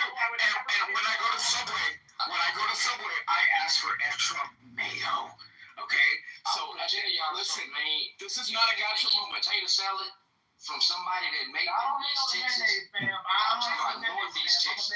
That's the only place you should be eating potato salad from, man. And tonight, I'm gonna try to do something different. Instead of attacking y'all, we gonna find commonalities tonight as Americans. And we ain't gonna just shit on each other just for one night. Cause that's what I'm saying. That's what I'm saying. I don't like you either. But again, you know, just for the night. I ain't got nothing in common with a cracker fan. Ain't nothing in common with Yeah. You would have been mad if one of the white people said they ain't got nothing in common with any of you niggas. Hey, you don't understand. When I was in this room, I was called a nigga by at least 3 people. That shit didn't move me. I don't know what you called you though, man. Who called you that? Why are you screaming, sir? You called me a nigga. I ain't gonna. I said I wasn't gonna attack nobody. Yes, he did. I'm gonna leave it at that. Nobody call you that. So you did, and you called him a monkey and telling me to go to Africa and everything you were as a mom. That's not the same as the N-word. I think a lot of these Latinos out here, they use the N-word so much like it's theirs. They need to start saying wetback. Well, you know, blame Kobe Bryant. Blame Kobe Bryant. Okay. Honky donkey. I accidentally followed that. They call you a nigga, they say, okay, nigga, you're a nigga. The peanut gallery got a room on Clubhouse. Come on, Rob. You love me, man. Come on. Which one of you niggas is Charlie Brown in this motherfucker? Who's Charlie Brown up there, motherfucker? Done. I ain't no Charlie Brown, but I'm gonna tell you something that I did tonight, done. Just because you seem like somebody that's similar to me. And you a man that like barbecue, right? Of course. Man, look here, man. Now, I want to tell y'all, if y'all come to Houston, Texas, I got the best fried rice in Houston, soul fried rice. I'm in Southwest Houston. But tonight, I took it to a level. Fuck no. They're racist. Oh, my God. I would never go to Houston. Never again. I fried rice on the barbecue grill. Again, they're so fucking racist. That's all I want to tell you. I literally saw a sign on the 10 freeway that said, if you're a nigger, do not get off the freeway. I'm telling you, I'm never, ever going to Texas. I'm telling you, ever again. No, but seriously, on the 10 freeway. Representing my city. No, but on the 10 freeway, was closer on the 10 freeway, Louisiana, wasn't it? Right, exactly. Yeah, so I think it was Wyattville. I think it was Wyattville. Somewhere around there. Somewhere around there, like at the border of Louisiana and Texas. Oh my God, they're so racist. I would never go back there. It's no. Oh my God, I thought I was going to be lynched. In my city. Man, I literally thought I was going to be lynched. And we need Adam to get what you stand right now, Adam, because he tried to make that case earlier that, black people attacking white people. You're talking about a fucking state you never go back to because you're worried about being lynched in 2045. Yeah, but those are Latinos. I don't give a damn. So, like I said, you're not going to have a gotcha moment with me. So again, those are Latinos. Those were Latinos. You will come across a lot of racist Hispanic people in Texas. Very fucking racist against black people, sir. Latinos in California too, believe me. We have experience. I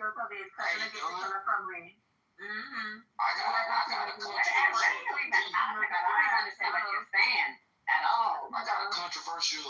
Y'all talking over each other. One mic. No, I got a controversial opinion. Seriously, most black people, when I said this to them, like they gotta kind of give me a chance to explain. But take away historical treatment of each other or the groups. White and black Americans got far more in common than we'll ever want to admit. Even the racist white folks and even us that's wild, whatever. I'm going to tell you, and our commonalities are things kind of simple. Food. You think about this. Out of all the groups in America, you have Asian markets, you have Hispanic markets, you have African markets. Now, you might have grocery stores that are in the white community that might have a few different things in some of the grocery stores in our food deserts. But we eat the same food. We relatively pray to the same God. We definitely speak the same language. And I had this thought before I even came on this app. This app reinforced the last one that we got a very narrow-minded worldview.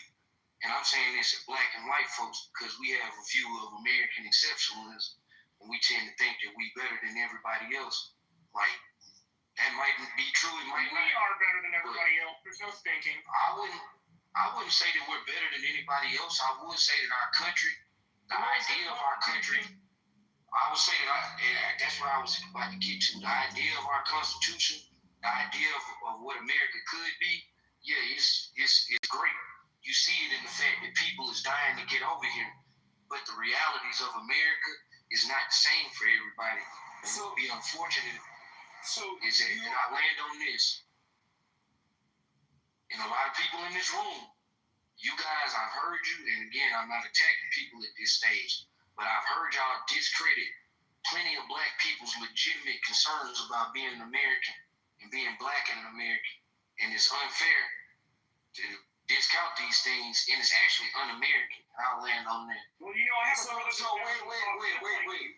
James, hold on 1 second. I'm gonna let you speak. I'm guilty of that. And I'll tell you why I'm guilty of that, Rob. And I'll tell you why one of my frustrations with Black America is the lack of accountability, right? And the shift as far as the trajectory aim of a lot of arguments in Black America, mainly not geared towards equality, but more so geared towards revenge. And that is some shit that I'm not with, especially being a mixed race person. So I'm guilty of that myself. 100%. As a man, I can take accountability for that, and I'm telling you why.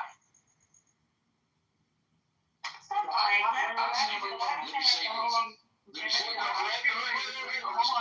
James. Let James speak. What I was going to tell you real quick is that I have a brother that talks very similar to you, right? And he asked the same question, why don't people take me seriously?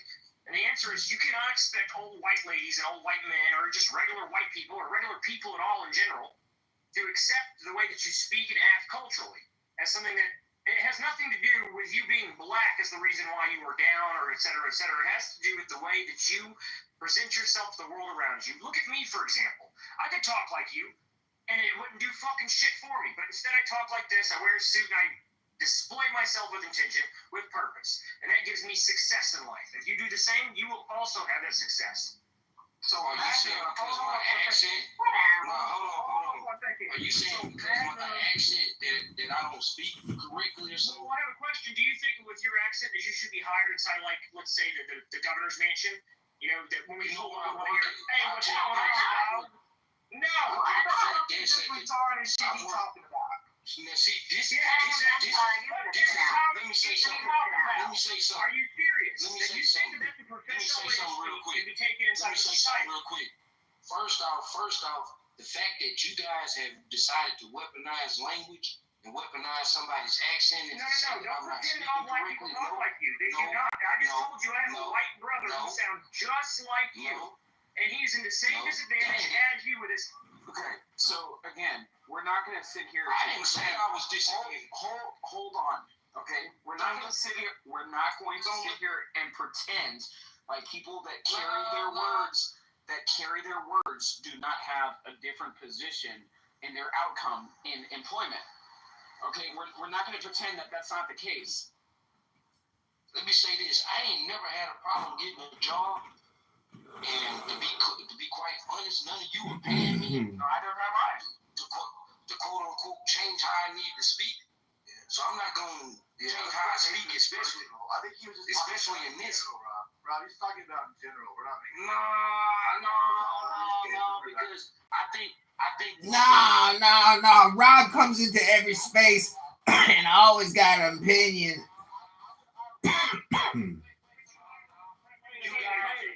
This is true enough that language in America has been weaponized against black people to the point where black people even do it to themselves. But this isn't an issue of language. Weaponization of language. If you study linguistics, you would understand that Southern people actually speak closer to how I have studied linguistics. So you would know that then. So anybody that would speak like that. Wait, hold on. That shows the ignorance on your head. Based on certain linguistic language patterns, it directly ties people's ability to compete in the job market. That is a fact. That's because of racism, bro. No, that's because of proper presentation and proper business acumen. No, wait a minute. Let's say this, Adams. Let me say this, Adams. If I spoke to you like this, I said, "Hi, I'm Robert Gillette. Pleasure to meet you." Are you gonna respect me anymore than me saying, "Hi, I'm Robert Gillette. Nice to meet you"? Man, get the fuck out of here, man. I didn't hear a difference. Stop that. Right. Stop that. I didn't hear a difference. There's a clear difference between me saying, "Hi, I'm Robert Gillette." Let me tell you the specific scientific difference. Okay, tone inflection, right? So again, the tone inflection was different, but the linguistics was exactly the same. And like I said, Robert, I would actually hire you. So at the end of the day, I'm not sitting here fighting against you of telling you that you fall into a segment of this same population, okay, that I'm talking about. Because I really truthfully I'm a part of that population. No, you're not. I'm a part of that. No, you're not. I am. No, you're not. You're not. I might be a rarity. I might be a rarity in that population. A rarity of what? In the sense that when you look at the system, spaces like this, man. Listen, that's the problem, Adam. You trying to tell him his life, man. You trying to tell me my life. Y'all were accusing me of not being black. Wait a minute. Just a few minutes ago, y'all were accusing me of not being black. Yeah, but you trying to tell him his life, though. Thank you. So again, at the end of the day, what I'm saying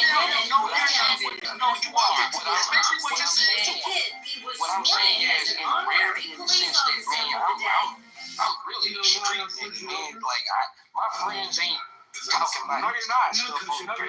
No, you're not. No, the fact that you can articulate yourself, and I'm not going to allow you to value your intellect, because you are very smart. You are very smart and very articulate. Stop playing this game. Being a street nigga doesn't value my intellect. This shit is being old. I'm telling you. That's the whole mystique. You don't have to do That's the that. whole mystique. You don't have to do guys that. think that because somebody is from the streets. Rob, you don't have to do that. They are from the streets, you know. Who's these white? men are from the streets. white? I'm not talking to you. Now he's black. Adam. I'm not talking to you. He's asking white to be looking at black people and calling them monkeys. So he has to be white. There's no way he could be a black man looking at another black man. What are you talking about? This is literally me and my PTR. Wait, the fuck everybody quick. You're gonna ride a dinosaur. I'm trying to jump in here because let's be clear on something. I get if you're saying like, okay, because I'm trying to see it from what you're saying, even though it's very condescending. But that's whatever. I get it. Not condescending. I gave him a compliment. Was I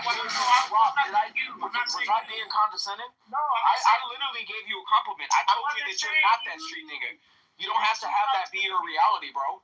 Okay, so how is that an insult? No, Adams. But how is that an insult? Let Dunn finish his point. Bro, you're raging, and I wasn't even talking about you. I was talking about this James guy. I wasn't even talking about you.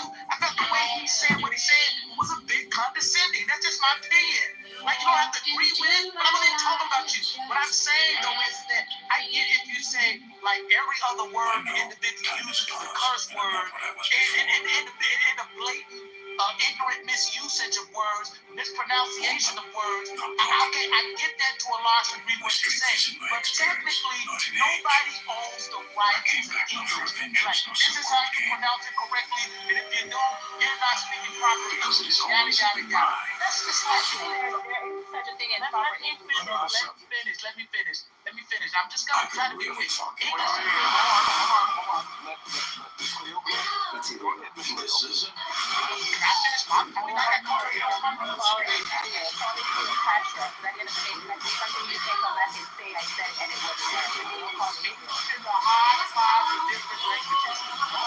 Great scholars came from the streets. You do understand that, right? No, it's not. It's not a hodgepodge of different languages. It is a hodgepodge of American vernacular English. African American vernacular English is again a hodgepodge of all languages.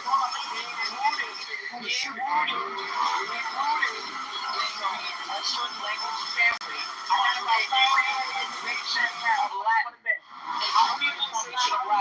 So again, Creole. What is Creole? Creole is a hodgepodge. So again, African and Native American. American vernacular English stems from a Creole language pattern. That's a scientific fact. It depends on the region you're in, my man. It depends on the region. Hold on for a second. English is I'm just talking about the fundamental languages, not all of the other languages that it pulls words from. English pulls from Old Norse, it pulls from Old French, which is basically those are like kind of like the same thing, man. It pulls from the Greek, it pulls from the Latin. What are you talking about, sir? Okay, it has Western language pattern. It has words from Germany, it has words from the Arabic, it has words from not listening, man. Like, this is insane. Hold up. The word patio, the word patio is a Latin American word. It's not a fucking English word. Okay? Polytheism, that's a fucking Greek word. So it's not a Latin American word, it's a Spanish word. Latin American, Latin America is a colony. Man, stop getting with all of the semantics and shit, bro. You getting too, like, you know what the fuck I'm talking about. What I'm saying is that English is a hard. No, I don't know what the fuck you're talking about. Look at my fucking profile. Say I got. Say I got. So again. Say I got. So again, you're sitting up in here saying, oh, now you're, no, well, hold on, Miss Cleo's gonna tell me how to pronounce my name on my profile. That's crazy. I had to tell you how to pronounce That's crazy. That's crazy. You call me Gia, but it's No, I called you Miss Cleo. I called you Miss Cleo. Call me now. Bumbleclot. Yeah, and I can tell you exactly your future if you want to. If you want me, I can do that. I got Cash App. I can tell you your future. Come on. Back channel me. This is so sick of James. This is so sick of James. James. When's the last time you went to say black side of town to hear shit? No, James, I'm still tell that story. It's gonna be your words right now. All right, James, get the gas.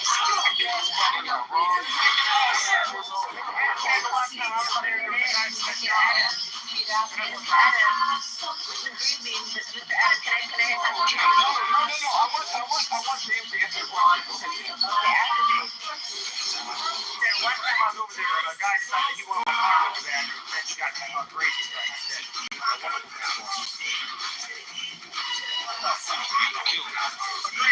Yeah, he got 6 feet under, got carried by 6, carried by 12, stuff like that.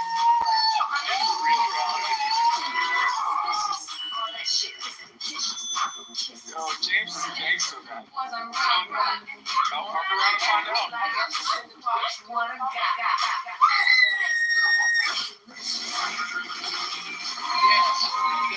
English is the Mosaic language. It's not an original language. It's made up of different languages.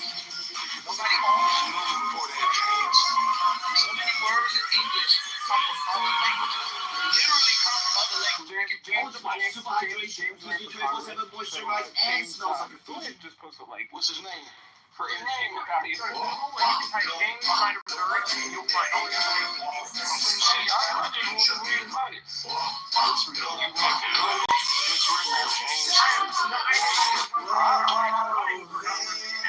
Let me tell you this, James. I applaud you for defending your life because I do the same thing, man. Ain't nobody tripping on it like that.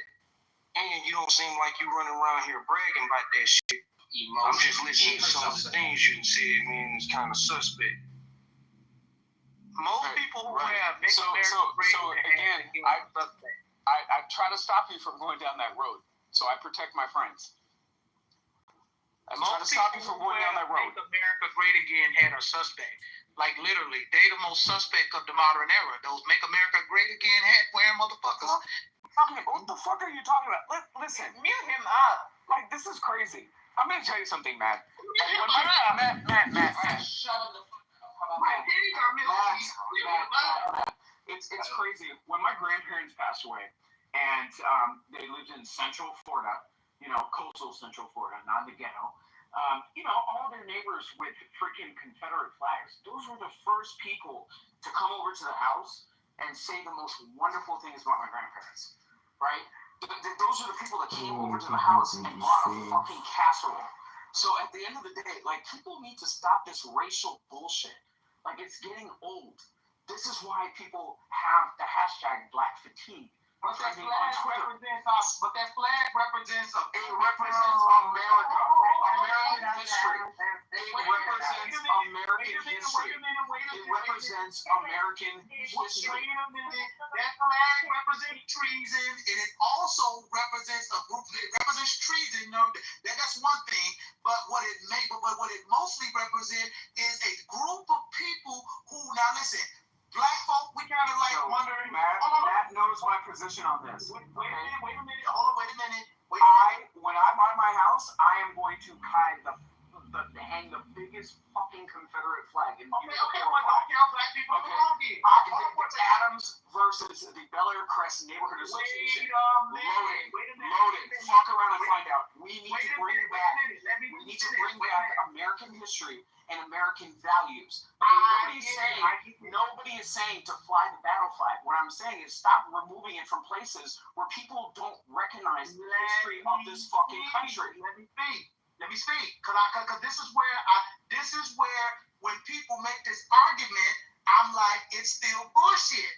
Okay, even I've heard that argument. You're not talking to a rookie, my man. I've heard this shit already, and it's still bullshit. Because here's the thing: those people who flew that flag, whether you're flying it in battle or you're just hanging it up as a momentum to remind you of some great time in the past, some history. Remember something. Those individuals who you're talking about, they were treasonous, and then on top of that, they were fighting openly to keep my people in slavery. This is not up for debate. Now you say, done with it. Prove that. No problem. All you have to do right now, because I bring the receipts, all you have to do right now is Google it's called the Declaration of Causes, put out by the Southern states. Each one, South Carolina, Virginia, Mississippi, Georgia, Texas, etc. Read the Declarations of Causes. I've read them replete. When you go through them, the central focus, what they're focused on mainly is keeping their slaves. This is what is the pressing issue with them. The North is going to take away our slaves. So you can try to romanticize this history, try to... Don, what fucking year is it, man? It's 2025 and your shit hasn't updated to the newest version, dog. You need to upgrade your operating system instead of your history hypnosis time machine propaganda bullshit, man. It's 2025.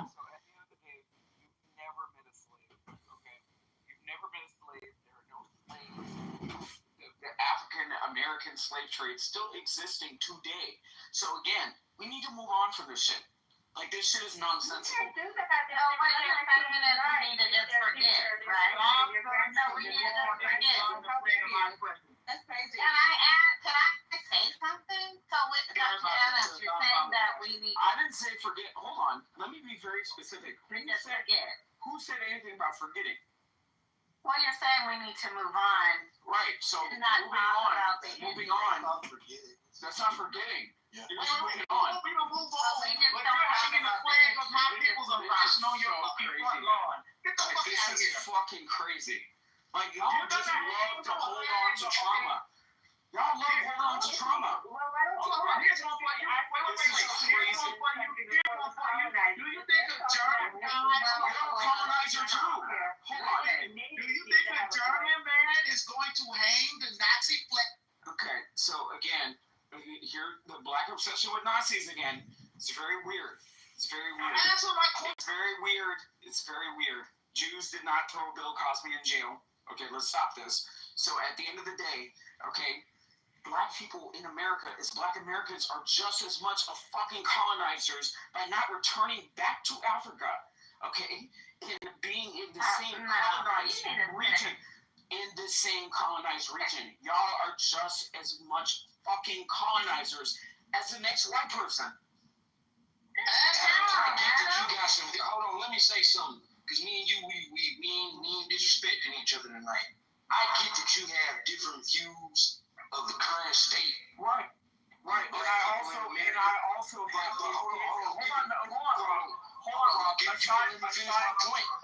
Let me finish my point. From my blackness. Hold on. As a black man, hold on, Adams, you didn't let me finish my point. My point in saying that is this: if you can, So again, aside from my blackness, I'm also an indigenous American. So again, listening to you people. Oh, so fuck the Indians. So now we're fucking the Indians. That's not what I'm saying. That's crazy. Adams, what I'm saying is specific to your point about those people. Our people, our descendants, our ancestors who were newly freed. How the fuck were they just about to get back to Africa?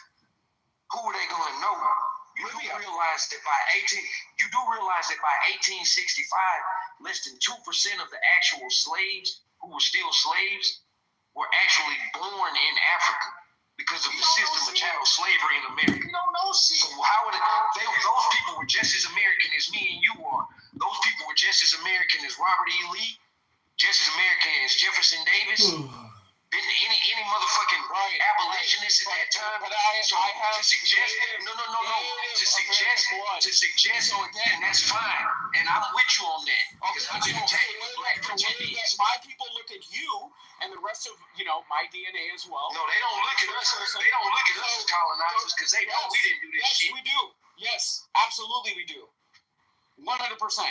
And what did you say? Motherfuckers. Tell us so we can go back and colonize you motherfuckers again.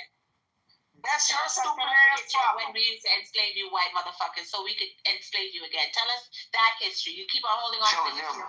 How you gonna come up with some shit like that though? To suggest that they were how am I coming up with anything? This is crazy. Are they not hearing what I'm saying? Like, this is crazy. You're trying to enslave us now. What's going on? Exactly. That's your retarded ass problem. That's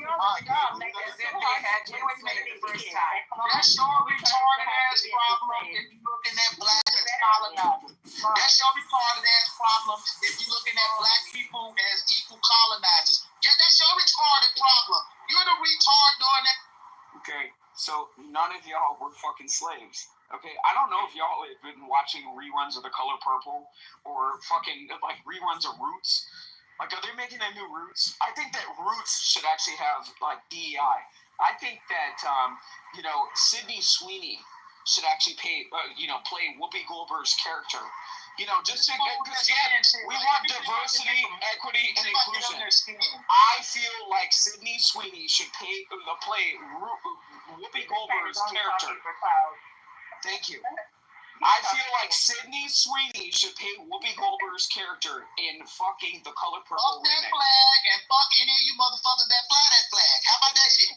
Fuck that flag and fuck any of you crackers who fly that shit. Okay? You crackers trying to be slick. Come on, some heritage. Hold up. These crackers trying to be slick. Come on, it's heritage. It ain't got nothing to do with it. It's heritage. Get the fucking out. Listen. No, not too much on Victorious. That's my aunt on my black side. That's my aunt on my black side. Don't do that. Wait a minute. You white folk came to America and you set up in Virginia, and the first thing you did when you got here is start eating fucking Indians, dead Indians. You motherfuckers start eating them. Why are you fucking eating dead Indians when you got here? This shit is fucking weird. And don't tell me I'm lying, because Howard Zinn said so. One of your famous white authors. He said it. He said you crackers got here. So your legacy when you first got to America was born out of cannibalism. You fucking cannibalistic motherfuckers, you. They were what starving. The fuck are you doing? They were starving. And they could not survive. I'm from Virginia. So once they decided to eat us, we were having a cookout. They were starving. Oh, PBS did the whole documentary on shit. Hold on. Public broadcasting. Thank God for public broadcasting. They did the whole documentary. Yeah, they're shutting down soon. They did shutting down soon. I heard about that. But they did the whole documentary. I like Antique Roadshow. Like, I love Antique Roadshow. But aside from that, like, it's all propaganda. It's all propaganda. They're going away soon.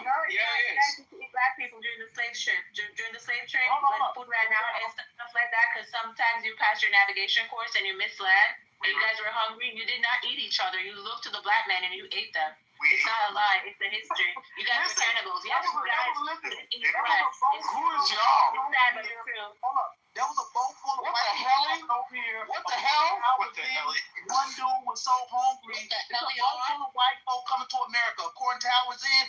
One white dude on the boat was so hungry that he fucking ate his wife. He salted her and ate her and kept her fucking head as a momentum. What the fuck is wrong with that hungry?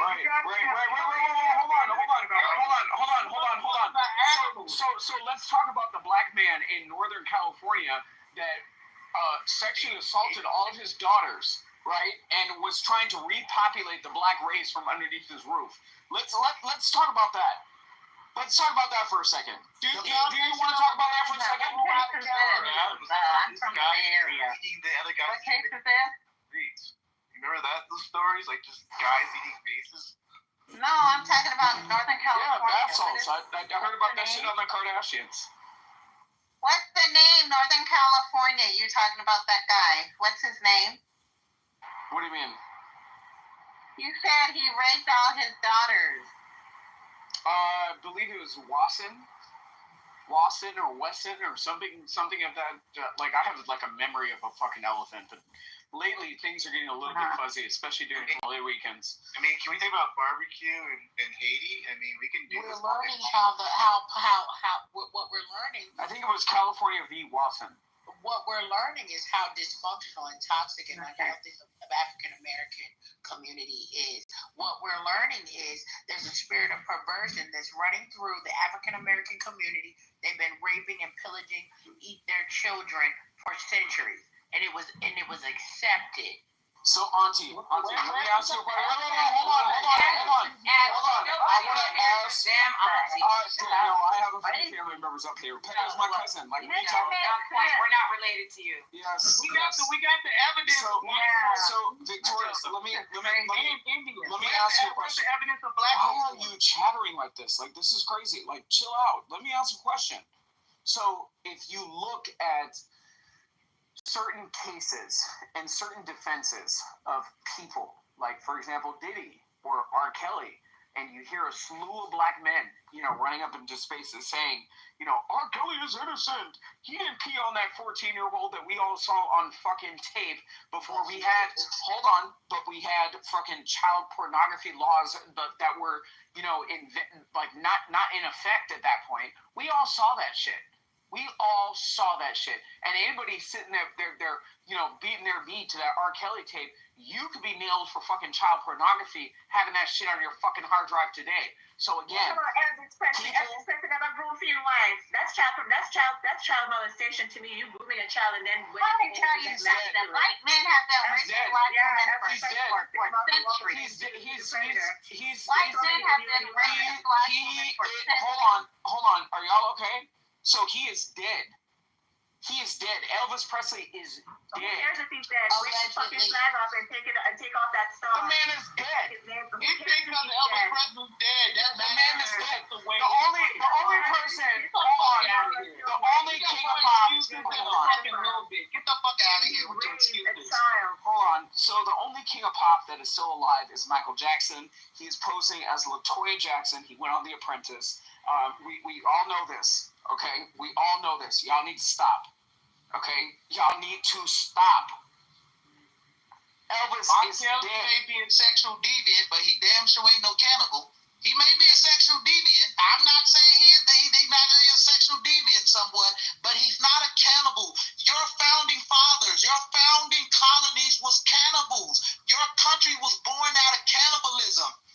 Understand that. So when you waving that American flag, remember cannibalism. That's what your country was born out of. Don't forget that. I need you to keep that on your brain every time. Incorrect.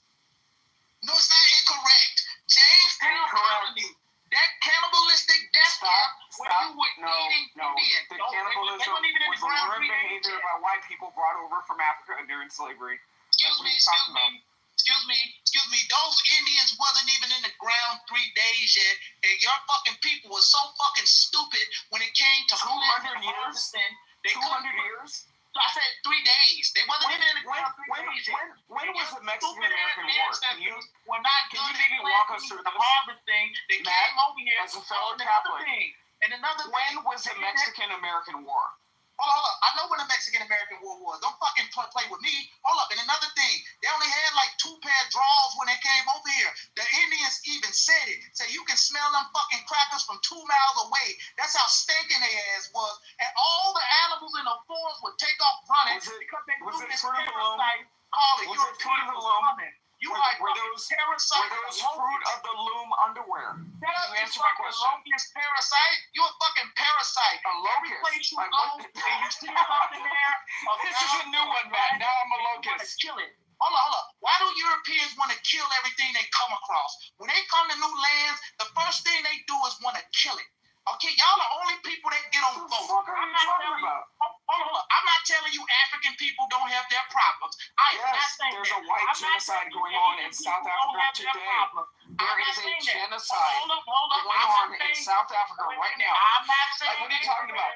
Do you also want to talk about in anthropology? Do you want to talk about in anthropology the white people who were taken from Europe and sent to North Africa as slaves? Like, what the fuck are you talking about? Wait a minute. Don't talk about anthropology. Yes, white people need to be protected. White people need to be protected. Hold up. Don't talk about anthropology when we can go back in the paleological record and go up to them fucking areas in Europe where you motherfuckers was and they found teeth marks on the bones. You niggas have a long fucking history. Who is you niggas? You fucking white people. Your white ass. You niggas. I'm only 36% European. Are you okay? Are you okay? Hold on. What's the white boy name? I got the book right here. Wait a minute, what's the white boy name? Oh, here, right here. It's called Iceman Inheritance. Exactly, Blacko, they're attacking me for no reason. It's called The Iceman Inheritance by Michael Bradley, by the white boy. He even said it, and he showed the evidence. This is thousands and thousands of years ago. You fucking crackers was up there in them fucking Caucasus eating each other. That's fucking teeth marks on the bones. So what are you talking about? So you came from Europe with that behavior, and you put that Yo, you get Jeffrey Dahmer. Is this what they do in those like biblical smoke? Like, is this what they do in biblical smoke? No, man. Jesus Christ. No. Jesus Christ. Excuse me. Yo, I'm sorry. Hold on. Anybody? Sorry. This is fucking wild. Anybody listening, if you think I'm lying, look up fossils found in Europe with teeth bones from the with teeth marks in them from the paleological period. Animals. Animals. It's human teeth marks. It's human teeth marks. You fucking crackers eating each other.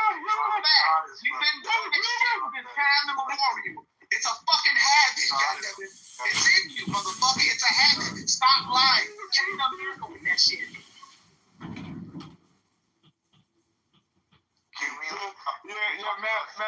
Matt.